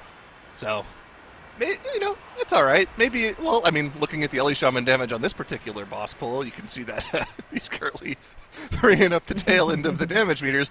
But that was just the Ascendance-less Ellie Shaman. Here's the Ascendance instantly popping up the damage meters here, blasting the boss down here. In coordination with that power infusion, that's probably exclusively going to the Ellie Shaman in this particular dungeon. Very, very powerful combination there. And, okay, I'm eating my words here. I'm going to be getting through this first boss very shortly here. CHIZLE'S Bargain still dealing with the remainder of that trash that is going to spawn the Core Warden, though. Without the Bloodlust here, and with a slightly less than ideal comp, I don't think the one phase is going to be a consideration at all for them. Yeah, I also don't think that's something they're playing on. We'll see how it goes for them here. They're now in fight, so that was the last set of mobs that they needed to actually get the boss spawned. And once Lothraxion spawns in, we're going to check in with them as well. In the meantime, EXODIA is going to be able to bring Kasrith down. From the looks of it, still need to do a little more percentages, one more application of that. Heal Absorb is going to be coming in, but single digits on Kasrith. I don't think this one should be any question for them, and that's exactly how it's going to be going out. They're going to click that console and make their way towards the right-hand side. Something I want to pay attention to now is how they're going to be pulling in the middle, but in the meantime, let's look over to this Light Scar Flare. Yeah, here's the first damage amp on the side of CHIZLE'S Bargain here, halfway through the cast here. Obviously, we would like to see them kill the boss in this damage amp, but it looks like the damage is starting to slow down for them. We're going to be at about 15% coming out of that damage amp, which, no lust, and with this comp is actually quite good. So I'm perfectly happy with that for this comp, but unfortunately, I don't think the boss is low enough to really give yourself a chance to kill the boss before the next damage amp. So it's not the fastest boss kill, but it's all eyes on EXODIA V, though, as they come out of that left side of the dungeon and head towards Core Warden themselves. This comp should be much more slated towards a perfect push and potentially one-shotting that damage amp on their side as well. Something I want to keep an eye on, by the way. This priest, every time we've seen a healing priest in the MDI, I've noticed mana is way more of a factor for them than pretty much any other heal. Lilio was completely at the end of the first boss there and actually had to sit, get about half that mana bar back before they ended up joining the group for this particular pull. So we'll have to keep an eye on that and see if it continues to be an issue going further into the dungeon. Yeah, I almost certainly think so. Both Holy and Disc Priest struggle a little bit with mana householding, for lack of better terms. So that's something you'll see more and more, and especially with MDI chain style pulling, is going to be hard for them to recover. Now, Disc has a little bit of better just kit to do just that, but even here you can see Machine is in fight, pulling everything here to try and start that RP, getting those first couple of nullifiers in fight, and Lilio is down to 15% of mana. And they're going to be in combat for the next, 2 minutes, right? Because these mobs continue to spawn over and over again. Now, maybe Lilio can find a moment to get a Shadow Meld drink off at some point, even if it's just for, 30% more mana. But they're going to have to find a very particular point in time to do that when there aren't any players in any real danger. Now would not be the time for that. Shadow Meld isn't off cooldown anyways, but maybe 30 seconds from now we'll see them head off to the side behind a pillar and go for a quick drink just to keep themselves a little more topped up. Oh, keep an eye on it. Meantime, CHIZLE'S Bargain has arrived on the left-hand side. We also are taking an image down here. That's always a little bit of added difficulty, those images, big frontal, big ouchie, just wherever they go. This one took a little bit longer to arrive, so still significant amount of health on there. They're also electing to deal with those Arcanists by CCing 2. Okay, going back 1 of them as they're on their way to the boss platform, but they're going pretty big here. All of the Arcanists. This is a dangerous pull that CHIZLE has in front of them. Lots of passive AoE damage on the group. Those debuffs going out to a ton of single target damage to the players they're on, and potentially cleave if they're standing on top of each other. For the time being, though, it's looking pretty good. We do have a lingering image still slowly funneling in from the back. This must be from the middle of the dungeon. So that's a little bit of extra count that they're getting here, but they're going to have to keep an eye on that. That's more passive AoE damage on top of this already pretty dangerous pull. And of course, once the Flux Engineers die as well, you have to finish off those mana batteries that they drop on the ground too. Time being, though, it looks like it's a great pull for CHIZLE'S Bargain, as they have kind of gotten into a nice equilibrium here, as everything is nice and stacked with the group. They're getting AoE CC out on the Arcane Explosion pulses, so they're not taking any extra damage. This is looking very, very clean for them. This is not looking like a team that is playing with a stand-in that they got, maybe only a couple of hours ago. This is very impressive from them. It absolutely is. Well done to EXO here. I also love the name EXO CHIZLE, a little bit of a nod. Always nice to see when our players do something like that. But they will need to keep on flooring it. Thus far, clean from both of those teams. But EXODIA V has entered fight with Core Warden Nazara. We'll keep an eye on whether or not they're able to one-face. This entire comp is built to do just that. If they're, for some reason, not able to do that, it would be pretty devastating. So something that will need to go right for them as well. But it looks like our teams are pretty close. You can see that the Light Warden Flare is off cooldown in the next few seconds here. The Ascendant isn't up for 10 more seconds. The boss is going to start casting that any moment now. Okay. Here it is. The Phyrexian is coming in. I think it should work. Okay, the timing works out perfectly. this is okay. Here's the damage amp for them. This is the massive push. This is what you said. The entire comp is built around PI plus Ascendance on the Elemental Shaman. We need some Tempest casts. Take a look at the cast bar for wow. We want to see as many Tempests as possible here. Boss is getting absolutely melted. Still have about 5 seconds of that Lightscar Flare left. Ascendance is about to start running out here, but that is a much better damage push for EXODIA V. They would have liked to kill the boss completely there, but at least they'll be able to kill the boss off in the next 10 to 15 seconds here and kind of secure themselves the advantage of this comp. Now, the biggest problem for this comp now, after the fact, is we know that teams like to go for this massive pull where they pull 2 or 3 of those Wardens together, and they don't have any cooldowns for it. That has wiped teams in both Group A and Group B, so we'll have to keep an eye on how EXODIA V plan to pull this last section of the dungeon. Now let's see how many more images they have up there. Of course, one is on the bridge for sure, but they also left both of the ones that are standing in the middle. You can see EXODIA V knows the tech. They're spam clicking here, making sure that console is filled as quickly as possible. We're looking at CHIZLE too. They're finishing out Kazrith, and we know they did at least one of the images already, so saving them a little bit of extra time in the middle section. They should be on their way just right behind EXODIA V in a couple of seconds, but Machine is on the run. Make sure we purge those flare bats. We have 1, 2, 3, 4, 5 images in this. Okay, no, we skipped the ones in the middle. So All far. right, I was scared.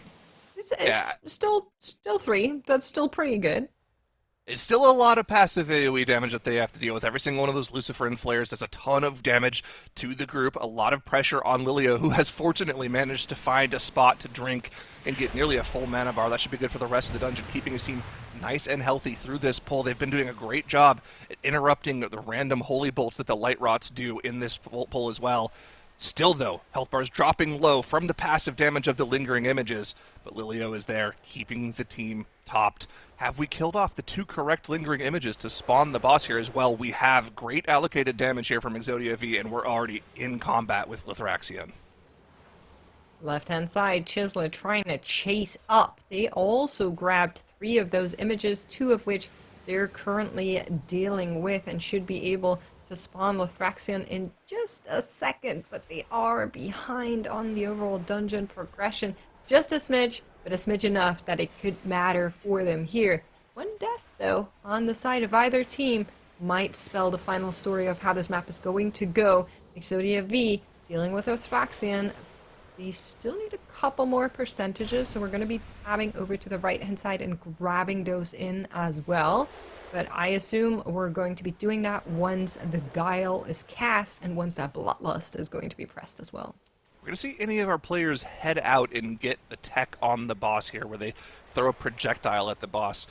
Don't see any players doing it for Lithraxion. Actually, it's Exo there. Here comes the Death Coil at the last possible moment, and you can see that projectile. Actually, I think it was really close to the boss. Yeah, but it was right on top of the boss, so you could hardly see the projectile whatsoever. Either way, they found the correct mob instantly, interrupted it, and are through the phase. This is what we're saving the Bloodlust for as well. Bloodlust plus that next round of cooldowns to burst down the boss and the remaining trash they need to finish off their count. That's absolutely right. And with that lust, all of those cooldowns are going to be sent once more. You can also see the fences just making sure that Lilio can actually free cast and do damage, doesn't need to take care of the rest of the team right now, utilizing as much damage as possible. Left-hand side, CHIZLE dropping really low as they're in the same spot here, but it looks like it might not matter at all in the end between the 2 of them. EXODIA V bringing Lithraxion lower and lower. We're on to 15%, and they are determined to take this one in their corner. I will say, Zyro, I think CHIZLE, like you mentioned, with that additional sub-in, certainly is playing out of their mind and is playing much better than a lot of us have expected. And EXODIA V is getting another Divine Guile here. It won't take them long as they march towards victory. There it is. Extremely well-played dungeon, honestly, from both of our teams. EXODIA V takes the first game and puts CHIZLE'S bargain on tournament point. 1 more loss, and they are eliminated. Not just yet, though. Not just yet. There is still a chance. But, you know, EXODIA V, we had high hopes that they would probably emerge from this as the victor, and they did, at least for this first map.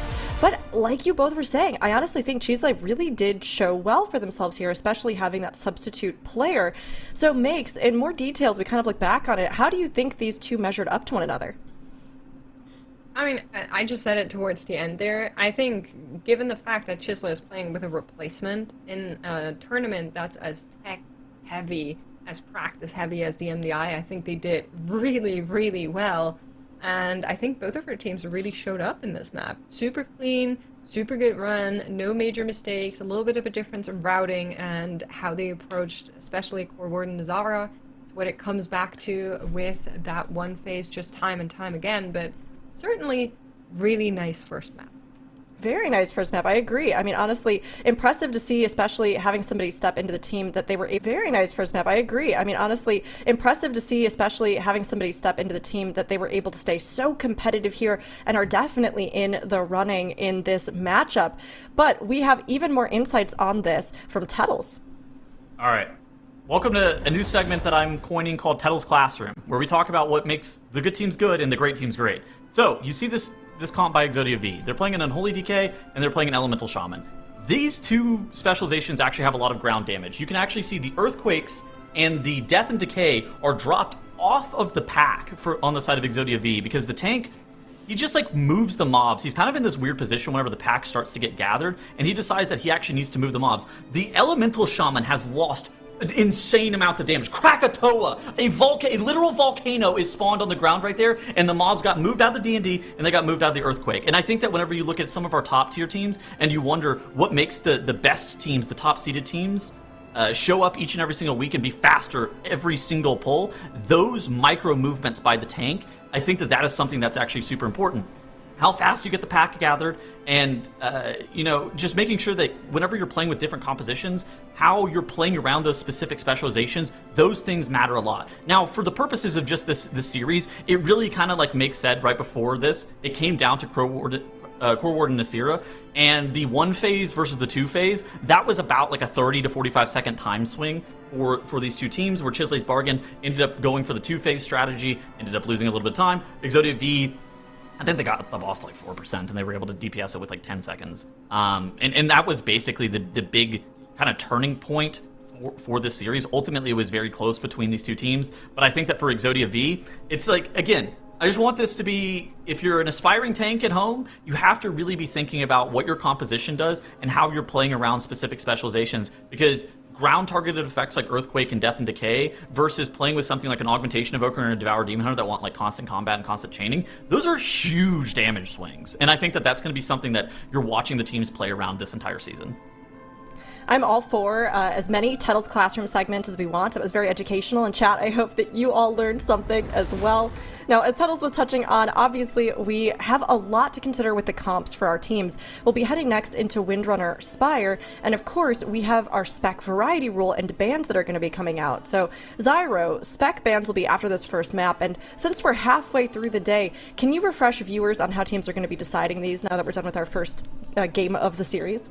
Yeah, basic notes on the spec ban rule if you haven't been paying attention, or you're just now tuning in. Essentially, after each map, the teams have to ban 3 of their own specs that they have played in the previous maps. It always has to be your most played specs. So right now, after the first map, it's super easy. You just pick 3 of the specs that you played that you don't want to play anymore, and you move on with your life. After 2 maps, though, it can get a little bit weird, right? Because you're going to have some specs that you played twice, some specs that you played once. You have to ban out the specs that you played twice. It's always the most played specs. So for the time being, we're after map 1, both teams ban out 3 specs, and here we go. Here are the bans for our teams. EXODIA V, unsurprisingly. Disc Priest gone, Ellie Shaman gone, Warlock gone. CHIZLE'S Bargain holding on to the Aug Evoker, but that means that they're banning out the Devourer Demon Hunter, as well as their Tank Healer combo on top of that. I think EXODIA V is in a pretty commanding position at this point in the series, right? They have the Aug Evoker for the next 2 maps if they want it. They have pretty much the entire full meta DPS comp available, and they're also not playing with a stand-in. Although, I think we all are very impressed with how CHIZLE'S Bargain played in that map, even with a stand-in. Definitely. I mean, honestly, that was so well done from them. You wouldn't have thought that somebody had just jumped in literally today to kind of get into the MDI for them. But TETL'S, with what Zyro was kind of looking at here with these specs that we have ruled out, are you kind of feeling the same? Do you think it leans more in EXODIA V's favor? I mean, the last 2 maps of the series were like Windrunners and Pit, right? I think you need I actually think you need the AUG for Pit if you actually were ever going to go to a game 3 and you wanted to be super competitive. I think realistically, EXODIA V is certainly in a commanding position. At the same time, like, if they have a wipe like we saw yesterday in their series. Like they had a couple wipes, and they had like a bunch of stuff, like weird stuff happening. CHIZLE'S bargain with how they were playing in that Nexus Point Zenith can absolutely capitalize on those kind of mistakes. So I don't think that EXODIA V, I don't think it's guaranteed by any means, but I think like if EXODIA V is able to execute their game plan, and that is really the core takeaway. If they're able to execute their game plan, they should be winning this next map. Yeah, I mean, it seems like we have seen them have at least a more successful strategy when they're able to execute it. And Makes, I mean, we talked a little bit about them taking some big risks and then maybe being a little bit shaky in the follow-through or that consistency. With this very first map, I know it's not a lot to say for day 2, but did you feel like they were a bit more conscious of their consistency or a little bit steadier in those polls today? I think it looked really steady based on that first map. Like you're mentioning, it's kind of small sample size, so we'll need to see how that Windrunners go. I think Nexus Point, with all things considered, is also a little bit more of a calculatable dungeon. You kind of know what mobs are doing, you know when they're doing it. There's no crazy like recast except for maybe that left wing with the Arcanist where you need to be a little bit on top of it. Other than that, it's pretty straightforward on the NPCs. Windrunners? A little bit of a different story. You need to make sure that you have everything under control there, so let's see a lot of potential in this dungeon for sure.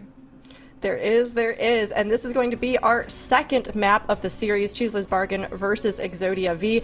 While things certainly seem to be leaning in EXODIA's favor, CHIZLE'S is not out of the running by any means. However, if EXODIA takes this map, they will get the game point and move on in the lower bracket, eliminating CHIZLE'S Bargain. Of course, CHIZLE'S does not want this to happen. They fought hard to be here today, even with a replacement player. So, can they hang in there? Can they pull this team together? And can they get this Windrunner Spire to save themselves from elimination for at least another map?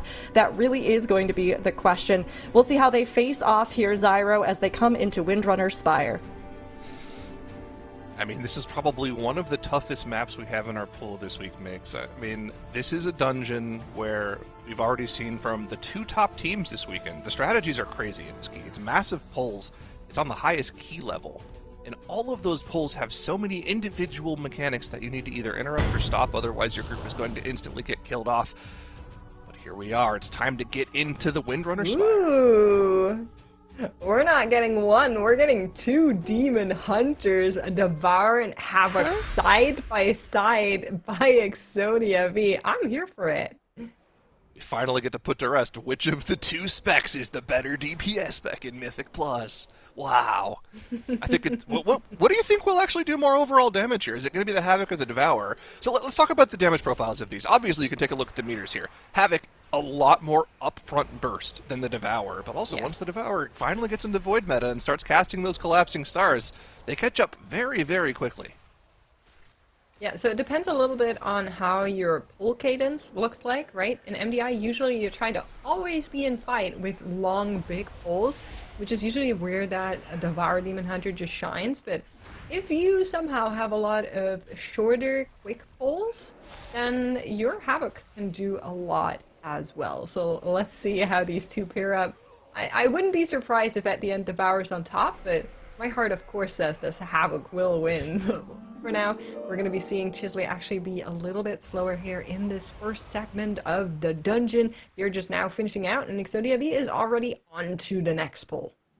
Yeah, and we're going to have to keep an eye on what the teams plan on skipping in this section, in these sections of the dungeon. We saw an interesting strategy from ANTTIS Angels earlier today where they actually ended up skipping trash in both wings of the dungeon, and they ended up pulling essentially everything to the 3rd boss and doing this massive pull where they got almost a third of their entire dungeon count together in one pull.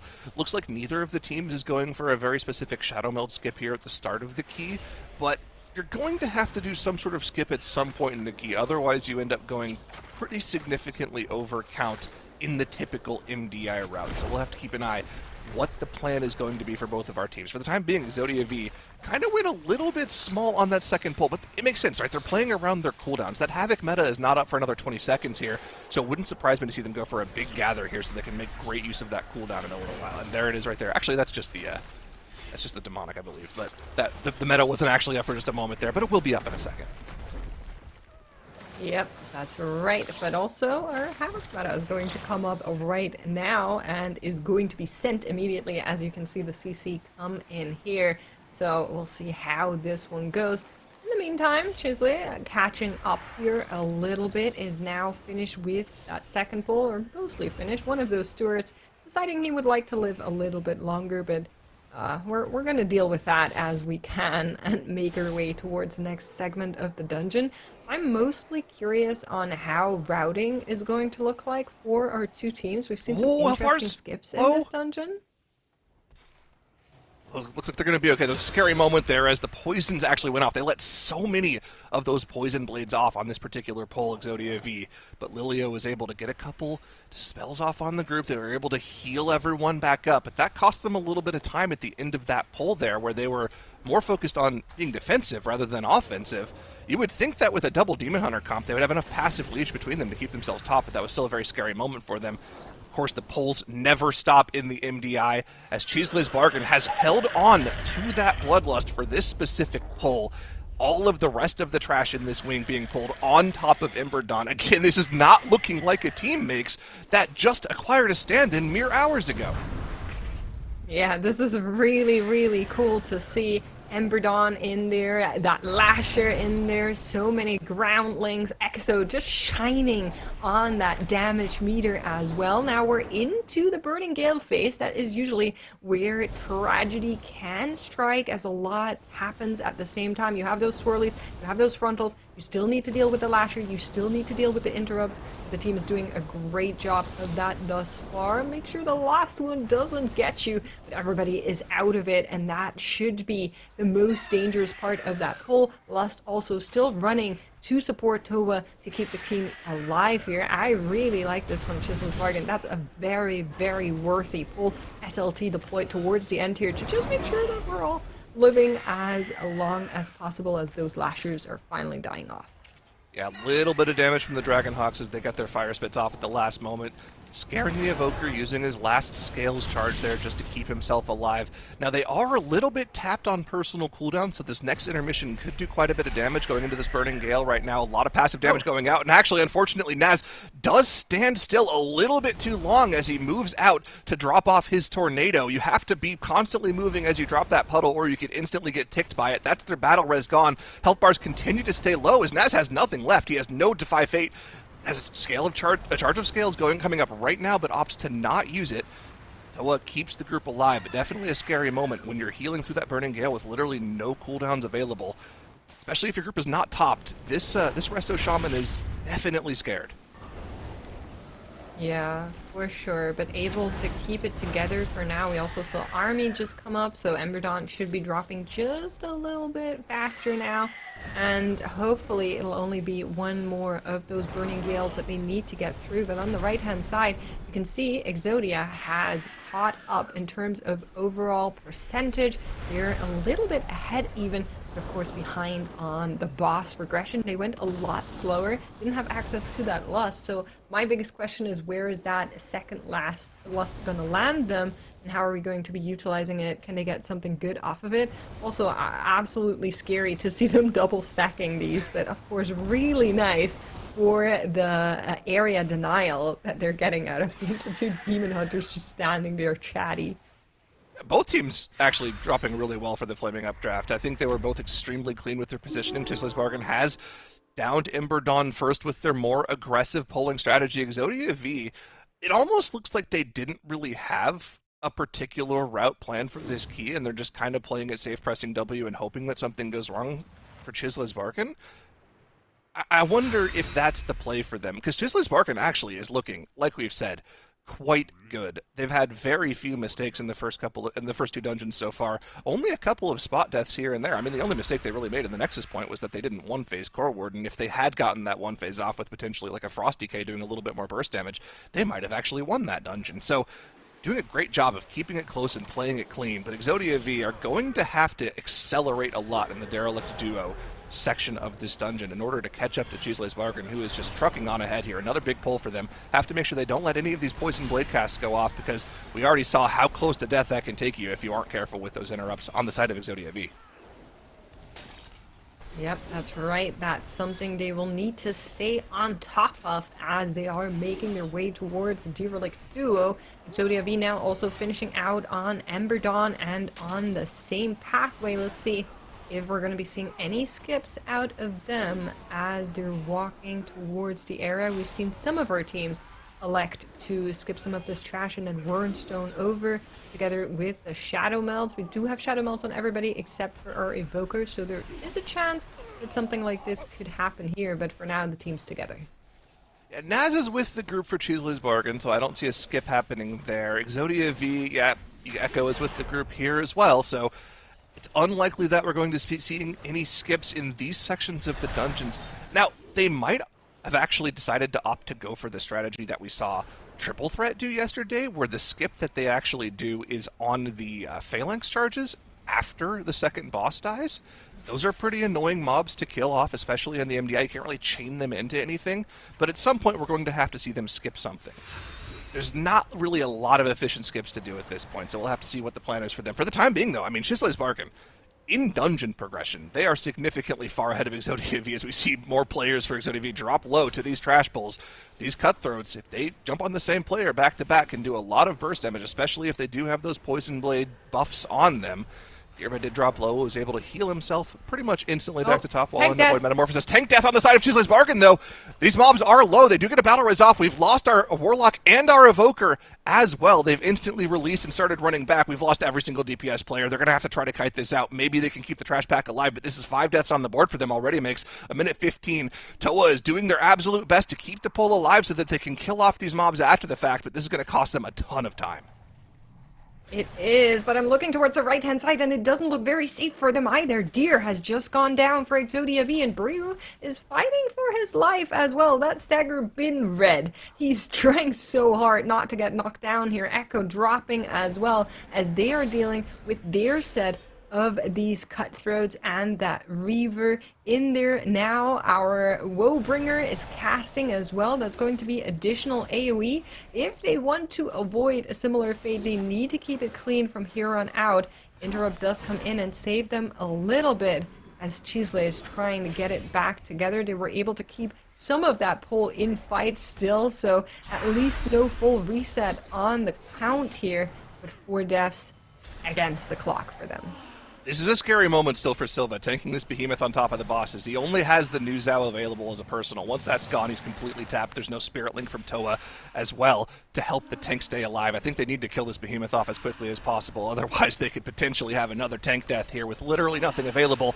They have killed it off, and Silva should be in the green here. Actually, Fort Brew now active as well, so they're going to be good to go. They do have this Restless Steward here as well, though, which means interrupts are going to be a little bit annoying. The Warlock is there for Curse of Tongues, so they'll have a little bit more time to identify who needs to kick what, but I believe that does mean we're going to get Shadow Bolt casts going through on the group at some point from Callus here. If it's overlapped with this Poison Nova damage from the boss as well, it could be yet another player death. Fortunately, we're now past the 10-minute mark into the dungeon, so we have recharged that battle res, but you would like to not use it here with how the dungeon's been going for both of our teams. Zyra, what do you say to the allegations that claim you said EXODIA is hoping CHIZLE make a mistake to CHIZLE just nearly losing their entire poll? Care to comment? Oh, it's just a typical caster curse. You know, I specialize in those. Thank also, you I have a lot of channel points on EXODIA V, so, I kind of want that to happen. That's crazy. That is crazy. He's kidding, just for the record. I am kidding. I actually did not bet on this one.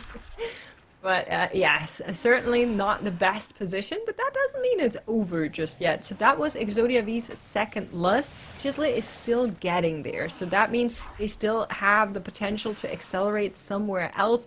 It could be on the final boss, it could be, I assume it's going to be on the Rock Tool pool, where they just try to go big right before they spawn the boss. That's probably where I would like for them to use it. We'll need to see whether or not that is the case.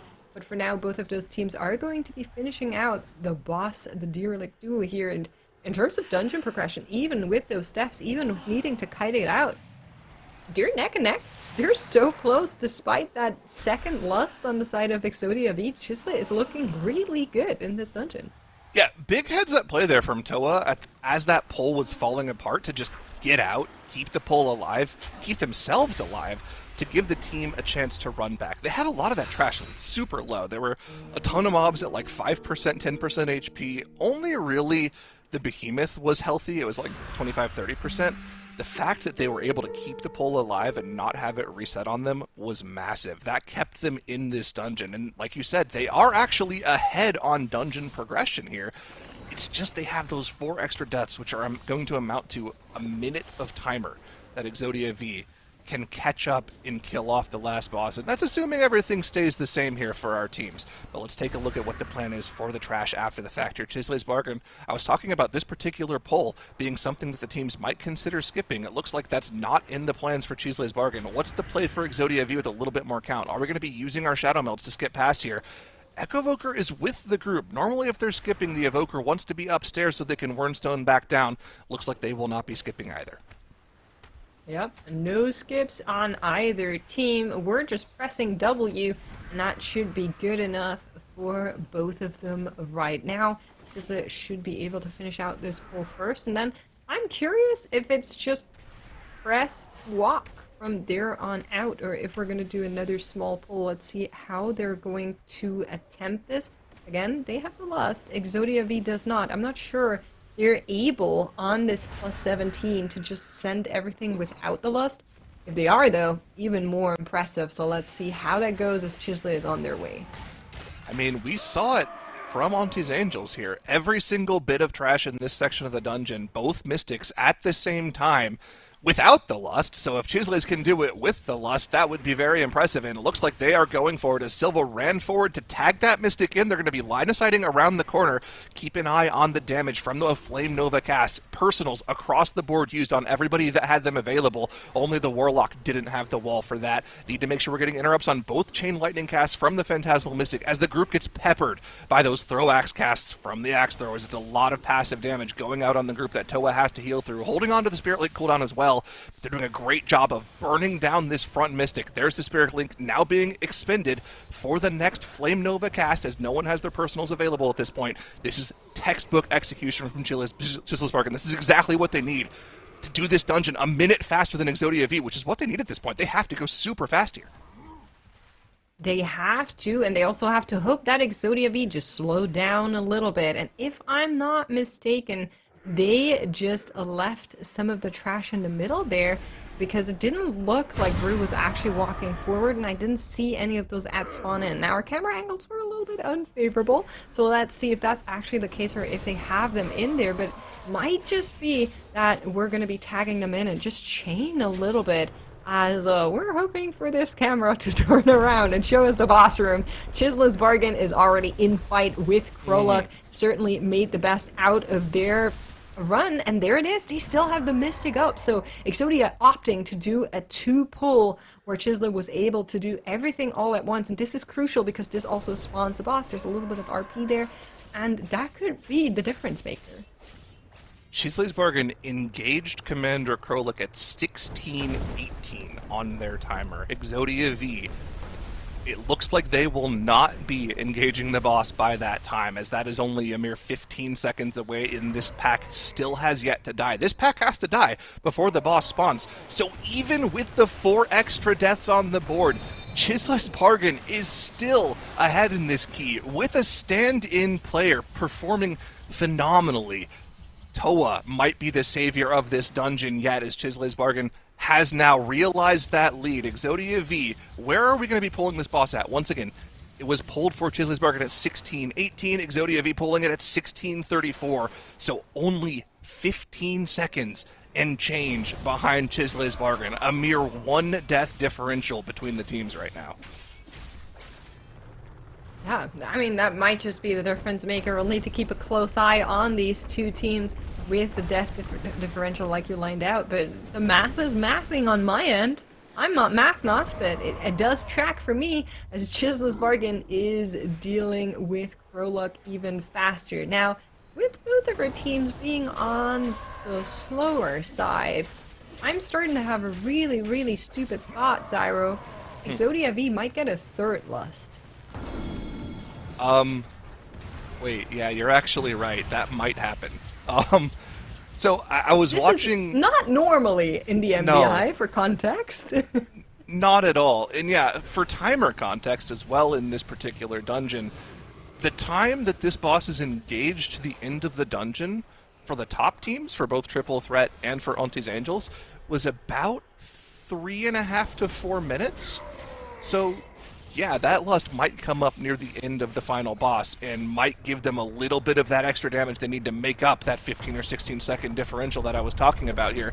You can get a better look at whether or not CHIZLE'S Bargain has opened up that gap, or if EXODIA V has kind of closed that gap as this boss goes down. Wanted to take a look at the actual boss kill times for our two teams here as this boss goes down. Yeah, absolutely. First one should be coming in momentarily as Commander Krolek is into the single digits for CHIZLE'S Bargain. One more leap will be cast, 1920. but then that should be the end of it. Yep, you're taking note of the timer. I'm taking note of where we're going as CHIZLE'S Bargain is on their way to the final boss. Getting that RP started as quickly as possible will be absolutely important to them as they're just waiting for this boss to spawn into the room to try and shut out EXODIA V from the second map in this best of 3. Maybe CHIZLE has bargained for something with this series. They certainly have cooked up a really, really good route, as EXODIA V is still going to be in fight for quite a while longer. To kill off one more axe thrower to be able to do damage to the boss once again. Remember, CHIZLE'S Bargain killed the boss off at 1920. When they pulled the boss, they were about 15 seconds ahead of EXODIA V. Let's see if they've kept that lead at the end of the boss here. EXODIA V, a little bit of damage here. The Void meta active for Dirva, and a little bit of extra damage to the boss. We're passing over that 1920 mark right now, but the gap has certainly closed, as it looks like EXODIA V is only now 5 seconds behind on dungeon timer progression when you factor in death timers. And like you said, Makes, look at the Bloodlust timer. That's coming up in 1 minute and 10 seconds for them. It will certainly be available whenever they want to press it about halfway through this boss. They're even going to get the Havoc meta in that window as well. So it looks like EXODIA V is accelerating here. CHIZLE'S Bargain on their end need to kill this boss off as quickly as possible to give themselves as much of a cushion. So EXODIA V cannot kill the boss off within that 1 minute window. Oh my goodness, you guys. I'm gonna be so real with you right now. This is actually insane what we're seeing from these two teams. Just like playing out of their mind, but maybe those 4 deaths is where it all comes back to. Maybe if they didn't have that wipe, it would have been all theirs with how their routing looked. But EXODIA V on the back of an absolute rare 3rd Bloodlust in the MDI is going to be accelerating here as well. Let's see if the teams can keep it clean from here on out. This is notably a boss where a lot can go wrong, notably a boss where a lot of damage does go out. EXO having a little bit of an easier time there, can just AMS and stand, just, you know, Toba heal me and should be fine, doesn't need to go flying, allowing him to have a little bit more uptime. That can't be said for any other of those DPS as well. The Warlock might be able to just portal over, but our Demon Hunters, our Evokers, they will need to go flying and come back down, losing just a little bit of uptime, but we are getting closer to that finish timer on the side of CHIZLE'S Bargain. Remember, whenever they kill the boss, we need to add another minute onto that for EXODIA, and like you're mentioning, they just lost it. This was not a good lust, though. They just pressed it instantly. None of their buttons were really available. Meta's not off cooldown for another 15 seconds. I believe that's just the IB meta for Wawawiwa there, but Void meta not active. For the Devourer or Demon Hunter, they should have just saved this for a little bit of time. Why did we press this here? They could have thrown it back in the other direction. Clock is stopped now for CHIZLE'S Bargain. 1 minute for EXODIA V to kill this boss off and send them home, but that was not the most efficient way to press that button. And Wawawiwa dies! 15 seconds gone!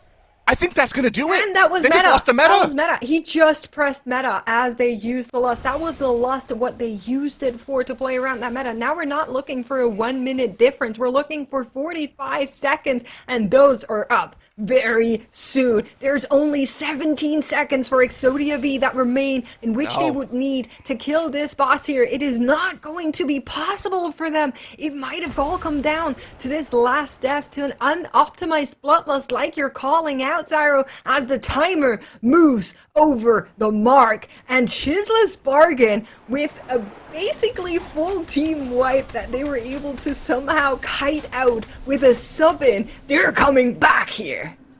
That was unbelievable. This is the kind of excitement and surprise that that lower bracket has.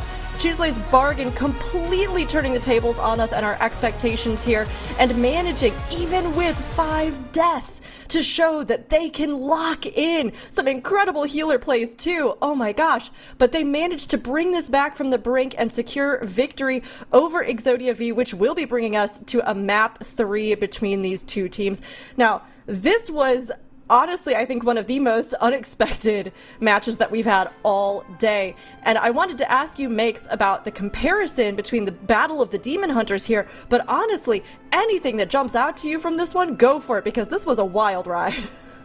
Well, I'll take that point. Havoc on top, baby. Despite that death, we are winning, Woksh. But, I mean, you have to talk about CHIZLE here. EXO coming in as a sub-in, last-second replacement there. This team had basically no practice time with this player, and the fact that they were able to game it out like they did, it's incredible. It's so cool. It was honestly phenomenal to see. I can't wait to hear what Tuttles has to say about this. So Tuttles, please let us know what your perspective was on this map. Well, what in the world happened? How does a team that had a full wipe win? Like, and the other team didn't have a full wipe. It was CHIZLE'S Bargain.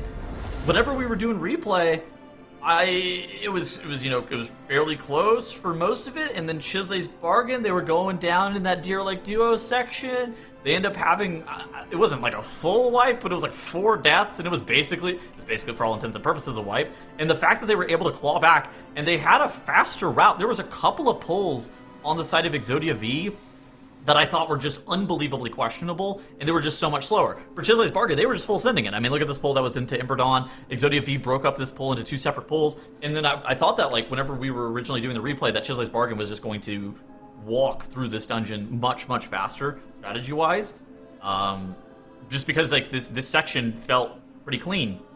But then, you know, they're going through in EXODIA V. Look at this. They do an additional pull in the Deer Lake Duo section, which is a little bit weird. Like, why are they doing 2 pulls in the Deer Lake Duo section? Most teams do 1 or like 1.5 pulls in the Deer Lake Duo section. And CHIZLE'S Bargain got punished by doing 1 really big pull in the Deer Lake Duo section. So it's like this pull, they're gearing up to be looking to pull this into the Deer Lake Duo. They're trying to kill the Behemoth down. And the Cutthroat, they get the cast off. It puts the poison on the tank. That eventually ends up causing too much damage taken to that Brewmaster Monk in Silva. On the side of CHIZLE'S Bargain, he ends up going down. And then they just basically partial, if not full team wipe here right before the Deer Lake Duo. And so I was like, okay, this is over.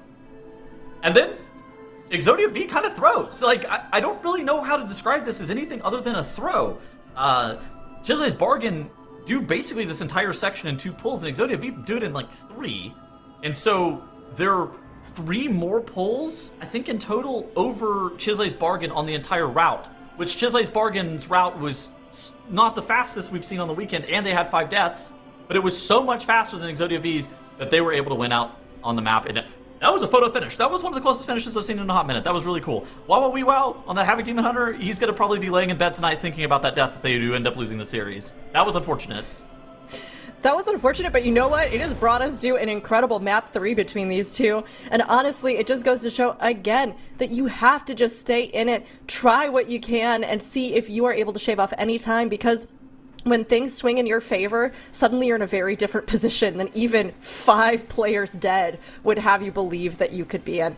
But, I mean, Zyro, we are seeing down below our specs and the bans coming in from the teams. We know that going onto this 3rd map, they are going to have 6 of these banned out. So what are we seeing from both CHIZLE'S Bargain and EXODIA V?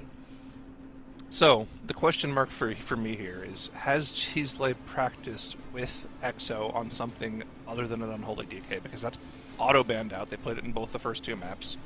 We have Evoker that's auto-banned out now. Resto Shaman also banned out.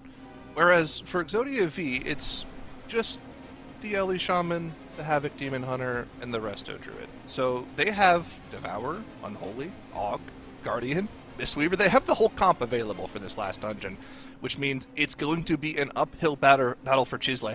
I really think that win on Spire was weird. It looked like CHIZLE was like extremely well prepared for that key. They did really good strategies. The double Mystic pull was fantastic. Whereas EXODIA V looked like they were just kind of pressing W and hoping for the best. And it almost worked out for them. They could have won that dungeon.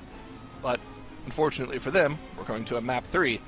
I just really want to see what CHIZLE has prepared here. Hopefully they had the time to prepare something here. Fingers crossed on this. I mean, they're going to be heading into Pit of Saran, and I mean, as we are reviewing all of this makes and the challenges that this dungeon has ahead of them, what do you think is going to be the biggest recipe for success for the teams? I mean, just for full context, this swap-in was a few hours before tournament day started, which now is a few hours ago, right? They basically only had so much time to practice maps. I'm not sure they have a lot more to give in this series, but if there's a team that can do it, it has to be CHIZLE. We saw their Nexus, we saw their Windrunners, they looked so good, the route looked so good. 4 of these players have practiced together. We'll just have to hope that EXO can find a spec that he's comfortable on and just cruise with the ship. This is a bit of a David versus Goliath situation, I think, that's going on here. EXODIA V, they have the Augmentation Evoker, they have the Devourer Demon Hunter, and they have the Unholy DK. The Pit of Saron, which I think is the best dungeon by far for this composition. I think that the Augmentation Evoker is something like a multi-minute time save, maybe like 45 seconds by itself or something like that. Like, I think that spec is hard to replace. I feel like EXODIA V's potential comp, let's say, is much better going into this final map. You know, I would lean your way, Tuttles, but I also feel like I was shocked seeing CHIZLE'S Bargain have 5 deaths and still win. So it's kind of one of those moments where I'm going, hey, you know what? If anybody's going to pull off the impossible, maybe it's this team coming in just like the sheer determination they had to stay in this competition, powering them through. But it is certainly going to be hard with the specs available to them. Now, of course, Pit of Saran is going to be one that's going to put them through their paces, but I mean, Tettles, there are a lot of things that this is going to throw at them. This is obviously important. Whichever team doesn't make the cut is going to be going home. So is there anything else that you think about this particular dungeon that would be an option for the teams? I think that the CHIZLE'S, they need the power of chat, right? The CHIZLE'S Bargain, the bargain bin. Can we get some ones in chat for CHIZLE'S Bargain to be able to bring it back? They need the power. They also need their DK to figure out how to play Frost in the Pit of Saron within the next 1 minute, probably. Yeah, listen, Yeah, maybe two. I was seeing from insight from chat there, it's like, oh, they haven't practiced Pit, and he only plays DK. So we'll see how it goes. I mean, these guys have looked fantastic in the last 2 dungeons. If anyone can figure it out, it's them. It's like you said, Tettles. It's an up. Yep, we're practicing. There it is. Live POV. EXO Chisel here hitting the dummies, making sure that he's optimizing his rotation. He's like, when am I going to press the Breath of Sindragosa? Am I really supposed to be two-hand Frost? The life's great questions here. You know, We honestly, saw one-hand Frost earlier. there you go. Good. I mean, He I can would do be both. so impressed. Honestly, it would be like the biggest flex of all time if you're over there practicing Frosty Can, and you're just like, cool, gonna win this map, and you just make it happen. Now, is it likely? Probably not, but thank you, Tettles, for CHIZLE'S.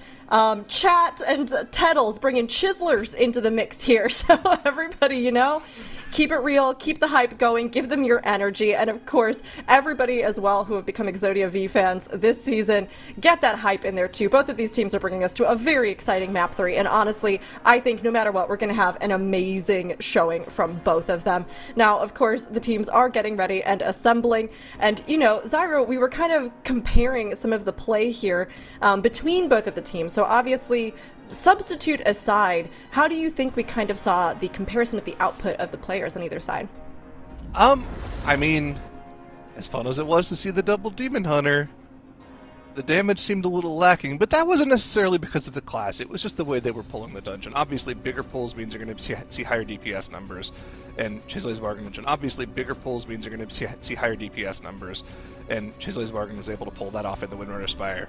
Obviously, the question on everyone's mind, what's that going to look like in the Pit of Saran? This is we're at the relatively high key levels in the MDI. Obviously, it's not the highest we've seen in the MDI compared to whatever the season push levels are. I believe people are doing 22s and 23s right now at the upper echelon of the key pushing levels, but you can kind of figure out a fast way to run these routes, even if you have a stand-in in the group. So we'll have to see what the play is for them. I'm a little worried about the Frosty K though. How hard is Frosty K to play, Mix? How hard is Frosty K that? is good. It's Okay, not hard. But if you're not Unholy, used you to can playing play it in Frost. keys, It'll be fine. He understands the game. Come on, Okay, it can't be okay. that hard. Okay, you heard it here. Mick says Frosty K easy. So this is going to be a quick, easy run for CHIZLE'S bargain. Although I have to say, I think something kind of tells me that maybe that might not be the case. Even though Makes normally I trust you implicitly. No, we gotta be motivational, Rook. Chiselers rise up. I'm in. You know what? I predicted Exodia earlier. I'm in. I'm changing my vote here. Yapping. Go in your Okay, all analyst right, chat. well, I'm What feeling the energy. The energy is here. You know what? I'm all in on CHIZLE'S bargain. I'm right there with you, Tattles. I think we've got to manifest this for them. So, Game 3, Pit of Saran. This is going to be CHIZLE'S bargain versus Exodia V. Can CHIZLE'S pull out that Frosty K and make their dreams a reality, or will Exodia be moving on here in the lower bracket? Whoever does not make this one will be going home, Zyro.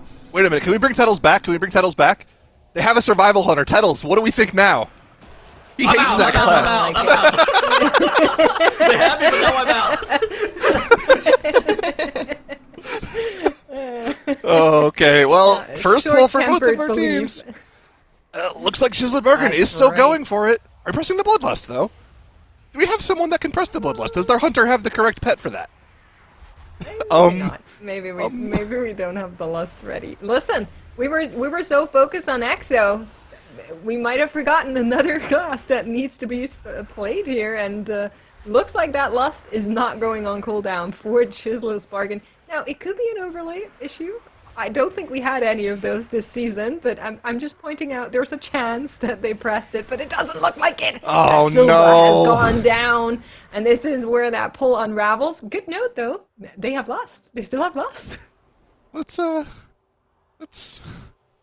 Let's think about how we're gonna press that. Oh, yep, there's the assist ping. Oh no, they figured it out. There's the pet. We've got the Hydra out. Okay, they're good to go. They've got the lust pets available now. Oh no. Okay. Well, it's an uphill Listen, battle off the they- first pull. They identified the problem. They The know problem how to solving lust. is occurring. They won the previous map with 5 deaths as well. Don't count them out until they're out, is what I'm gonna say. In the meantime, I am choosing to put my attention towards Exodia V, as they are on track for the next big pull. They already have 30% count in that dungeon. That's a massive, massive amount, and they're looking to add another 20 on top of that as more and more comes running. They're now in fight with 29 mobs. Machine will need to survive here to make sure that they actually can finish that off. They also need to deal with those gargoyles. They need to deal with all of those leaping geists that are just jumping around, adding additional damage. Thus far, it's looking solid. Yeah, super clean. One more grip on the Agavoku here. Do we have the Tiger's Lust available to save them, or are we just planning on breaking that shield naturally? That's the play. Shield gets broken, interrupted. The Gargoyle, we're good to go. The AoE damage is great in this group. It's another massive pull here for Exodia V, and I think this is probably one of their best dungeons. They do a bigger first pull than pretty much any other team that we see here, 31% on the first pull. This second pull is going to take them up to about 52%, and then we can just do a pull into boss. They have an extremely strong strategy in this Pit of Saran. We've already seen it from them earlier this weekend, so as long as they can execute here, they're in a good spot, obviously, with the mistakes from CHIZLE here. I mean, that first pull going poorly was really kind of a dampener on the vibes. Chat was behind them. Tettles was behind them. But, you know, like you said, they did win the Windrunner Spire with 5 deaths, so they're certainly not Yep. out of it just yet.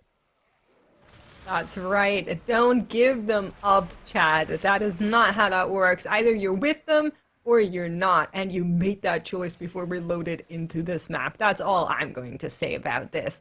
And CHIZLE is certainly pushing ahead as they are making way through that dungeon. Exodia V, though, they're already at Garfrost, Oh, and more no. trouble is coming for CHIZLE. Our Warlock has died to falling. Now, I didn't look at the left-hand side of the screen as I was saying that, but that was a gargoyle smash.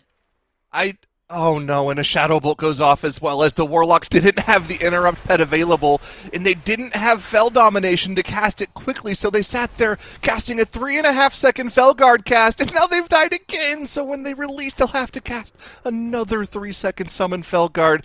It's just all going wrong for CHIZLE'S bargain here.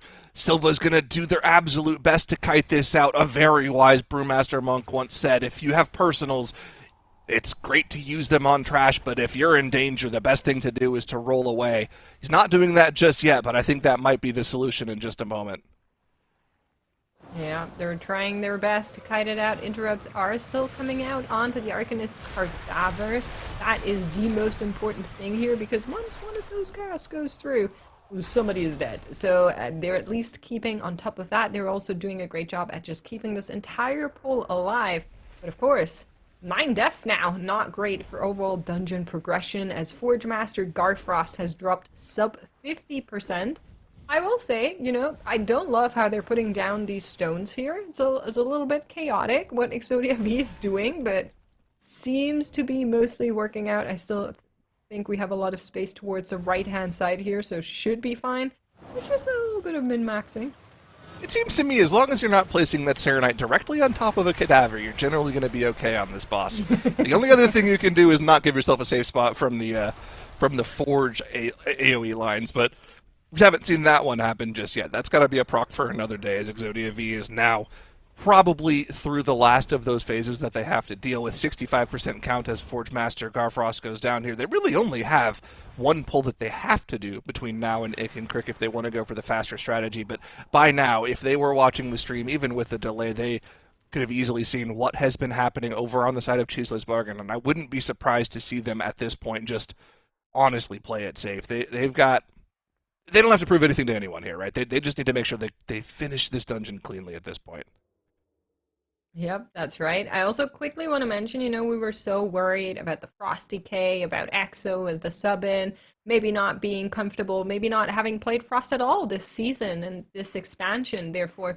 But he has been topping a lot of these polls for CHIZLE, so we were clearly worried about the wrong thing. I just want to point that out there, as EXODIA V are on their way to the next poll, and this is Ick and Crick with a lot of extra stuff here. Massive poll that they elect to do. We have the Leaping Geist on there. We have just an additional Gargoyle in there, I think, as well. There's a lot of interrupts you probably would want to hit.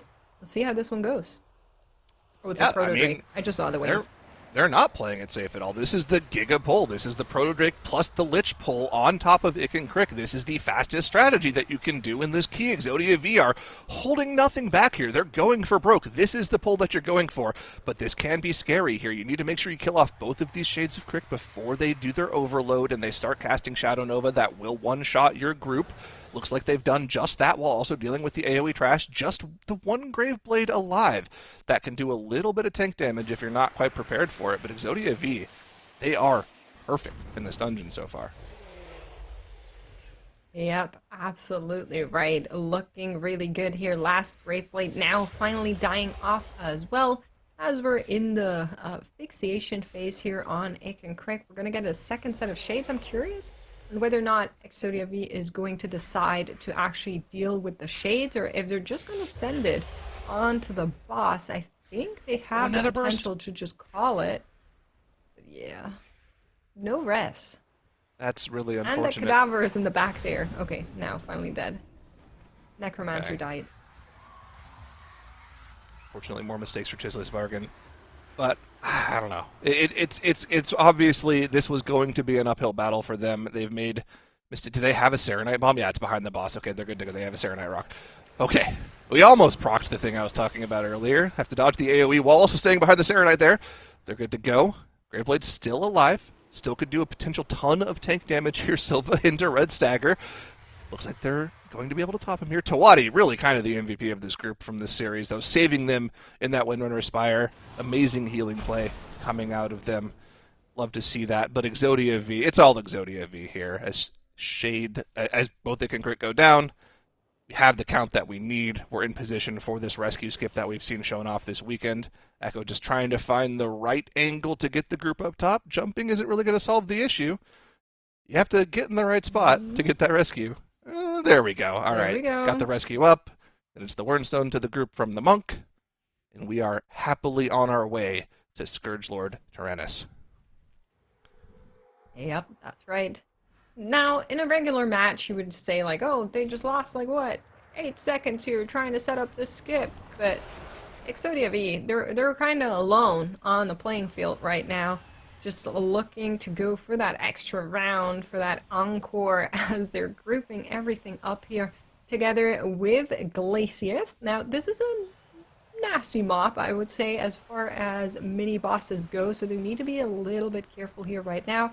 But you can see everybody is deploying defensives in the immediate, making sure that they're starting really early in this tunnel to give themselves as much space as possible. And if you're looking at the count, how much they're getting and where we're at, you will also notice that we won't reach 100% on the back of this, so after this tunnel, we'll also see Machine go back down, I assume, and add in that extra trash and Wernstone back up. So just something to look forward to in case you've been wondering how that skip works, how that trash pull works that we've been seeing time and time again in this pit of Sauron. That is exactly what is coming up next as they're finishing out with this pull so beautifully, so cleanly on the side of Exodia V. Great execution here from Exodia V. This is like what we were talking about when we expected this team to be a team that can make a run in the lower bracket. They have dungeons where they look fantastic. The route is great. The speed is there. They've got the damage that you need in order to perfect the strategy.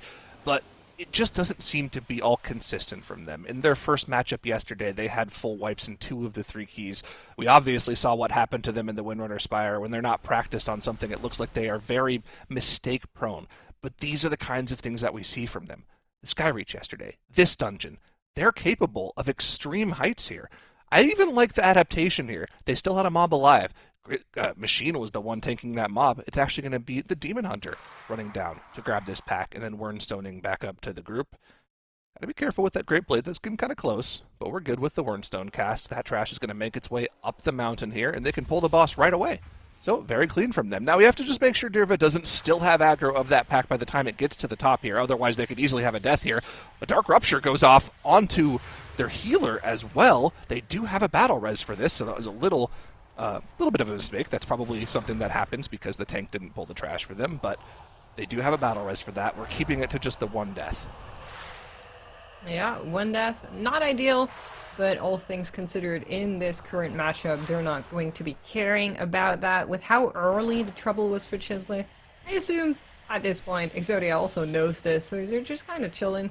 They're just playing it down clean, and Scorchlord Tyrannus should not be a problem for them either. That Lust is also still running. You can see we're still in Void meta as well. Those collapsing stars doing a lot of damage on top of everything else. And in a minute, we're getting another Army of the Dead on our Unholy to just finish out with the rest of this boss fight here. Left-hand side, I just want to see some 07s in chat for CHIZLE, man. They gave it their best. They gave us great entertainment. They gave us great cinema. And unfortunately, this map was not in their favor, but they're still going. And I think that counts for something. Listen, I think a lot of teams in the same situation as them, where they have a player that is unable to play due to whatever, personal problems they have going on. The fact that they wanted to continue to play, they found a stand-in, they practiced the maps, and they looked as good as they did is something that is to be admired. These guys showed up, they won a map with a stand-in, which is something I don't know if that's happened in the MDI before, in the 8 years of MDI that we've had, with a same-day stand-in winning a map. So, extremely impressive showing from them. I'm very happy that they decided to play. But unfortunately, this is going to be the end of the road for them, as Exodia V now has the final boss down to 10%. They have 100% of their count done. It was a sketchy series for them, but Exodia V was finally able to show off their potential in this pit of Sauron, and they've saved themselves from elimination for now. They have indeed. It was a hard one, but Exodia V lived up to their potential, assembling a group of players who are unafraid to take big risks, even in their first MDI as a team. They'll need to keep up their level of play and strive for consistency when they face physical God Comp later today. We have to give so much love in chat to CHIZLE'S Bargain too, though. They never gave up no matter what, and even with all the setbacks coming their way, they still gave us one of the most memorable series of the weekend. We would love to see these enterprising pangolins return in another MDI. Now, Zyro, Exodia will be up against some tough competition in the lower bracket. Based on this run, how competitive are they looking? Well, based off the Pit of Sauron, they look fantastic. But based off the entire series, I think it's a real uphill battle for them. They need to have an entire series where they played like they played in this dungeon if they want to continue to make a run in this lower bracket. That Windrunner Spire, that's not going to cut it. They're going to get knocked out in the next series. So more of this, less of the Windrunner Spire. That's what I want to see from them. Tuttles, you feel the same? Yeah, I think Zyronic is spot on. I mean, for replay, there wasn't much really to show. Unfortunately, CHIZLE'S bargain, like, they didn't press slots to the first full, and then they, like, full wipe to the first full of the dungeon, and it's like... I feel like it's not something necessarily to just, like, sit here and harp on and, like, dwell on too terribly much. For EXODIA V, I mean, that 1323 Pitaceron, they were EXODIA V, I mean, that 1323 Pitaceron, they were kind of... I think it's pretty fast. They would have beaten Direwolves yesterday if they had that 1323 in this run. I mean, here's that wipe from CHIZLE'S bargain. And once this happens, once you have a full wipe in the MDI, that's basically sealing your fate. But I wonder what happened with the Hunter. I also heard a little bit of a rumor that the Hunter didn't have... that he was also brand new to the specialization and hadn't really practiced it too much. I wonder if he wasn't prepared to actually lust. That could be the case. That's something happened there with that lust. We know. Yeah. Sure.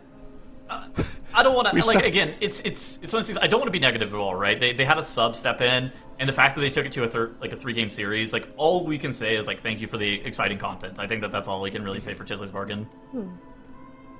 Agreed. I mean, honestly, I think it's amazing whether or not we have these like perfect, flawless runs, or we get to see these amazing stories unfold, these struggles, these players, and the folks that care about them so much. Sometimes those stories mean just as much, if not more, to me as well, to get to see them unfold. So again, CHIZLE'S bargain, I think, really brought everything that they could today. They hung in there even with the replacement, and they gave us some amazing entertainment. So although we will be saying goodbye to them, it was a fantastic series here, and as we look over all the series today and review the action that we've had, Makes, how has our bracket been set up for our last two matchups? Well, with that, our first two eliminations are out. Two more are yet to come. Next up, Direwolves against Blame the Healer. Blame the Healer got a match break. Direwolves got a little longer of a break. I hope they're still awake down under. And then after that, we're going to be seeing Physical God Comp go up against EXODIA V to determine who makes it further into the lower bracket. And I mean, you want to watch those matches. Last group weekend, these matches brought forward the second team that qualified to the final. So this is where it happens. This is where that magic lies. Make sure you're not missing it. These are definitely exciting ones ahead, and ones that can totally change the course of the competition. But before we get to these next series, we've got a little palate cleanser mini game for everybody. We're going to be playing another couple rounds of Something Ain't Right, which is a game in which we try to guess what is wrong with the dungeon maps that we are about to see. Now, sometimes these can look a little bit different from what you might be expecting, but keep an eye out for the things that seem glaringly wrong. Yesterday, we had Tettle's face on an ad, for an example. So keep an eye out, and we'll see if we can spot what is not right. We were told these were diabolical today. Keep an eye out, and we'll see if we can spot what is not right. We were told these were diabolical today. I'm worried. Yep, they did say that. No, first one's easy, apparently. Okay. There's just... no. Is a Rift Warden moved? Yeah, I see a fourth Why are Rift they Warden off to the two- right side. And there's 4. Is that in that spot on MDT? That's always the problem. Is like I don't know where it is on MDT. I mean, it should be closer to where the boss spawn is. Yeah, like yeah, where exactly. that 4-pack is. Why are there two black circles? I was wondering if Why those is were wrong icons. I don't know what those are either. There's a spell in there too. Is that normal in MDT? Is that one of the things that just happens? You're right, there is a spell. Okay, I feel like these are probably some of them. Okay, Rift Warden does seem to be confirmed. That is something. Okay, cool. Okay. Okay. Okay, that spell is apparently there in MDT. No, Great. I'm pretty sure that spell is from a quest that you had to do in that area to unlock this dungeon. What? What year? Yeah. I don't want to talk about that. Okay. Wild. Okay, I'm trying to see if any What of the else? writing is wrong. No. Is Lure there in MDT? It seems like it's off center. It probably is. I feel like it has Probably to be. is. Okay. Oh, we've got a red circle. Okay, that's the one that we already pointed out. That's okay. the one we already got. Yeah. Yep. Yeah. I don't see it. Like, I don't know what it would be. Huh. What are those black circles? Under the Shadow Guard incursion and like. Probably some to the additional left. mobs that you can click for count somewhere. Okay, we have a hint. Oh, does that wall have to be broken? Oh, Is that maybe. how it works? Oh, there has to. There's a stairs there. Oh no Stairs. way. Okay. I don't know what the map looks like. Jeez. Wow. hell? Okay. All right. Well, that's mean. Anyway. Sure, great. All right. Okay, well, hopefully, chat, some of you got it. Let's see what our next one is. I mean, my sorry, Ain't no way they Catherines, got that. There might be a little spelling that I've noticed right off the bat here. Yeah. I see that too. Yeah, that cannot be it, though. I There's think some there's, interesting spelling. there's a lot Wait, where? of things wrong with this one, apparently. Oh, at the top. At the very top. Oh. Oh yes, of course. Okay. Any chance we can enhance? Because I be squinting at my screen. Is the food in the right place? Yeah, it looks right. Is I think. anything in Okay. the Yeah, that's right right. place? It's in that hut there. Dude, yeah. if the Okay. ghosts are wrong, I'm going to. I'm lose worried it. about the prisoners being wrong. I'm thinking. Thank you for the zoom. Yeah, that's what I mean. left side is correct for prisoners. I'm pretty sure. Unless there's, I've never seen that one all the way at like the top right ever get clicked, so I don't actually know. I have if no there's idea where one that there. one is either. Yeah. It looks like most of the prisoners are right. I don't think that any of them are wrong. Dratnos guesses off stream big caster missing after mini boss room. So that would be right off screen, Like to the, bottom right of Welling Depths. What's that mob called? Like Soul Render or whatever that thing's called? Like the one that is like the Nova? I can't see. We're too zoomed in. We gotta zoom back Yeah. out. Zoom Production. out again. Zoom out again. Zoom in, zoom out, zoom in. Yeah, we have a lot of opinions here. Okay. No, I feel like there's... Maybe not. Maybe that... Because there's like a defender there too, but I see a defender on the screen. Close to my monitor. Chat I think guesses. they're both there. What's chat Chat saying? guesses too many bats. Okay. Lovely. There are a lot of That's bats. an flying MBI, I'll be around. honest. So There's a lot of bats in the dungeon. Like I don't know. Yeah. Oh, was I You're right right. about the top right prisoner? Oh, I was actually right about that. Okay. You were right about That's it. Really? surprising. Okay. Never And been there there. is too many bats. There are Good too job, many chat. bats. Okay. Yeah, we also identified the title being incorrect. That one also got underlined. Yep, we got that one.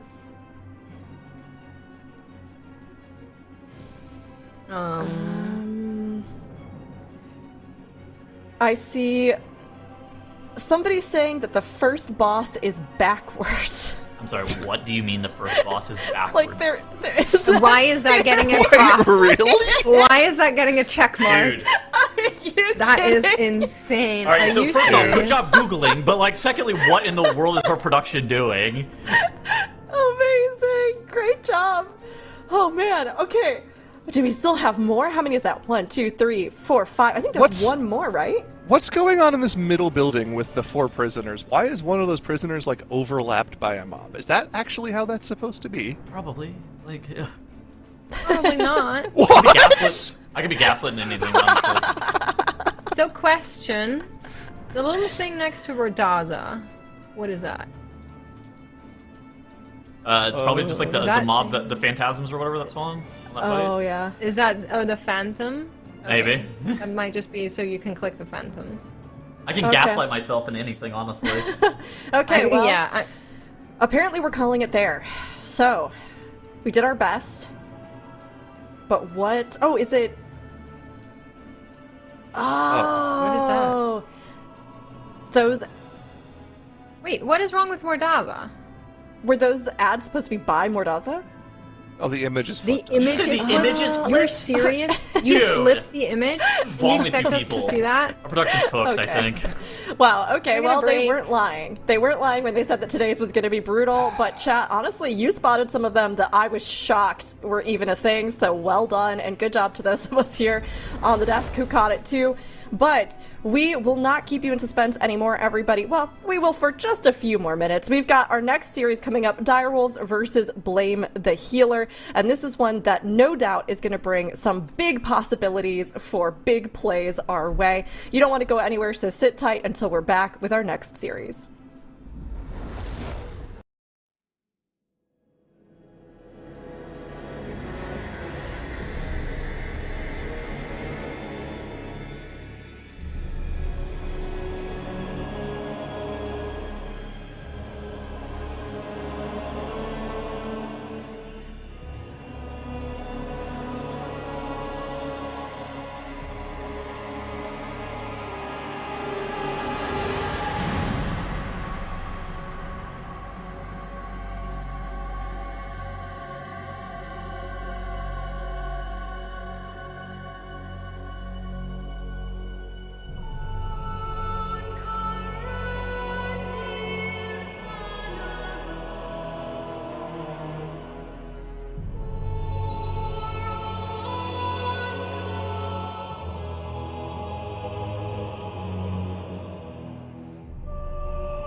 break time's over.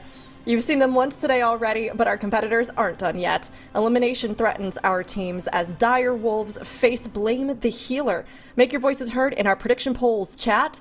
And on paper alone, it would seem that Dire Wolves have a history in the MDI that gives them a big advantage, but that may not be the case in this series. Both Dire Wolves and Blame the Healer have struggled with deaths in their runs.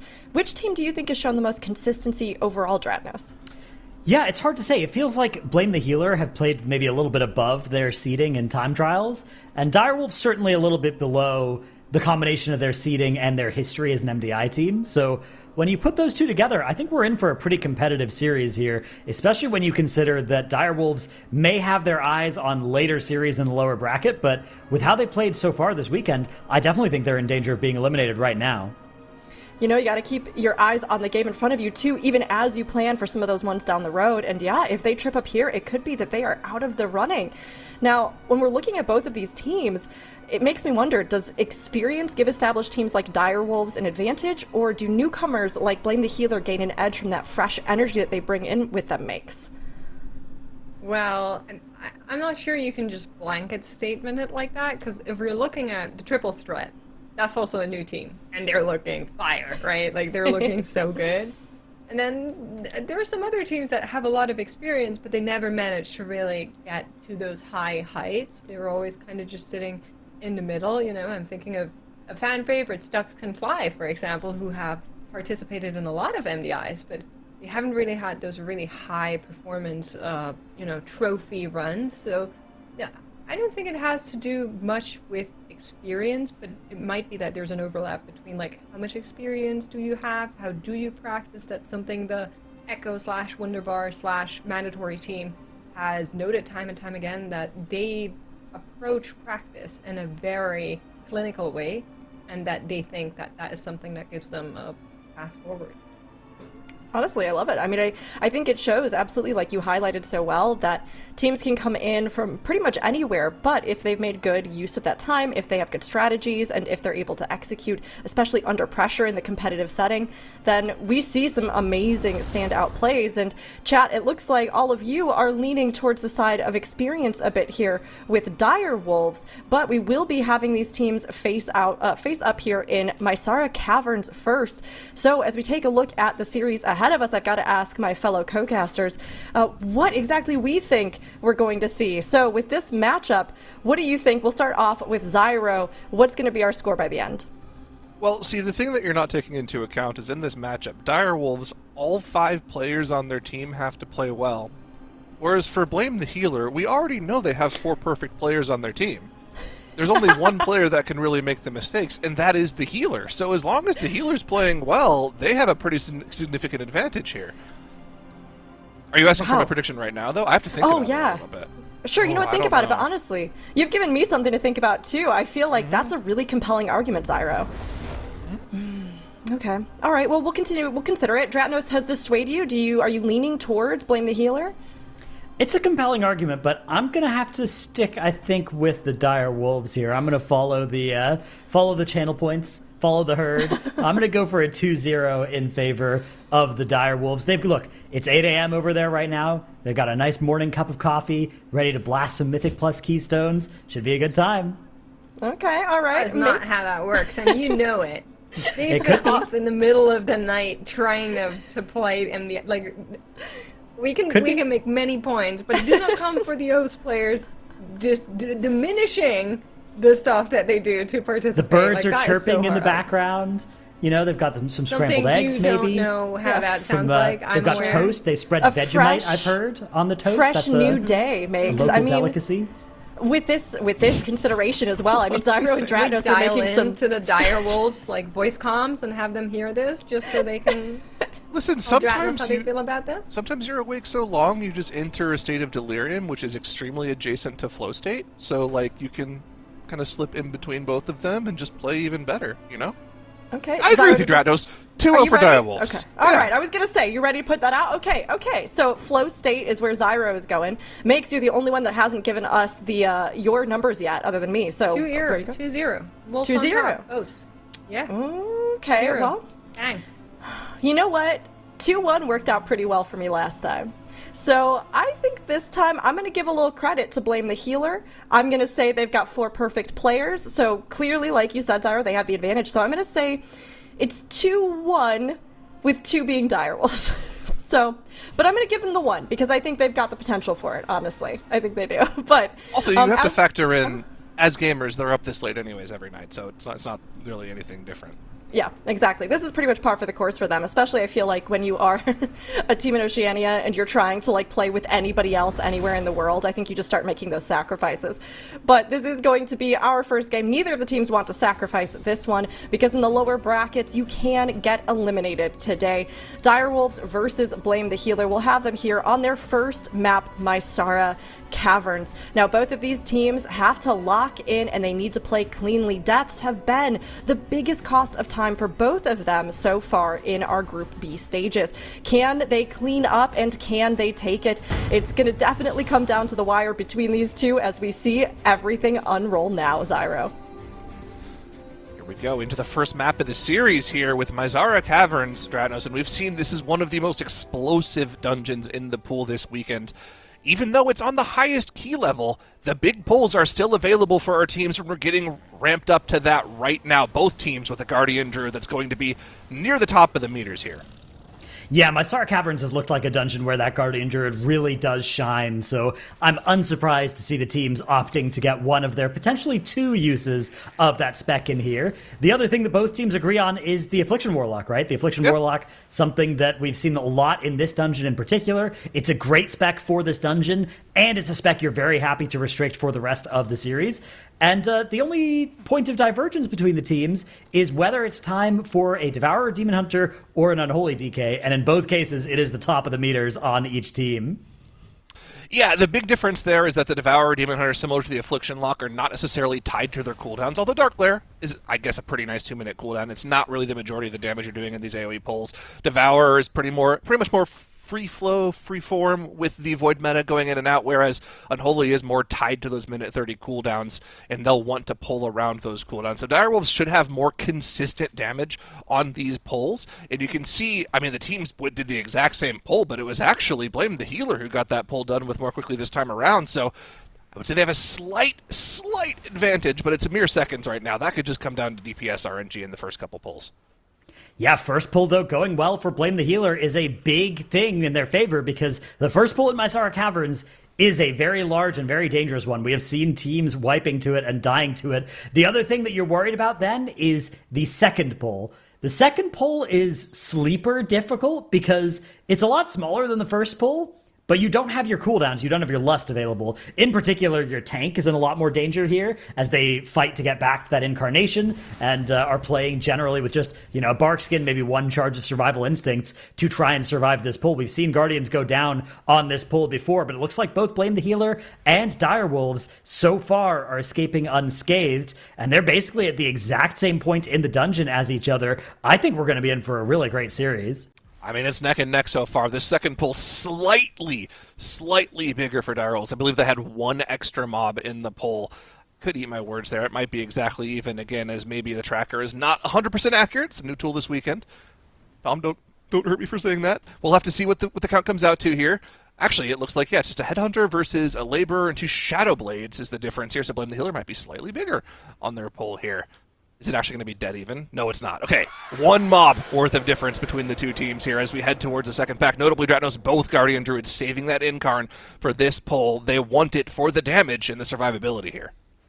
Yeah, the survivability is huge. When you're playing a Guardian Druid, that incarnation, not only does it amp your survivability, it also amps your damage, which in turn amps your survivability, as a lot of your damage does contribute to your shields and your healing on yourself. That was one of the parts of the kit that was slightly nerfed this week, but it is still, especially with pulls of this size, tremendously powerful to be in that incarnation. So we're seeing Blame the Healer take this down onto the boss, while Direwolves are just fighting atop the stairs here. On the face of it, this looks a lot better for Blame the Healer if they can survive this.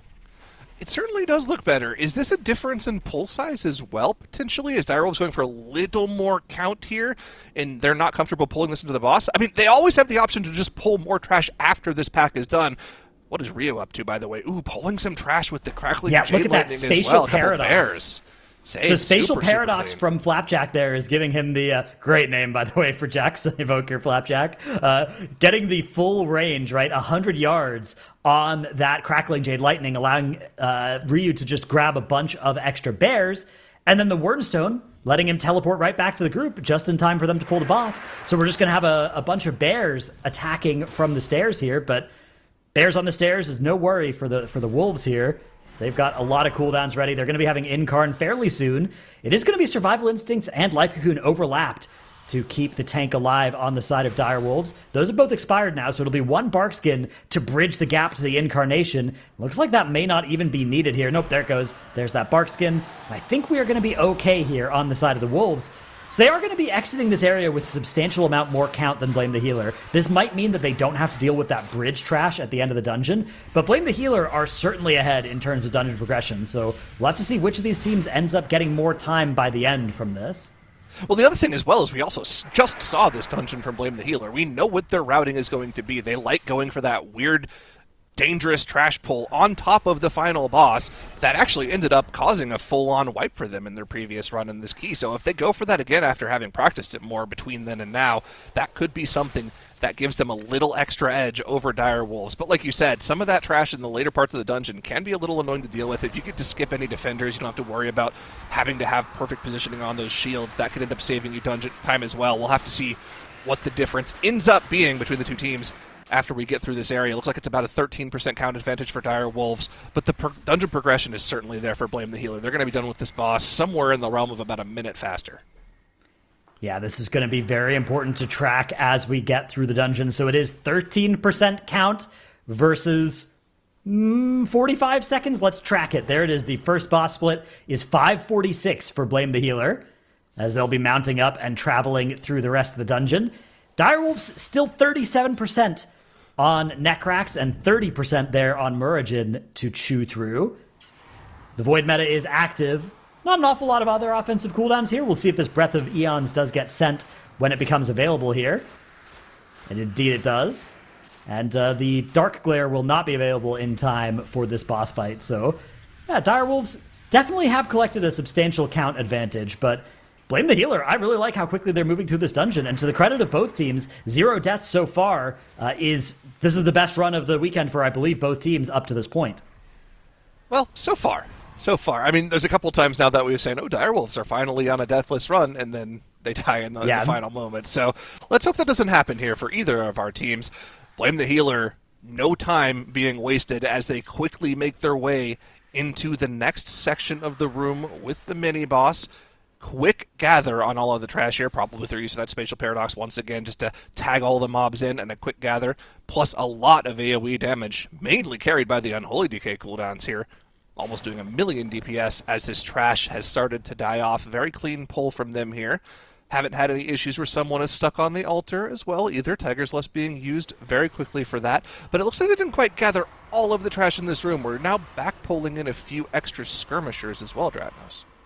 Yeah, meanwhile, the Direwolves joining this room also. They are 1 minute and 1 second slower on the first boss split. So the question is, would you rather have a minute or 13% trash count?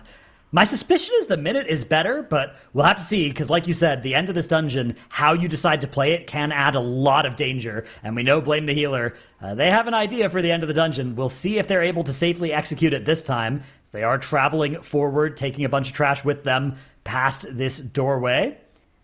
These reanimated warriors pose very little threat, but the Grim Skirmishers, while they have that shield, are very dangerous. And it looks like we actually have a Shadowbinder casting Shrink for a little bit, reducing the damage of Blame the Healer for a little while. Some bats are joining the party as well, nearly auto-attacking the Og Evoker to death. Looks like they are going to be able to stabilize this one, though. Meanwhile, the Wolves have just finished off that mini-boss after it gets one last sacrifice off. It's on the Warlock, going to be promptly shadow-melded. And Ryu taking the time while they're cleaning up the rest of this to go and activate some of that incense around the room.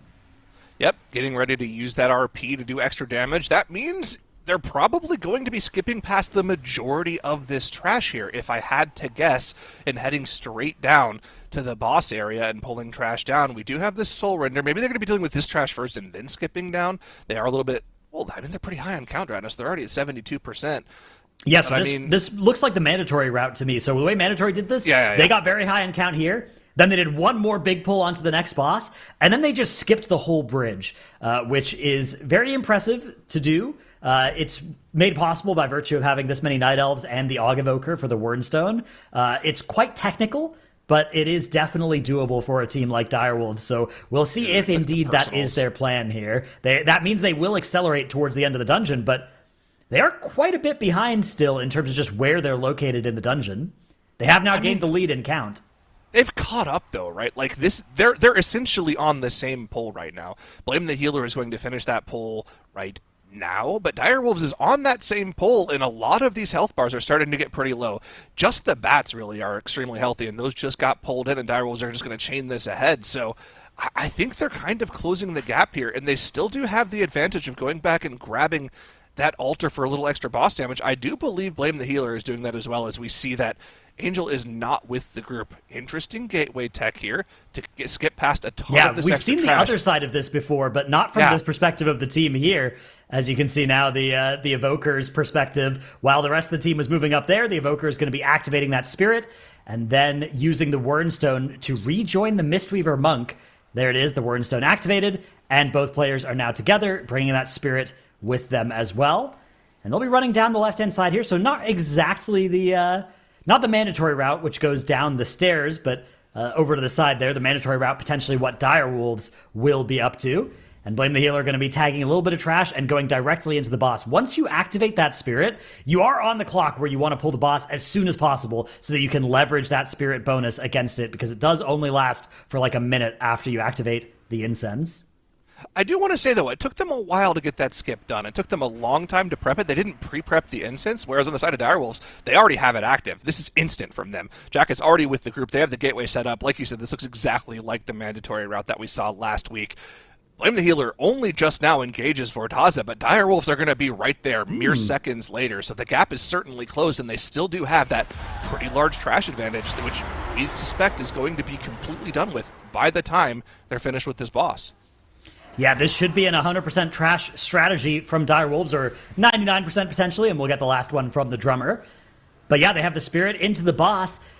About 40%, 35% HP of the boss is the lead that Blame the Healer have accrued here, but I like the side of Direwolves here. They're going to need so much less count. They're going to get to not pull any of the trash on the bridge. They lusted this boss. They're not lusting the damage up. Interesting. That makes sense, yeah. So we've seen in a couple of teams get the boss basically dead without lust and the damage amp, which if you can do that, then you don't want to lust the damage amp anymore, because then you're sort of losing some of the damage amp time, right? The only time you'd want to lust is if it means that you go from not killing the boss in the damage amp to killing the boss in the damage amp. But even here at the plus 17 keystone level, it seems like this comp just has enough burst damage. Oh, take the first death of the map. Blame the Healer are going to be losing a tank. That's going to be followed by a Warlock death. No Shadow Meld available there. Shadow Meld pressed by the Death Knight and the Healer to drop that aggro, which means it'll just be the Evoker that may have some residual threat, although unfortunately the Death Knight has now gone down to one of those orbs from the boss in that intermission phase. They are able to break the shield and interrupt the boss, but unfortunately that third death means that they are going to be unable to resurrect the entire squad here.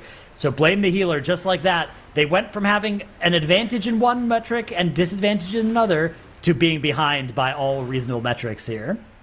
Yeah, I mean, it was really, really, really close, but Direwolves was already catching up off the back of that lust, and I guess like you identified, right, the Bloodlust on the last boss, really not that effective if you can still kill it with the damage amp, so Blame the Healer is going to be in a rough spot. Actually, it makes sense as well with Blame the Healer's strategy, right, because they're probably going to be using the Bloodlust on pull with the trash that they have on top of the boss rather than save it for the damage amp.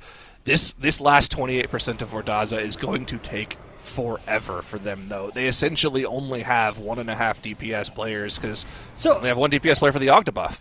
It's a little bit less true than it used to be, right? Because Og splits their Ebonmite among the affected targets, right? So if you have one alive, you're still getting the full percent of the Ebonmite now, which didn't used to be true, if I'm not mistaken. Okay, sure. But still, like, you don't have a DPS. It's still not good, don't get me wrong. It's not great, obviously, but it's not as bad. Maybe it's like 1.75 instead of 1.5. Either way, they do get a second shield, which is something that we haven't really seen a lot for teams that have had their entire player alive. Wait, hang on. That's really unfortunate.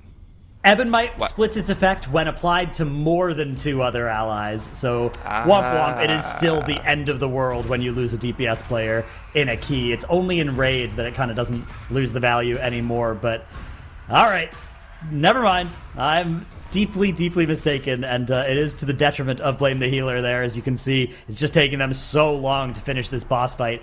Meanwhile, though, the Wolves are getting in combat with that last boss, and they're already at 100% count. They don't even need to kill the drummer. They could just ignore that thing for the remainder of the time here if they wanted to. Now, unfortunately, it looks like they were in combat with a defender. I think they failed the Shadow Melt skip. I believe it's still active in combat with them over there, but we don't really have a good POV of it if it's just sitting out there with its shield up because we're on the wall. Yeah, there it is. So they're still in combat with that, but it's really not going to be part of the fight for them. As a matter of fact, it might actually like run after them when they get transported for the intermission phase. So this really isn't part of the encounter for them. It actually might be a single target increase to have this on top of the boss for the Affliction Warlock, who can see the corruption away, and it'll actually be a boss damage increase for them. So this might have been on purpose. Either way, that is part of the pull for them now. They weren't able to skip it off, but with 0 deaths and a super clean. Oh, never mind! Crushed Souls takes out 2 players. That is 2 deaths. Fortunately, they have the 2 battle reses for that, but now there is literally 0 room for mistakes at this point. Yeah, oh man, that was death here. And look how little space they have. These tornadoes are really zoning them off, but they need to not go too much farther back because then they'll be getting hit by the drums. Mercifully, we do get to that soul-rending roar, so we are going to enter the intermission here. I mean, how bad was that death here? Donnie is not going to have a void meta for the damage amp here. He can try to start stacking one up a little bit here, but like that's 1 devour on each of these souls. That's really not going to do much. That void meta is not going to be active for this damage amp, so their damage during the damage amp is going to be significantly lower than it otherwise would have been, and they might end up having to play an actual extra phase here. Let's see just how low they can get the boss with this damage amp. It is a massive amount of damage. Blame the Healer, meanwhile, going for that massive trash pull on the boss. They were able to kill off the second boss. They're also in a situation where they have no battle reses, but the Bloodlust on the trash has gone well for them this time around.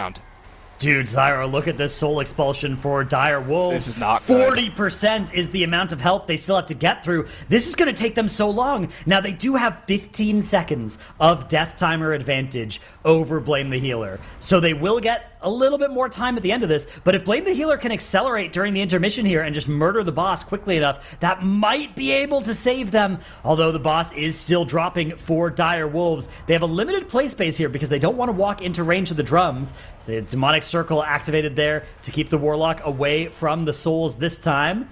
Got all those totems nice and stacked up. 11% on Rock Tool. So best case for Blame the Healer here is if we can get to that next intermission from Rack Tool, which I don't know if that's this thing that's happening here in 4% or 4 seconds or not. Is it time for another intermission? No, it's it totems. is not. So that will be it. Dire Wolves will be able to win this map. Wow, despite a very close end boss. Saw those deaths come in and these bosses going head to head here, but Direwolves do take the first map of the series, which will put them ahead here, at least in this series so far. Now, again, consistency really is the biggest thing for these two teams. We see these deaths coming in, and it costs them, even though Direwolves got away here with those couple at the end. Now, with their different approaches in routes, gathering count, less timings, things like that, in a perfect run from either side, which approach would you personally back as the faster one, Zyro? I like the mandatory route. The deaths there for Dire Wolves. That's just like being, I don't know, a little bit lazy with positioning. I don't think we've seen players die to that mechanic before. That should have been a lot more clean from them. The boss would have died in the damage amp if the Devourer had the meta. So I think I like their strategy a little more. But Blame the Healer, like, their route's good too. It really just came down to a matter of execution, and for Dire Wolves, even with an S at the end, the execution was slightly better. Indeed, indeed. I mean, obviously, they took the map, but between those two makes you had a different perspective as you were running ANTTIS for us over there. That's right. I was taking a close look, and honestly, it shouldn't have been the teams I should have been watching. It should have been the casters. These guys just throwing curses left, right, and center. I don't know what's happening, Zyra. It's 2 in a row for you now. But I did want to mention some minor changes in how these two teams were routing, because on the overall, they were very similar. But something that Dire Wolves was doing is that instead of doing 1, 2, 3 into boss, they did 1, 2, 3, 4 into boss, and on that 4th pull, they added a lot of extra trash. So Ryu went out, casted Crackling Jade on 2 additional mobs, and then Okan also went out and got some extra trash in there that allowed them to really rack up a little bit of extra count, which I really liked, just having that in there. And then here, Blame the Healer lost so much time. I don't know if you guys were seeing this, but they were just standing there for probably 10 seconds waiting for Angel, and we went back. We were like, did he get hit by one of those ghosts that are walking out? You know, you can get stunned by those. That takes some extra time. That's not what happened. He must have just left a little bit later than everybody else, and then here is where it all went wrong. The theory that I have is that the warriors synced up on the Dread Slash because they were AoE CC'd before, and that's what killed Ozai there, just getting double hit while also being low, and that just took him 60 to 0 real quick, unfortunately. And then here, that's just lazy. That's unapologizable, but I'm gonna blame the casters and not the players, so do better, Zyro. No, I don't think I will. All right, Zyro, you know what? You're sticking to your guns. I stand by that. Honestly, I think that no matter amount of curses that the caster team might have doled out there were clearly a few things that maybe even fate couldn't necessarily direct, but the teams had more control over. Now, our next one will be Pit of Saran for our teams, and we will have spec bans coming in shortly for this. Now, with the level that we're at and with the performance that we are seeing from both of these teams, are there any picks you think that they're going to be angling to get banned out right off the bat, Dratnos? Yeah, so it's interesting. We saw a couple of different specs in that last dungeon, like the Affliction Warlock, that are kind of obvious ones to lose here. I think you want to save the Guardian for map 3 here. I would maybe not ban it, but also not play it in this series. And it looks like we are going to see it banned out by Blame the Healer there. Both teams are losing the Affliction Warlock. It's the Mistweaver as well going away for both teams. But then the disagreement is whether you lose the Devourer or the Bear. Interesting. I wonder what the plan is going to be here, especially if this does go to map 3 for both teams. That map 3, I feel like it's just the sort of like ominous death toll at the end for whichever team hasn't planned, just in case that eventuality unfolds. But Megs, given these first bans that we have coming out, is there anything you think the teams are going to try to play towards on the next map? Well, hopefully no deaths, right? I know with wait, hold on, am I getting the points right? Yeah, with these two, that's going to be a difficult choice. But What did I do? I'm raging. You cursed 2 of our teams. Literally verbatim. Oh, deathless, yeah, and that. they died. Yeah. That happened twice now. Yeah, and then Please, you were sir. just like, I feel proud of Consider. this. I'll do it again, Well, too. also, yes, thank you, Rook. That did happen. It did. So yeah, I think if they can keep it clean, that's going to be the matchmaker here in our lower bracket. It just seems that that's what we're coming to again and again. Keep it cleaner than the other team is probably what it should be correctly. Oh, Zyronicurse and Yapnos here on the desk with us. You have transformed into your final forms here, both of you. I mean, Megs, I think you make a really good point, right? In this whole series, we talked about right from the start that really making sure that you can cut down on those deaths is something that both of these teams have really been struggling with so far in Group B. But Zyro, consistency, right? That's one thing. Do you think that really ultimately that's going to decide it, or do you think that these picks they're bringing in, the specs and the map itself, are going to play a stronger role? It's the consistency. At this point, like, the deaths that I've seen, it doesn't matter what comp you're playing, right? The deaths have been make or break for a lot of the runs. You could play a tier 2 or tier 3 comp and have 0 deaths and probably beat the other team that's having those 2 or 3 deaths.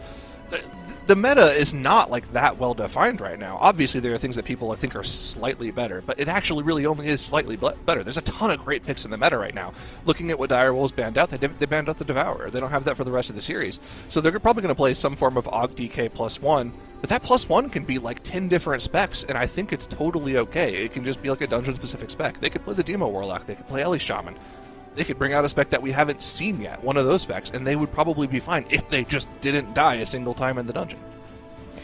Well, then we're going to have to see what they play, but chat, you're going to need to keep your eyes on those death counters, because it really seems like we are all feeling that that is really what is going to be the biggest deciding factor. Now, this is Direwolves versus Blame the Healer. We are in Game 2, Pit of Saran, Dratnos.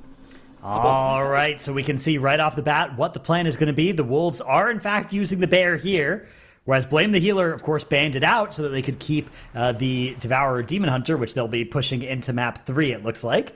And the Brewmaster Monk is going to be their choice. Both teams, though, are using a Holy Paladin. That's a new one. I mean, I wouldn't have been shocked to see one, but both teams at the same time have opted for the Holy Paladin, quite an off-meta healer.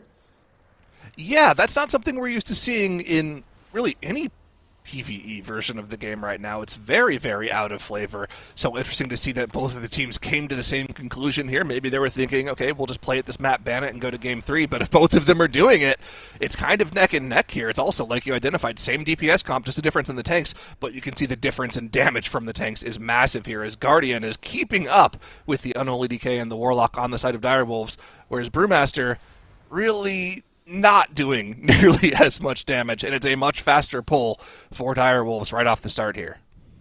So when we look at Holy Paladin, some of the strengths that are unique to this map is Blessing of Freedom. Now, Tiger's Lust also does this from a Mistweaver, but Blessing of Freedom will allow you to completely immune a few different things, right? The Plunge Talon Gargoyle's grips, you can just freedom the person and they'll jump out, nice and easy. But also there are a bunch of damage over time effects in this dungeon that are removed with Blessing of Freedom. So it is a very powerful button that you do get access to with that Paladin. Not to mention Blessing of Protection can be really nice too for a few of these pulls, and of course the individual immunity on your healer. One of the big drawbacks of playing the Paladin is that you are playing a non-evoker, non-Night Elf player. So you're not going to have the ability to Shadow Meld skip. But we've seen recent evolution of the skip past Ick and Crick, involving often using a rescue on a 3-seater mount, which Holy Paladin, they can't Shadow Meld, but they can hop on a 3-seater mount, so it does still work that way. It wouldn't have worked with the skips that we were seeing last week, though. Direwolves has been struggling on this pull. I've seen health bars going up and down, non-stop yo-yoing back and forth here. Ryu doing a great job keeping people alive, but there's just been a lot of passive extra AoE damage going out on the group. This is a really unfortunate plunge grip on the side of Flapjack outside of the group, but they had that Blessing of Freedom ready to remove him from that spot. Normally you'd want to AoE that down and then just interrupt the shield, but the Freedom being freely available there, very, very useful. Actually, it looked like maybe even Bop was used on that one. And oh yeah, could have been, but we do have, a Rupture!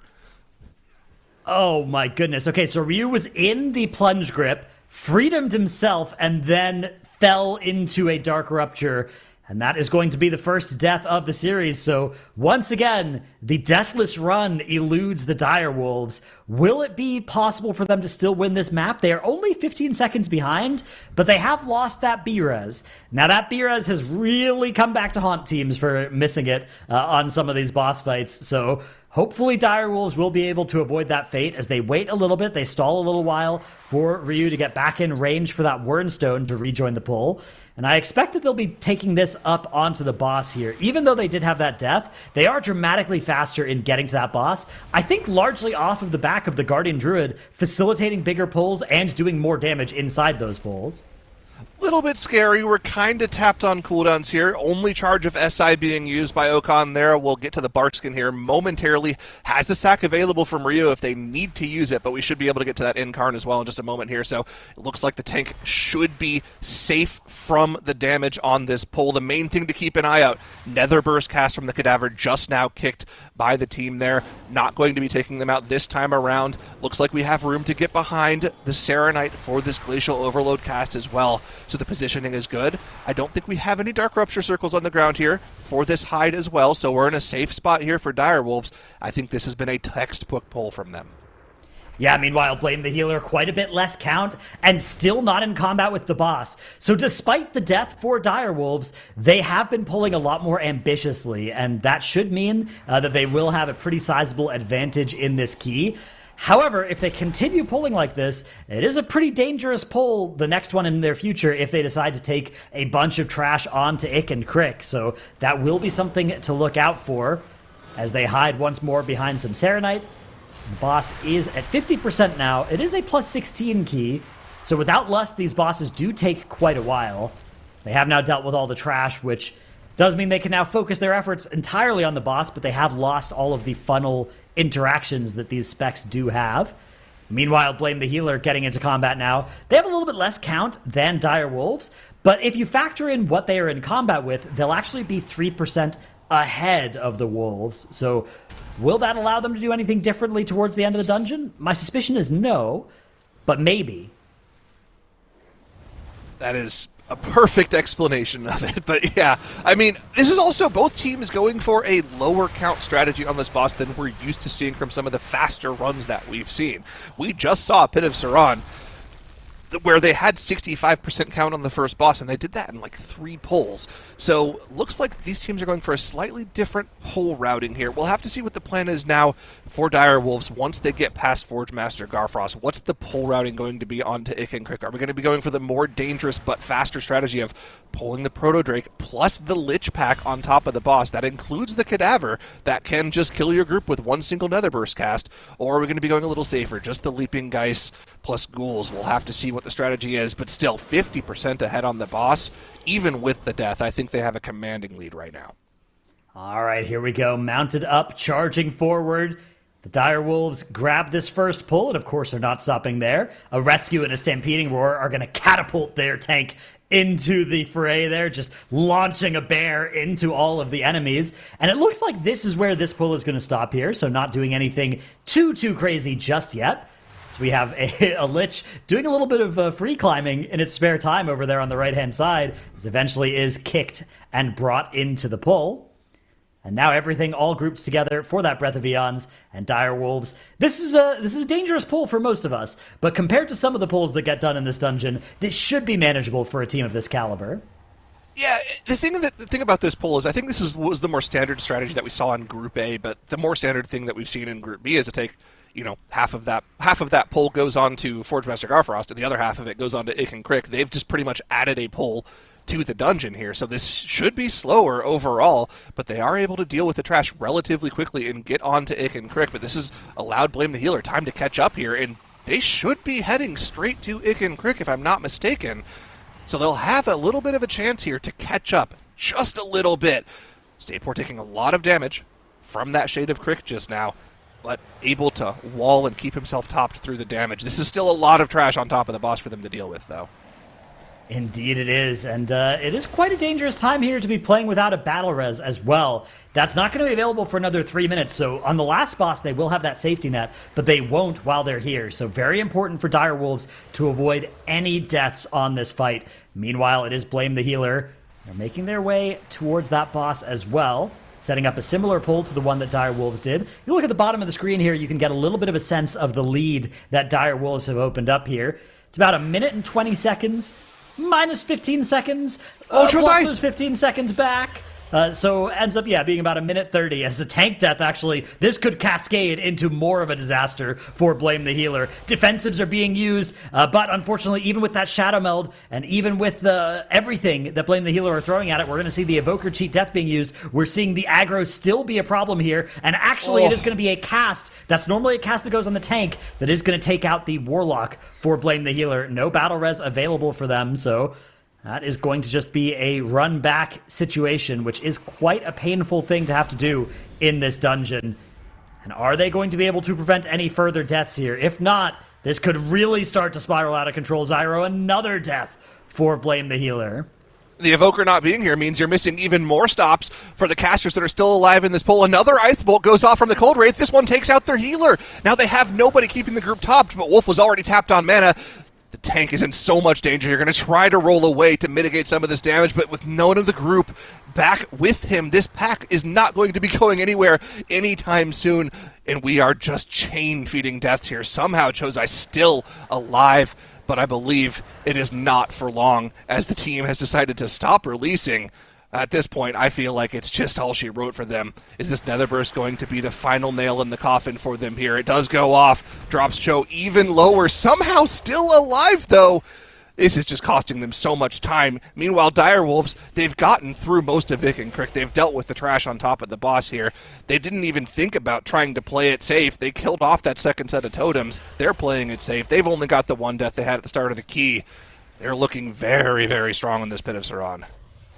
And in a show of perseverance, Blame the Healer do eventually get that pull taken care of.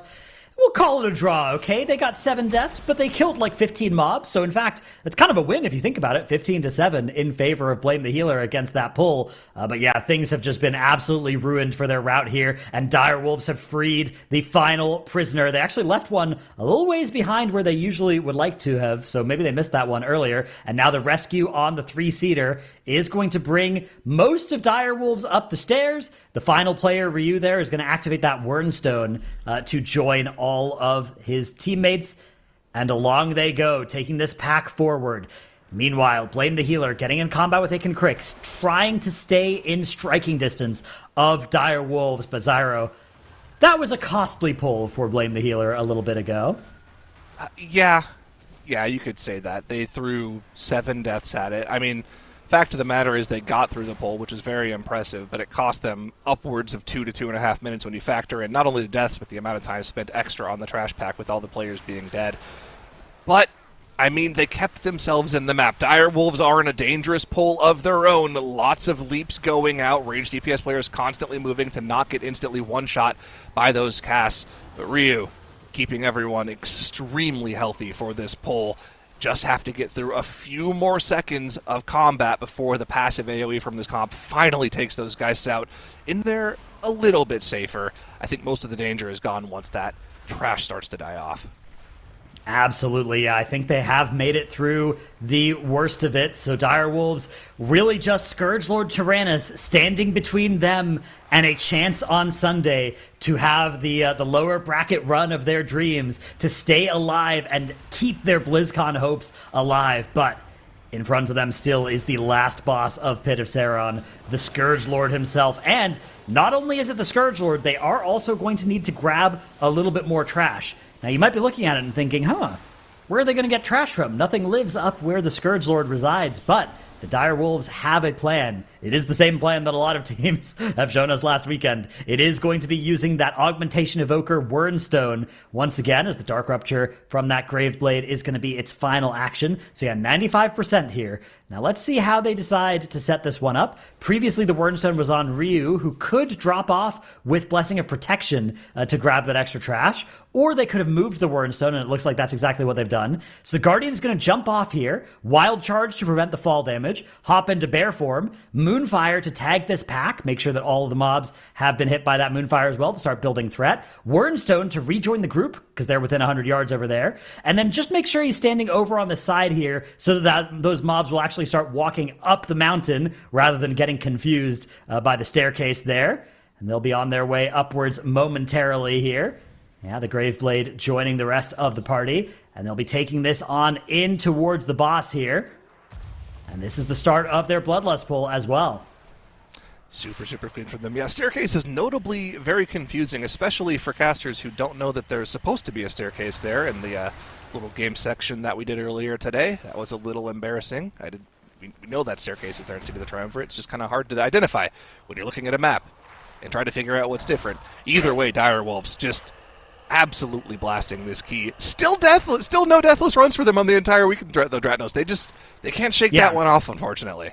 They are deathless-less, one might say, but hopefully they'll be able to change that tomorrow, because at this pace, they will be surviving to tomorrow. 56% on the Scourgelord. The trash has been taken care of. Now, small problem is they have unfortunately not frozen the maximum amount of freezable Plague Spreaders here, so there are going to be 2 rather than 1.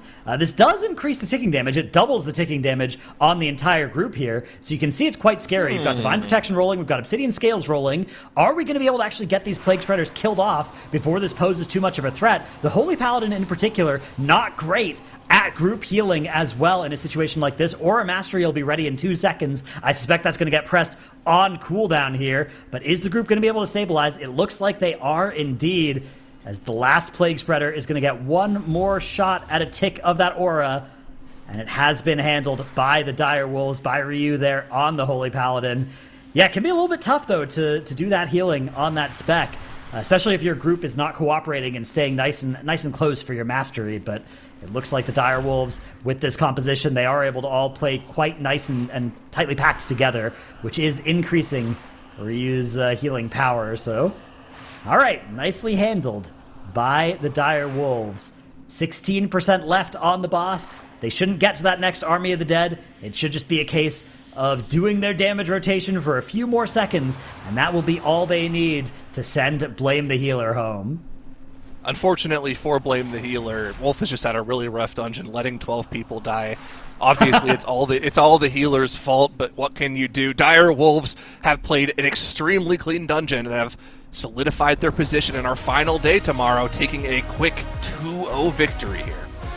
Direwolves kept the death count low to lay claim to the second map of the series, securing their win over Blame the Healer. They'll move on to our lower semis and will be saying goodbye to Blame the Healer, who have been eliminated. As Zyro said, be sure to blame the healer for their loss, but really though, send the team off in chat, and we'll be keeping an eye out for them in future seasons. The Spec Variety Bingo card got another check in this one, though, with Holy Paladin being used by both teams. So you were speculating about why they opted to bring this one in, and I had to ask you, Dratnos, how did it end up performing for them? Yeah, I mean, I think this was a pretty well handled. I'm really curious what specs these teams would have played if we got to a map 3, but alas, we are not going to find out. Here's a look at the damage and healing graphs from Warcraft logs in this series, and you can see how Direwolves actually have that smaller spike at the 4-minute mark than Blame the Healer do. So Blame the Healer were at one point able to set up a larger pull there, but pretty much every other spot things looked better for the Wolves. The Wolves definitely had the advantage, especially as we saw those deaths, I think, just continue to come in. But, I mean, impressive play from all of the teammates across the board. Makes, when you were watching the plays that our teams were bringing to the table, how did you see this map playing out? Okay, we went in, and I was really excited to see that bear druid because it can do a lot, right? I was really excited to see that bear druid because it can do a lot, right? Pulls like this, that is Guardian Druid territory. They hold aggro so well, they can deal with them so well. We've seen many tanks try to come just as close, and tanks have moved a lot closer together.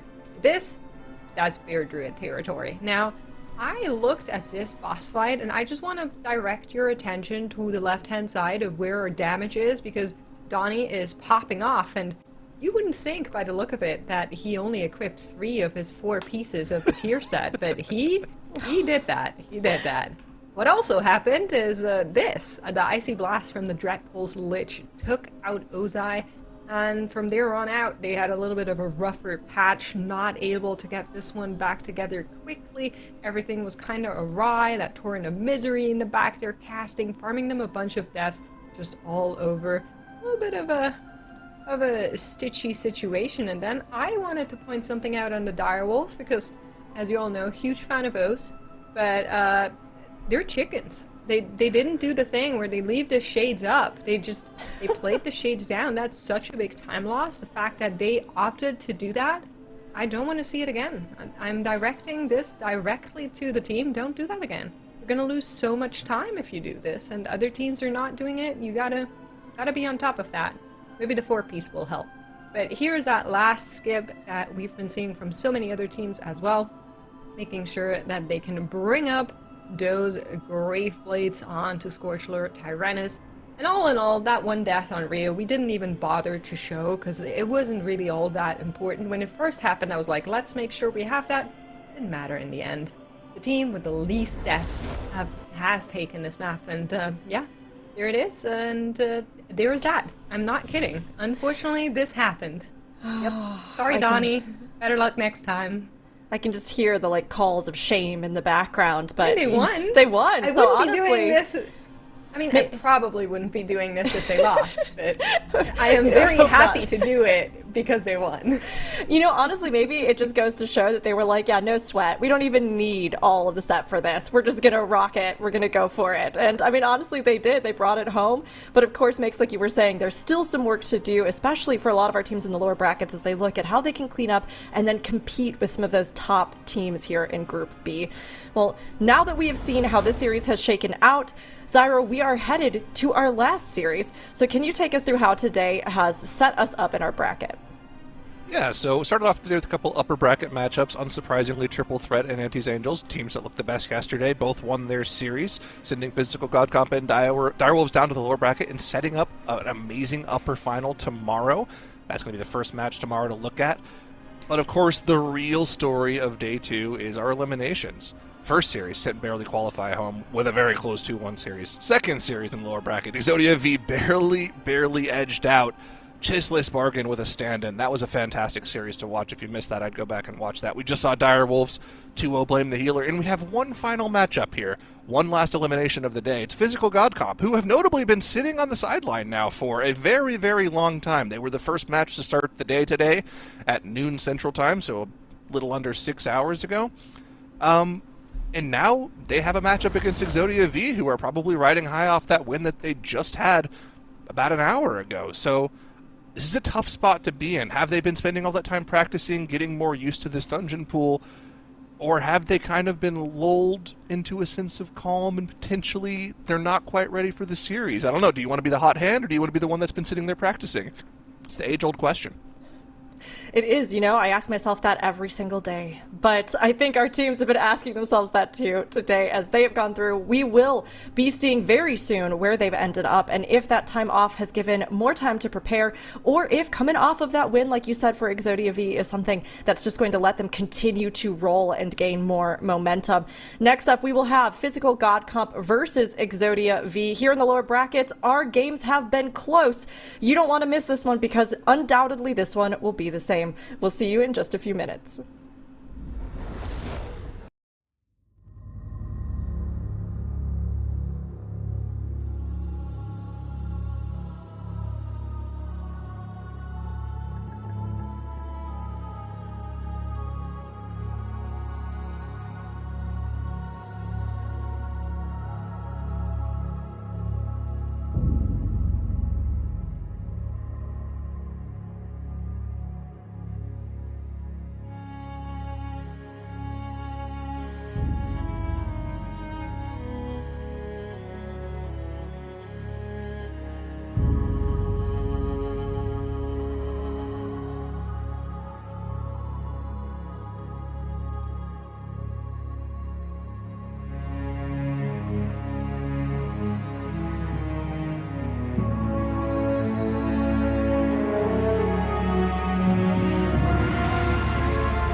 Good to see you again, chat.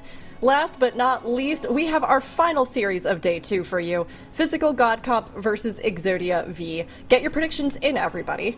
These two teams have unique strengths and weaknesses that may very well leave us guessing as to who will win it. Physical God Comp has pushed themselves to adapt to spec variety rules and the speedrunning format, but, I mean, TETLE'S, have they adapted enough, do you think? It's kind of an interesting question. I feel like with this matchup, Physical God Comp should probably have the edge if we're going to go 2-0. Like, I feel like they're one of the top teams on live. I think they're probably like top 5 IO on live or something like that. Squish Vegan and his crew, they love playing Bear, Druid, Mistweaver every single season. And with that being the case, I feel like they should kind of be at an advantage in a 2-game series. But with the spec variety rule, if it goes to a 3-game series, I feel like that's where EXODIA V kind of has kind of the advantage. And so I think it really kind of depends on, map 1, I think is going to be super, super pivotal for this entire series. Oh, that's a good point. Honestly, I think getting that first point on there is going to be something that, just like you're kind of highlighting, will really kind of set the tone for where the teams can go from there. And EXODIA V, right, they have their own strengths as well that we've seen this weekend, even with them being a new team. They have big aspirations in their polls, but they're kind of working on that execution and really making that something that they can land. So, Zyro, do you think that their routes can buy them the time that they need in the series? The routes can, if they're deathless. That's the big if with them, right? The dungeons that EXODIA V has looked good on are the ones that they don't die. And while they have the routes, it seems, in every dungeon, the consistency just really hasn't been there. Even in the last series that they scraped by 2-1, they had routes in 2 of the dungeons, and they didn't really have a plan for Windrunner Spire. So what was that Windrunners? Like, it was a press insane. W. It's what it was, and it's the first map of this series, so like they're already starting off on the back foot, and they didn't really have time to practice it for this series either. So it's like, okay, what's the plan for this series? I feel like this is probably like the worst case scenario for them. Dratnos, we have seen them not perform particularly well in Windrunner Spire, but of course we'll have our opening picks as we come in. Do you think that coming in here on the first map is something that might change this for the teams, Dratnos? It's actually so interesting because for Physical God Comp, this is the first time there's a series without a Skyreach for them. And in the past, they used Skyreach as here's where we won't play Bear. We will do our role swap and we'll have a Brewmaster come in here. But if you look at this map pool, the third map in this pool is Magister's Terrace. Now, I can't think of a dungeon in our pool where I want to be a Bear more than Magister's Terrace. So if they use it in the first 2 maps, they won't be able to play it in the Magister's Terrace. And that could mean that if this isn't a 2-0 in Physical God Comp's favor, they might be in a huge disadvantage if we do get to that map 3. Or maybe they'll save the Bear in one of these first 2 maps and give themselves the option to then play it in that Magister's Terrace.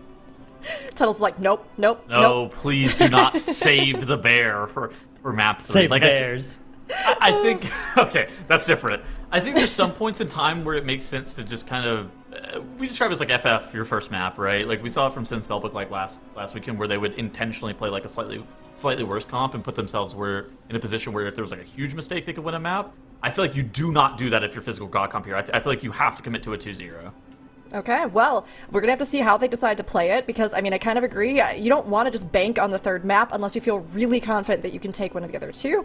But at the same time, this is something where they have to be thinking about where they're strategically going to use these comps. And you know what? Regardless, chat is behind Physical God Comp. They are voting for them. So let's get our predictions in as well. I am going to go 2-1 in favor of Physical God Comp, I think. How about you, Zyro? Yeah, I think Physical God Comp should take it. I was thinking of if I wanted to go for a contrarian strat here, because I think EXODIA V, they're the perfect candidate for it. But I think Physical God Comp is just... I think they have too much potential. I'm going to go Physical God Comp 2-0. Okay, Dratnos? Yeah, I like Physical God Comp for this one as well. I'm also going to go with the 2-0. I think a 2-1, that would mean that they win the Magister's Terrace, which that is the path that I think is going to be quite difficult for them unless they save the Bear in one of these first 2 maps. So yeah, 2-0 for me. Okay, TETLE'S, where do you think the Bear's going to be played, and do you think that's going to affect the score overall? Yeah, I think I'm also 2-0 Physical God Comp. I feel like if EXODIA V are going to win, they're going to win because it's 2-1. I feel like for Physical God Comp, if they're going to win, it's because it's 2-0.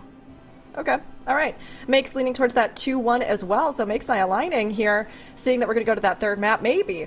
But again, I think that there is a lot weighing in the favor of wanting to try and get this over swiftly and decisively. Now, are the teams going to let that happen? Who knows? Probably not, because whichever one is not going to be able to make it through will face elimination. And both of these teams have already blazed the trail through here in the lower bracket to make it this far. When you have things like Championship Sunday in sight, you want to be able to get there and be a top contender. Now, this will be our first game for Physical God Comp versus EXODIA V. They're going to face off here on Windrunner Spire, and with things like the spec variety rule counting against them, with clean runs being something they need to lock down, not just big strats, we're really going to have to see which of these teams can pull out all the stops, Stratnos.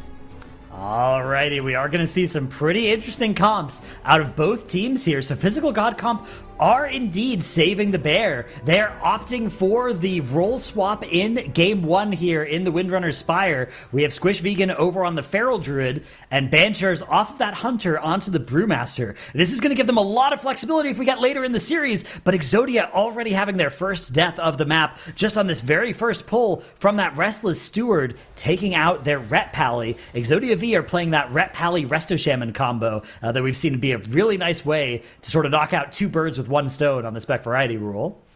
Yeah, and I mean, I think for Physical God Comp as well, this is Banchers ended up playing this Brewmaster Monk. Was it in a Seed of the Triumvirate on day one? I believe it was Skyreach's both days. Skyreach? Okay, yeah, okay. I feel like for Physical God Comp, if there was a dungeon to play it in, considering like what we saw from EXODIA V's route in this dungeon before, it would definitely be the Windrunner Spire. EXODIA V, it looked like they just had like a very slow, methodical, conservative route in this place, and for Physical God Comp, I feel like even on this, I would describe this as probably like their third best composition. They should be able to kind of exploit that. Yeah, they are playing the Outlaw Rogue, which I believe is the general preferred rogue spec that they've been using in the sort of, when they've had the freedom to play all three, it has tended towards that Outlaw. And then the Fury Warrior also joining in there as a main option from Noxiv. Yeah, I think that like a lot of people view like ARMS, interestingly enough, a lot of people view like ARMS and Assassination as like, okay, ARMS I think is like, at least in a high key, viewed as better than Fury. Outlaw, I feel like it's generally a little bit better than Assassination in like the high key scene, but I feel like the physical composition has been one where I don't think that it's been explored to its fullest potential in the MDI season so far.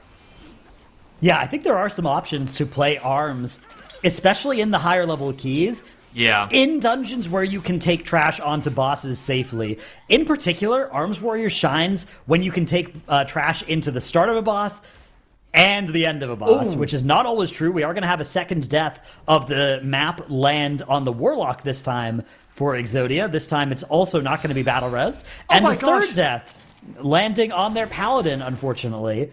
This is not good. Is there about to be a fourth? Is there going to be a fourth? Looks like they're stable for now, but whenever you have players going down, that doesn't mean you're going to have fewer stops. So those Territorial Dragonhawks may be allowed to channel those Flame Spits longer than they should be.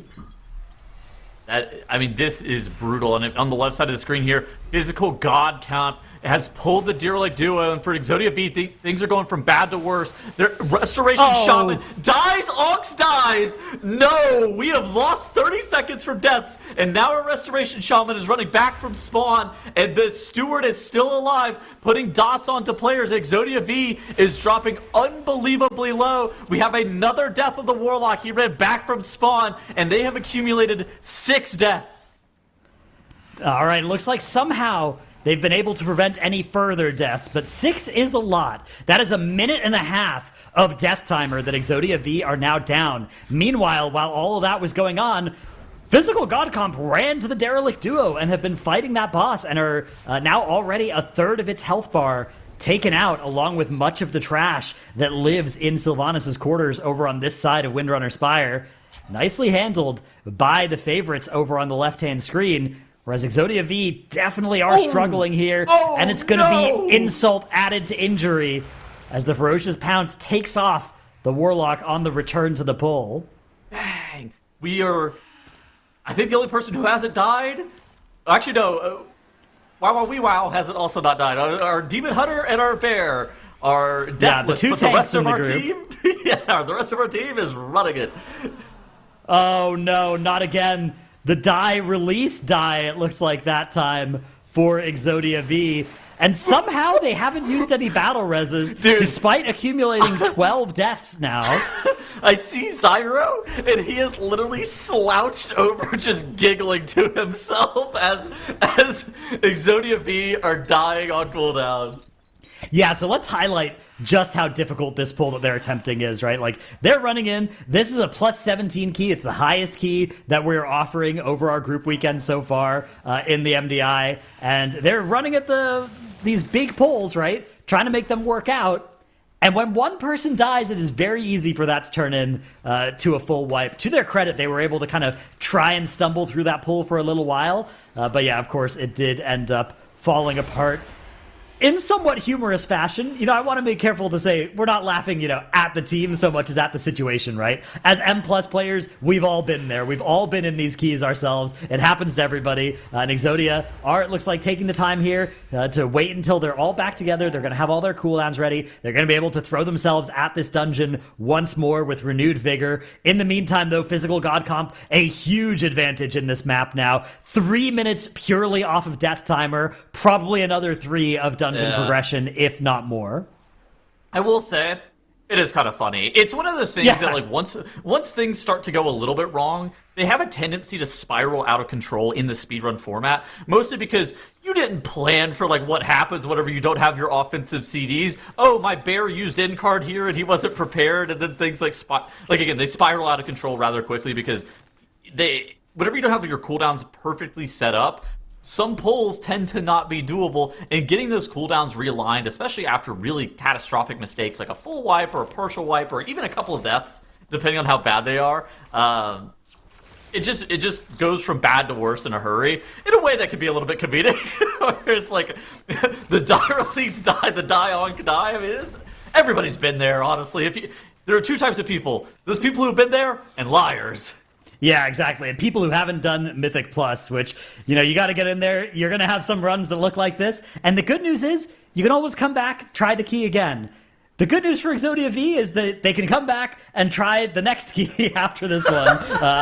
But of course, they will then have their backs against the wall, right? They will be in this position where they will need to win both of the next 2 maps or be eliminated here. However, Windrunner Spire isn't over yet. Physical God Comp still do need to execute their half of the dungeon, the half of the dungeon that is still ahead of them.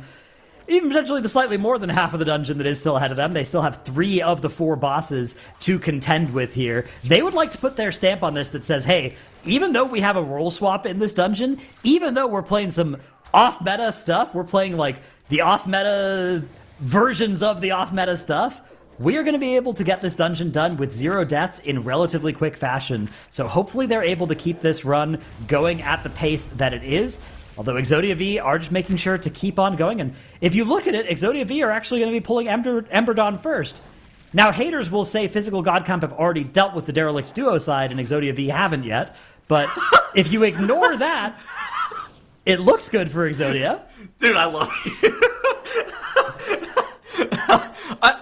It's one of those things that, like, for EXODIA V, what is the upside of this? Well, I think their spec fans are going to be not that bad for next map. Yeah, that's true. If you look at the specs they can restrict off of this, it's like Resto Shaman, Ret Paladin, hey, they're great together, you ban one. They're also great together, you ban both, right? Bang, that's 2 of your 3 required restrictions after this. And then you can throw away that Affliction Warlock, notably the Affliction Warlock, rather than something like the Demonology in here. So I think this is the first time we've seen the Afflock making an appearance outside of a Mysara Caverns, which has been its home, but there's no Mysara Caverns in this pool, so you were pretty happy to throw away the Warlock as well. And then you keep the Bear and the Devourer, and it's not even a Devourer, it's a Havoc Mage that WoWWe was playing, so you can swap over to Devourer for the remainder of the series as well, or play another round of Havoc if you want to ban the other 3, you know, of those specs that are up on the screen right now. I think that like, you could get one of them banned in the next round of bans too. Yeah, right? that's like, true. I think that everything except for this, I think that the only thing you really want to protect is the Bear Tree, right? Like everything else. Yeah, you want to make sure you get another map of Bear. Problem is you can't have another 2 maps of Bear, so you're going to need to win when you don't have a Bear and Physical God Comp do in one of the following 2 maps in this series, which is that's going to be a challenge, Shuttles. I'm gonna level with you. I would not want to be placed in that position, but Exodia V, that is exactly what you signed up for, you know. Dude, a month ago, you decided to do some MDI time trials. This is the position that you were opting into, and hopefully Exodia V are embracing the challenge, and they are ready to try and make this happen. For right now, though, they're going to have another death befalling their Havoc Demon Hunter. The problem is you don't practice for this, right? Once things start to go even medium levels of wrong, in practice you reset the dungeon and you go, well, I hope that doesn't happen whenever we're doing it live.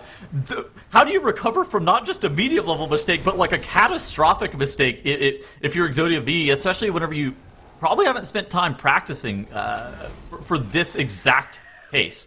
For Exodia V, you know, I feel like for them, it's almost an insurmountable challenge. And for Physical God Comp, while we've been talking about the catastrophe that's happened to Exodia V, Physical God Comp's just been kind of quietly playing a pretty good run in the Windrunner Spire. They're completely deathless. They were on probably their tier 3 comp, their third best composition, where Squish Vegan's on this Feral Druid, and it looks pretty good. It's a little bit slower than probably their maximum potential, but now they are set up quite nicely to be able to win multiple maps in this series, and I feel like for Physical God Comp fans, they have to be happy about how their team is performing. All right, the Territorial Dragonhawk, the Groundskeeper, and the Steward tagged quickly by Banchers as he rolls forward and grabs all of the ghosts as well. Let's see if they take this any further. I think they'll want to finish off the Archers first. Yeah, so a lot of teams...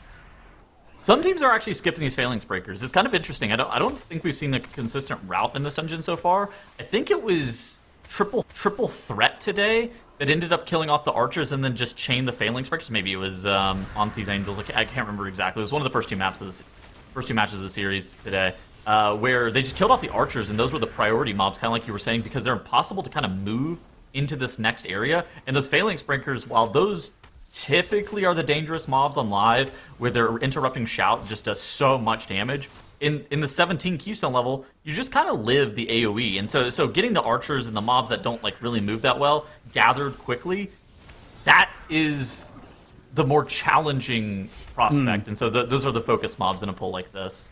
Now, without a Mistweaver, I would say the Phalanx Breakers are quite a bit more dangerous if you try to take them forward. The thing about the Mistweaver is you don't get interrupted by interrupting Screech because you're spinning crane kicking anyways, but the Resto Shaman, on the other hand, could. And if your healer is having to cancel a cast to avoid an interrupt that is also doing huge raid damage, that can be something that absolutely kills you. So we have our 15th death of the run for Exodia V over on the right-hand side. But yeah, Physical God Comp, it looks like, are fully taken care of all of this trash before traveling further into the dungeon. That, I think, makes perfect sense, especially with this comp. I think if you have the Mistweaver, you can try and take this further forward, but without it, I'm pretty happy to just clear it all. All right, alternative perspective just dropped. Exodia V is unlikely to set the death record for this season's MDI, even at current pace. What is our death record currently? It's like 30? 29, I think, is with the Mysara Caverns that This Is Fine put up last weekend. It was 30, apparently. Okay, it was 30. Okay, yeah. But I think it's unlikely that Exodia V hits 30.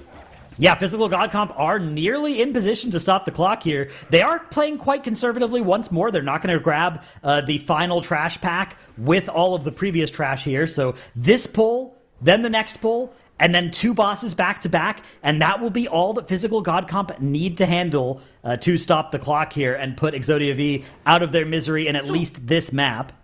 Is Feral just good? Like, should we be seeing more Feral? I definitely think it's not bad. I think it is a little bit, like, patty in the sense that a lot of the stuff that you're hitting might die anyways. It depends a little bit on if you're ferocious biting or if you're just doing your full AoE. If you're biting, then I'm pretty happy to call it great. Especially if you're putting up those kind of numbers while biting, then I'm very happy about it because that's priority damage as well. So it depends a little bit on exactly which buttons Squish Vegan is pressing here. There's one crew on live that's pushing like super high keys, and they're playing like Outlaw Feral Arms Warrior, and every single time I look at their logs, the Feral Druid seems like it's like a little bit behind both the Arms Warrior and that Outlaw Rogue. But I mean, Squish Vegan, this guy's doing real damn right now. What's going on over there for that Feral Druid?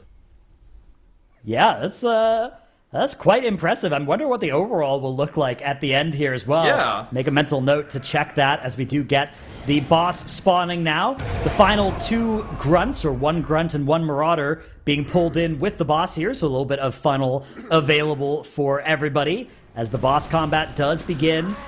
And boss, a little bit of a pretty chill boss, I would say, for the most part. One of the big things that you want to look out for is these reckless leaps. Now, these target the farthest away player from the boss each time he starts one of the casts. So you can try and make sure that at least one of those, the second one typically, goes on your tank by making sure that your tank is the other side of the boss relative to all your melee, and the boss jumps over your melee and then jumps back over your melee to your tank. And that can be a nice way to prevent any of your non-tank players, except for one, from having that nasty physical dot. I think that this dungeon and the Restless Heart are actually pretty challenging bosses just to kind of deal with. But from like an NDI perspective, the hardest bosses aren't the ones that are individually difficult because you normally don't play them with too much trash. And so like, you know, for Physical God comp here, they have Commander Kroluk, which they play with 2 mobs, and then they have the Restless Heart, which they play completely solo. And so I think that those are kind of the points of time where, especially in an MDI setting, you get a little bit of reprieve from the heavy mental stimulation that is required whenever you're playing 20, 30, 40 in some cases trash mobs at a time that require really intricate like kick and CC rotations. Where this is like, oh, okay, you know, we played this mob on a 21 solo, he's completely fine on a 17. Yeah, exactly. All right, we're going to see Physical God Comp here just about to enter the next of the ad phases here on the commander. Should be just after this intimidating shout, the rallying bellow getting cast, and that's going to spawn a bunch more of these ads. While these are active as well, the boss does have a shield wall, which is a little bit awkward for the Feral Druid, as you may have, you know, an empowered bleed that is ticking on the boss and now effectively doing nothing. So it is a little bit of an anti-synergy. Maybe part of the reason why the Feral Druid is currently on 3rd on this boss fight is just those bleeds not getting full value against the shield wall there. So interestingly enough, so a lot of people, I think, especially in like the audience, will overvalue overall DPS and undervalue single target. As it turns out, especially like this is really true whenever we had like TGP style formats, whenever teams are pushing the highest keys in the world, but it's also true in the MDI. It's really hard to get more single target damage. So a lot of the times, the same with like priority damage or like potentially even funnel damage. So a lot of the times, some of the best specializations in MDI and speedrunning, and even in TGP, tend to be the specializations that have a really good balance of like single target and don't lose much to continue to AoE, right? Where if Feral is so good at doing a lot of AoE damage, but then in that build, in the process, they do less single target than most of the other competitors, then it's going to be one of those specializations that, you know, it's just a lot less valuable. And so I think that that's always been kind of this really interesting question whenever you're thinking about, like, how do you make a spec viable for Mythic Plus? Is like, how much damage do they lose whenever they're going and doing single target versus AoE? Because I think you spend, and it's like a surprising amount of time where you're in combat with just bosses in Mythic Plus, which tend to be single target. It's normally about 40% of your combat time is spent fighting a boss in a dungeon. Yeah, an important factor as well is you have to think about the rest of your group, right? Especially like, what are the OP specs? Because if the OP spec is great at single target, then you don't need to be as good at single target, and you can support them by carrying the AoE. Whereas if the OP specs or the rest of your group are great at AoE, then you might instead want to prioritize being good at funnel damage, or maybe even being good at just pure single target damage, right? Maybe there's never going to be a funnel situation because the OP spec just melts the entire screen right now and you won't be able to have extra targets on bosses. So that sort of thinking is part of the reason why you see compositions rather than specs sometimes, right? Physical God Comp, they're trying to play these synergistic specs that cover each other's weaknesses, but also sometimes you maybe want to have the same weaknesses as each other and then just do pulls that prevent that weakness from mattering too. I think Unholy DK was like a really good example of this last season, where the OP spec, it was undeniably Elemental Shaman. That spec was completely broken, right? How do you want to play around Elemental Shaman? All right, we're pulling big every 3 minutes. What do you want to do if you're on Unholy DK? Never die, drop AMZ on top of my Elemental Shaman's head, and do as much single target damage as I possibly can. Yeah, exactly. It is. It's all about figuring out how you slot into the group, and typically it does mean that single target is more valuable than overall. You know, at the end of the key, you're trying to look at like making the pulls shorter, right? Okay. If you do an extra 20% in AoE, you're often going to make a few pulls like tiny bit shorter. But if you do 20% more single target, you'll often make the boss fights quite a bit shorter, and that is usually more valuable. The counterpoint to this is if you're trying to impress the tank in your group to get invited to future keys, because if you do big overall damage and you're known as that guy who does big overall damage, then you'll get invited to more groups. That's the thought process, though. Yeah, that is, there's some important incentives that you have to balance on the live servers, but in the MDI, it is, of course, all about that optimization, and Physical God Comp have shown us just that. This is an impressive run from them in this Windrunner Spire. They are on a role swap, they are on off-meta versions of their off-meta classes, and they are going to be putting up a zero-death, sub-20-minute run in this plus 17 Windrunner Spire. They are going to advance to a 1-0 lead and be on the cusp of making it to Sunday. They are indeed. We had some uncertainties about how Physical God Comp would approach map 1, but they have laid all our worries to rest. Their steady performance won them the first point of our best of 3, while EXODIA V's run fell apart. This isn't the end of the series, but let's go over what went down here at the start. So, Tuttles, in this first map, how did this run change our expectations of our teams? Well, I think that... Did you say that mid-dungeon too? EXODIA V cannot have this many deaths in the future. I think that is something that I'm going to have to say. And I think for Physical God Comp, I think that they look really fast whenever they're able to play their preferred composition, and they look a little bit less fast whenever they're on their third version of their composition. True. Zyro, you have additional thoughts? Yeah, listen, I don't want to harp on this dungeon for EXODIA V longer than I really need to, right? This is a dungeon that they clearly, don't have a lot of practice on, as kind of evidenced by the 2 runs that we've seen from them so far. I think the major takeaway from this dungeon for Physical God Comp is generally how slow this dungeon was for them. 1930 with 0 deaths on a clean run is significantly slower than what we've seen from the top teams this weekend. Just to put this into perspective, Triple Threat had a 1648. ANTTIS Angels had a 1630. Now, of course, those were with probably their tier 1 comps. We know this wasn't Physical God Comp's best comp, but can they go 2.5 to 3 minutes faster if they're playing Guardian Druid and a Hunter? I don't know. So, I mean, the good news is they won the map. They're one step closer to being there on Sunday. But if they want to compete for the main prize this weekend, which is being a top 2 team and playing for global finals, I think they're going to have to go a decent pace faster than this. Yeah, I mean, as we kind of went through that, obviously, there are better runs that we've seen EXODIA have, and as well, this kind of warm-up coming into the series, it's just the starting point here. Sometimes things compound, and both of our teams will have a chance to bring it back here in Seat of the Triumvirate. Now, of course, Physical God Comp, they are going to be trying to secure this victory so they don't have to go to this map 3, whereas, of course, we know that over here on the side of EXODIA V, they want to make sure that they can stay in the running. They don't want to get eliminated, and they're going to have to really try to make sure that they can contend with what this next map will have in store. So, in order to achieve that, Dratnos, where does EXODIA go from here? Yeah, so one nice thing you can do in this map that we've seen before is bust out that Prop Warrior. That can be a good way to sort of get ahead on the spec variety rule. And we also know already that EXODIA V, they played a bunch of stuff that they're going to be pretty happy to restrict with that spec variety rule already in the Windrunner Spire too. So I think they're going to have their favorite comps or -1 spec maybe, but close to it for both of the remaining maps in the series. So that's got to be the strength for EXODIA V, because they're coming up against Physical God Comp, who probably aren't going to be playing the Prop Warrior in this. I don't think they have, a Prop Warrior player that will be ready for the Seat of the Triumvirate, so they'll probably be using Bear in both. I think the counter analysis of why Physical God Comp should be favored in this next map is that Physical God Comp had to play Seat of the Triumvirate in their first series yesterday, so in theory it should be one of their most practiced dungeons. That's true. Mm-hmm. I mean, it definitely gives you an advantage when you've had the time and the repetition to just put in and try to get that dungeon really locked down and solidified. Tuttles, you've got sunshine just Dude, you got some beautiful blinds or glimmering. No. No, but I mean, it's something where I think that coming into this next map, we've got Seat of the Triumvirate. That experience, that practice might play a big role for them. But I mean, Tuttles, overall, do you think, what have we seen from this dungeon for both of these teams?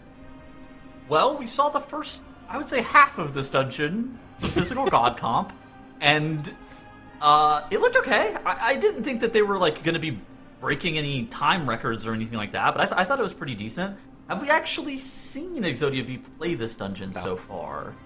No, not yet. It looks like no. So I think that there's a lot of question marks, I think, for Exodia V. I think that Protection Warrior is something that, like Dratnos called out, it could be really good. At the same time, you could play Guardian Druid just in 2 straight dungeons and probably not be too mad about it. I think the thing with Prot Warrior that's really good in Seat is that it's kind of a free ban on every single dungeon that's outside of Seat, but Guardian Druid's not bad in that dungeon. No, it's not. You're totally fine playing it. And in fact, if you're playing a DPS warrior, we know that the Taunt Reflect is tech that Physical God Comp have deployed in Skyreach. They could use it on the 3rd boss of this dungeon as well for some big damage from a DPS warrior as well, and you don't get to do that really as much if you have the Prot Warrior too. They could. Now, we have our spec bans rolling in. Zyro, looking over what has been banned out, is this pretty par for course from what you were thinking, or do you think this is going to set up any problems for our teams? Yeah, Physical God Comp, no surprises there. They banned out the same 3 specs that they banned out the first time they rolled out this comp in Map 1. And no surprises for Exodia V as well. I feel like both teams protecting their Guardian Mistweaver potential for the later parts of the series is pretty typical here. I've seen, by the way, I think at one point in the past, Noxiv has busted out the Prot Warrior. The But we double didn't see rule them do swap Win. possible? Ooh. Win. The double Long rule time swap? ago. But I don't think it was any time recently. So, problem I don't is think we they're going to do banned that, out though. Feral already as well. So if, it would have to be like Noxiv Prot Warrior, Squish Vegan Resto Druid, Squish Vegan Moonkin. Something other than a druid is possible, but that would be a new thing for me to I've see. only at ever least seen from him play Prot Paladin. This is the only other tank I've ever seen him play. Okay. Yeah, this has been a very important discussion, but I just want to let you all know that this entire time chat has just been talking about how you're glowing, Tuttles. We see people saying it's a remnant from your holy days. We see people saying that you look like you're on the cover of a 70s the vinyl priest. record. It's You're too bright in here, honestly. I'm way more. I'm nocturnal. This is way too bright. This is too much light for me. I'm so sorry. Hopefully we can return you to the darkness soon. But in the meantime, Is there dark thank mode you for all. this? Thank you all for illuminating the spec picks that we have coming in. I mean, honestly, this is going to be a big one, right? We know Physical God Comp, they have the experience to back this up, and they've shown some extra flexibility, like we were talking about at the start of the series, with things like this variety rule. So some of the adjustments we've seen them make this season, we weren't even expecting that they would make in previous seasons or could make in previous seasons. But Exodia V, while they had those deaths on the first map, they do have big plays. Ultimately, do you think that if they were just looking at like comparing their timers, comparing their strats, is Exodia V overall faster, Zyro? Again, I think they could be. The potential, yes, it's ignoring the deaths. If it's a dungeon that they've practiced, oh my god, Tettles. What is happening? What are they doing to your camera? Do you remember? Do you remember back in lost Shadowlands him. when you would go through those gateways and it would just flashbang you? That was exactly what's happened there for Tuttles. Incredible. Well, now you won't all have to look at Tettles' resplendent face any longer, although some of you might be pretty disappointed by that. Instead, we're going to be taking a look at both of our teams as they come in here for Seat of the Triumvirate. Now, Exodia V, they theoretically have the speed and the aggressive strats, whereas Physical God Comp, while they may go a bit slower and steadier, they have adjusted, they have grown, and they have really been able to lock down a lot of their runs this season. If Physical God Comp takes it, they will win this series. If Exodia V does, they'll stay in for a map 3. But either way, we are going to see how this pans out for both of them, Dratnos. All right, we've got the Bear, we've got the Mistweaver for both teams, and that is where the similarities stop. Physical God Comp, of course, using their namesake there. The Physical God Comp, the survival being the flavor of Hunter deployed here, alongside Fury and Assassination, whereas Exodia Vs are using pretty much that full meta spec comp variety there of the Unholy Devourer and the Augmentation Evoker. So on paper, this should be really, really strong for Exodia V, but of course, the MDI is played on World of Warcraft, not on paper. Dude, what is Squish Vegan doing on the side of Physical God Comp? Look at this. He was in second place at the end of their first poll. He was at like 800,000 DPS. Vox is at like 900k, and then Banshers and Noxiv were like 600,000 DPS. Squish was doing so much damage. Are we sure that we nerfed Barrel Druid on the TR? Well, a nice thing to do is, you play with some off-meta specs as a tank that is like, an OP tank in any given season, you're going to look really good by comparison. So that might be the gambit that Squish Vegan has been doing this whole time, playing with his friends here. Is like, yeah, no, it's great. I don't mind that you play Dude. Warrior. I don't mind that you play Rogue. Top damage for the tank. He timed a 20 with him and 4 other bear druids, like on Monday before reset happened. They timed a 20. Yeah, that is an impressive feat that the Bears were capable of last week. They did get a little bit of a nerf this week, but I wouldn't be surprised if they could still time a 20, to be perfectly honest with you. Yeah. I mean, Guardian Druid, this is probably one of the strongest we've seen from like a tank DPS perspective, and honestly, maybe even like a survivability perspective in a hot minute. Like, I feel like we've gone through some iterations of some tanks that have been fairly self-sufficient, but I mean, I don't know if they've ever done damage like this. Yeah, this has been something else. I mean, there's been high damage versions of Bear before, but mostly there was like the indestructible Bear. Do you remember back in Dragonflight Season 2? Oh yeah, that was the last time Bear was like overpowered. Was Dragonflight Season 2, and that was mostly off the back of just not being killable. Deer, oh my god, he shifted into the puddle. The puddle insta-ticks you too. I'm surprised he actually didn't die to it. Yeah, Devourer Demon Hunters do get a little bit more wiggle room than most from those sorts of deaths. The Coalesced Void, though, running in nearly for EXODIA V. That's going to be the Ring of Peace to prevent it from happening. I'm scared. But this knockback is ugly as they make their way around the edge of the room here. They're going on a world tour of Zeral's boss room. I feel like this positioning is so unbelievably sketchy, Drados. This is so scary. EXODIA V, it looks like they are going to be able to down the boss. I feel like with that movement that they had, though, they just like randomly lost a bunch of time. Look at Physical God comp here. They do have a little bit less trash count. 1.7% less trash count, but they're going to kill the first boss 26 seconds ahead.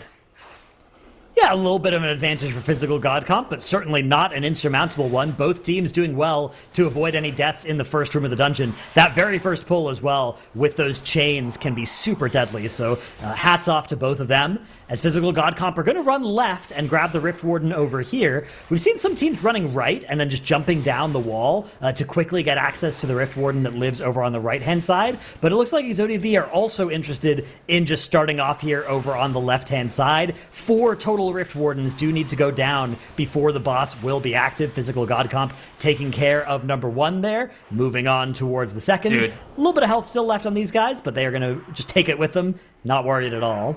Squish Vegan is an animal. That guy was tanking the pack in cat form. You know, so Bear has a talent where they are able to maintain some of their armor from Iron Fur while they're in cat form. Whenever the Rift Ward went down, that guy was just in cat form DPSing the pack, and he was chaining to the next pull in cat form. Like, what is going on over there? That is that is something, because cat form, they're playing Elun's Chosen, so they're not even playing like all of the cat form stuff. In fact, he's not even playing Persistence, which is the... What? When you shapeshift out of bear form, its benefits to health and armor slowly decay over 8 seconds. So he is playing a lot of... it's a very aggressive shift to cat to be doing on this build, for sure. That is insane. Why did he do that? This build, actually, that he's playing is super cool. It's... yeah, he's opted to drop that for... Gosh, what is he even? He's got free regrowths being cast. I wonder if he Feral Frenzied. Like, I wonder if that was the reason that he shifted to cat there. Oh yeah, Heart of the Wild. Okay, so he was probably hitting cat form Heart of the Wild for damage. That is something that you'll do even when you aren't talented into any of the other cat form stuff. Yeah, I mean, I think the awareness to know that he's not going to die to the trash pack. Yeah. Like, so Squish Vegan, long-time Bear main. Even when Bear's not good, that guy is going to be logging into Guardian Druid no matter what. So I feel like if there's ever a player that has been prepared for this moment of time, this season, it is Squish Vegan. And he knows the limits of the specialization to the point where he's like, yeah, I can Heart of the Wild here. Yeah, it is actually crazy that he opted for Stampeding Roar radius and movement speed, not just always 5% movement speed on himself, over that bear form benefits persisting after shifting out of it. So very, very aggressive, very speed oriented. You can see Squish Vegan entering bear form and instantly hitting the Stampeding Roar to keep that full speed ahead. Really has identified, and I think this is an important thing, because you look at a damage meter at the end of a key, and you'll see like, oh, this person did this much DPS, this person did this much DPS, we could save a few seconds by this person doing more damage. But what it doesn't show you is like, hey, if my tank is playing more movement speed, if they start this pull 2 seconds sooner, that also saves us a bunch of time. Yeah, and I mean, it's something that we know as casters, but like, I think it's a lot of the time really difficult to tell as the audience, where do some of these absolute top tier teams make up a lot of time. a lot of it actually comes down to a couple of very small but impactful things. First off, how quickly does your tank get a pack gathered and stacked? Also, additionally, how stacked is the pack? Because then that allows a lot of specializations to be able to do a lot more damage. That's like number one. Number two is, what does your movement from pack to pack look like? A lot of the times, especially in like previous expansions, I remember there was a thing with like Lightfoot and Skystep potions in like Legion and BFA, where you would send those suckers on cooldown. Basically, they were way more of a time save than any damage potion ever realistically was. Now things are a lot different, but the movement speed and getting from pack to pack is actually an insane time save in a lot of instances, and that's why you see things like Wernstone be so heavily relied upon whenever you have access to like an augmentation evoker. Yeah, exactly. It's a very, very powerful piece of utility, and I'm actually curious what Physical God Comp are planning to do after this boss, because they have neither the Evoker nor the Warlock Gateway that is often used by teams navigating the final section of the dungeon. So they do have Shroud of Concealment. I guess that will proxy in and really let them move through the dungeon quickly and safely after this, but they do still need to collect 30% count, so they are going to need to pull a decent bit of the remaining trash in the dungeon. I think that this group as well, Physical God Comp, is kind of interesting because they've basically been pushing really high keys on live since the season began. I wonder if they end up having like some route differentiations and route divergences compared to what some of the meta strategies that we saw from like last weekend were, where they're like, actually, we were playing this on live and we thought this may be a little bit faster. And because I don't think a lot of the teams that we've been seeing over the course of this weekend, except for maybe Miscount, have played a ton of live keys. Yeah, exactly. The experience that you build up, the familiarity with just baseline dungeon mechanics, and practicing maneuvers like, say, Taunt Spell Reflect, or even just understanding which mechanics you can stack on top of each other, right? Like, there's a lot of mechanics that you are supposed to spread for, but look at the way they just played that boss mechanic, where they're like, you know what? This isn't going to kill us. Let's just stack this one and not lose our uptime. Well, additionally as well, what Squish did is, okay, whenever the balls actually get blown up by the circles, they do a small amount of AoE damage.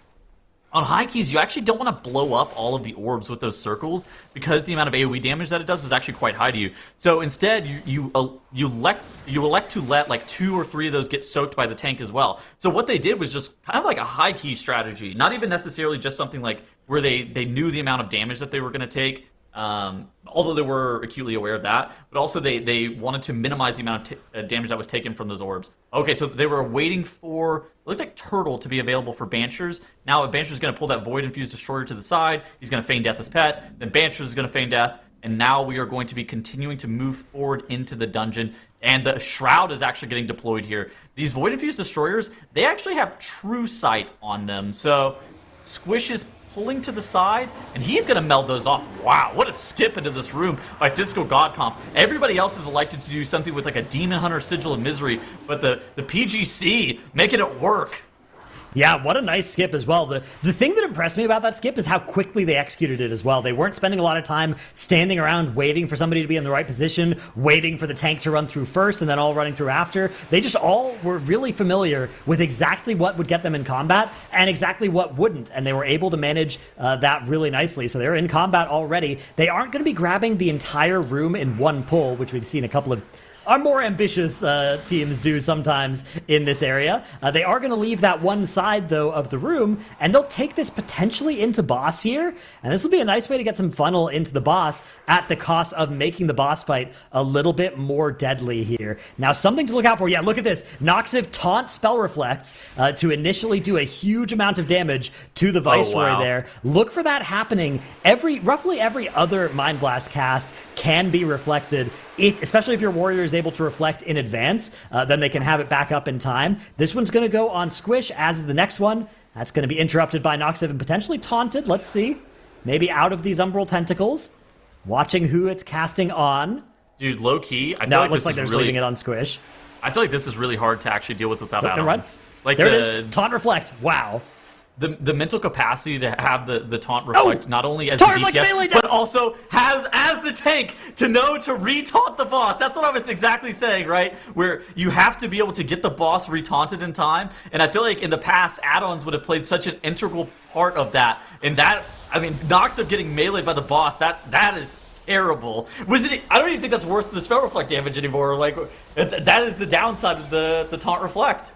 Well, I mean, yeah, it's okay. Look, it's 15 seconds. 15 seconds is a long time. There we go. Another taunt reflect. That's right. The only way that you can make up for it right now, you're in debt on the timer. The only way that you can make up for it and make it worth it is to land some successful taunt reflects now. And that's exactly what Noxum is going to try and do here. You could see the way he was running away from the boss after the taunt reflect as well. But unfortunately, they weren't able to juggle that threat back over in time. And it looks like Noxum is the only person ever interrupting the boss as well. Is the rule here. And look at this. He's going to maybe go for the taunt in a second here. Maybe after the next Mind Blast, you go for... Oh, no, look at that. Okay, run away, taunt reflect again. Brilliant. And then hopefully collected by Squish Vegan. Yeah, this time it is indeed the threat back onto Squish Vegan. And, you know, this sounds silly, right? We're laughing about it, but it's a lot of damage. If you look at the end of this dungeon, probably 10% of this boss's HP has been melted just by virtue of those taunt reflects. All right, and for the physical god comp here, they are going to be downing the Viceroy here at a pretty significant time advantage over EXODIA Vis. EXODIA Vis on the right side, they are also at that 89.44% enemy forces, but a 75% health Viceroy Nazar separates them from the physical god comp. PGC, they just need to down this one trash pack, and then they have Lure with Bloodlust. And those are the only things that await them from being able to stop the clock and take down this series 2-0. Yeah, Physical God Comp collecting that final bit of count. Meanwhile, though, EXODIA V are very close behind them. Both teams have one death, so that is going to be equal between the two. And EXODIA V are actually, they have that trash still over on the side there, so they'll be able to collect a little bit more count whenever they want after this boss, potentially. And they really aren't far away here from Physical God Comp. One death really might be enough for them to catch up here. I feel like they would have to have like a medium level mistake. I don't think it's just like the one death that's separating them. One death on Lura causing you to miss the burn by 20 seconds? You know, all right, yeah, all right, I could buy that, right? Like that is a big death. That would be like a minute 20 lost from a death. Yeah, there are ways for it to happen, although I will say Lura a lot less lethal in the dungeon than the raid, as we are going to see another death coming out for EXODIA V. That is pretty catastrophic for them, as they are now behind on the death timer and the dungeon progression and the enemy forces count, and they are out of battle res, Tettles. It is a very bad news situation for EXODIA, and there's only one boss left in the dungeon for Physical God Comp, and more deaths happening now for EXODIA. Those Umbral Wave projectiles just mowing them down here. Look at this for a Physical God Comp. They're doing the strategy for the Discordant Beam. So Squish Vegan moved the boss right on top of the relics. And what that allows you to do is it allows you to use the Discordant Beam and you line it up with 2 of those relics across the room. And then that reduces the amount of stacks that your healer has to heal during this phase. A really smart strategy by Physical God Comp to just allow Ortimus to do a little bit less healing and focus a little bit more globals on damage. It is still getting, there's still 3 active, it looks like, from the amount of stacks they're getting, so they may have missed one of the beams, but then got the one for free by being under the boss. So now they are able to hit the remaining 3, and there goes the Symphony of the Eternal Night, and this is going to be the question mark. Will they have enough burst with this composition to nuke the boss during this burn? The Death Mark is available, the Bloodlust is rolling. We've got some warrior cooldowns as well. The Blade Storm followed soon by some executes as we get the boss lower. Takedown also is up, and the boss dropping quite low here. 6 more seconds of that stun. I think we're going to be dealing with a little bit more of the boss after this ends. The boss is healthy. Wow. The boss is kind of high, no? Yeah, it seems like the composition here, you know, you've got the warrior, it's a Fury Warrior as well, so it's a little bit less burst damage and a little bit less execute damage than you might be able to get out of an Arms Warrior set of cooldowns there. I'm not surprised that this is going to take them a little bit more than 1 damage amp, but that is okay. They do not need that extra time, as EXODIA V still haven't even gotten to that boss when Physical God Comp will be taking it down here. They will be ending this series 2-0, and they will stay alive to Sunday. They have made it through. Physical God Comp is playing to their strengths this season. They made the best of their comp, and even with a death, kept up pace and took this series 2-0. This win will move them ahead in the lower bracket and eliminate EXODIA V from our Season 1 here in the Mythic Dungeon International. But EXODIA V gave us some very good runs and ambitious strats. They weren't able to bring home those top-tier strats this season, but we see a ton of promise in them for the future. So wish them well, chat, and see them on their way. Ooh. Wait, is that Is that Yes. real? 3 of the players on Physical God Comp took 0 avoidable damage in that key? Wow. Oh. Jeez. Honestly, let's go ahead. Okay. Let's highlight that physical God comp run. I mean, of course, we had a little issue with the spell reflect, but or excuse me, with the reflect issue. But Tuttles, otherwise, the way that they played around this comp was, I think, really efficient in many ways. I feel like they're specialists, right? Whenever they get forced off of their composition by the spec variety rule, that's when we see the physical god comp really starts to struggle. But whenever they have that's when we see the physical god comp really starts to struggle. But whenever they have basically their Exodia, right? Not Exodia Abyss, but they have their Exodia, their 5 specializations that they prefer, they always show up, and they always look this good. They do. Yeah, and this was Zyro- really solid. Yeah, go for it. In general, like, this is more what I was expecting to see from them as being a team that is a potential competitor heading into the final day. Again, we're in the top 4 now. You need to be in the top 2 to get the real prize of the weekend, which is qualifying to Grand Finals, where you then get to play for that coveted spot at BlizzCon, where a majority of the prize money for this season is. They were 3 minutes off the pace of the top 2 teams this weekend so far in the Windrunner Spire. This run, they were on pace with ANTTIS Angels on the second boss. They lost a decent amount of time due to the taunt spell reflect on the third boss. They probably lost a bit of boss damage as well. But just to give you an example, ANTTIS Angels with a 0 death run in this dungeon earlier today, 1509. This run for Physical God Comp with 1 death plus whatever damage they lost from that death, 1558. So they're in the neighborhood, right? They're in that area where if they play a little bit better, or if the other team they're playing against makes a mistake, they're going to be right there to pounce on that. Again, it's a real tough question mark for them, being the fact that when they're not on their A game, when they're not on their personal Exodia comp, I feel like they're kind of just forfeiting a map to the other teams right now, and that's going to be a real tough uphill battle for them. But, for the time being, it got them through day 2, and they're on the bracket for our final day. They are, and tomorrow is shaking out to be a very interesting day. Dratnos, looking at the bracket and how it panned out here on day 2, where are we going into our finals tomorrow? So Triple Threat will be the favorites over ANTTIS Angels, but the question is by how much? ANTTIS Angels looked really solid across the weekend so far, and they have a lot of MDI experience. The winner of that team will make it to the finals and will earn one of the 2 tickets to the finals in June. Fighting for a shot at BlizzCon. Meanwhile, the loser gets sent to the lower bracket, where they will play the winner of Direwolves v Physical God Comp. 2 very strong teams as well that stayed alive through the lower bracket today. We expect that series most likely from the time trials would have been a rematch between ANTTIS Angels and Direwolves, but with the way Physical God Comp have been playing, I think there's a very good chance that they will be able to stay alive as well. Should be an exciting day though. It's we've got that upper bracket match that should be a clash of titans, and then 3 elimination series to end out our day tomorrow. Those eliminations are definitely going to see us off with a bang, and honestly, I am so interested to see who those top 2 teams will be, let alone who our champions will end up being from Group B. And while day 2 ends here, our Championship Sunday is just 1 sleep away. Only 1 team can be our Group B champion, but all of our Group B teams have their sights on reaching those top 2 spots.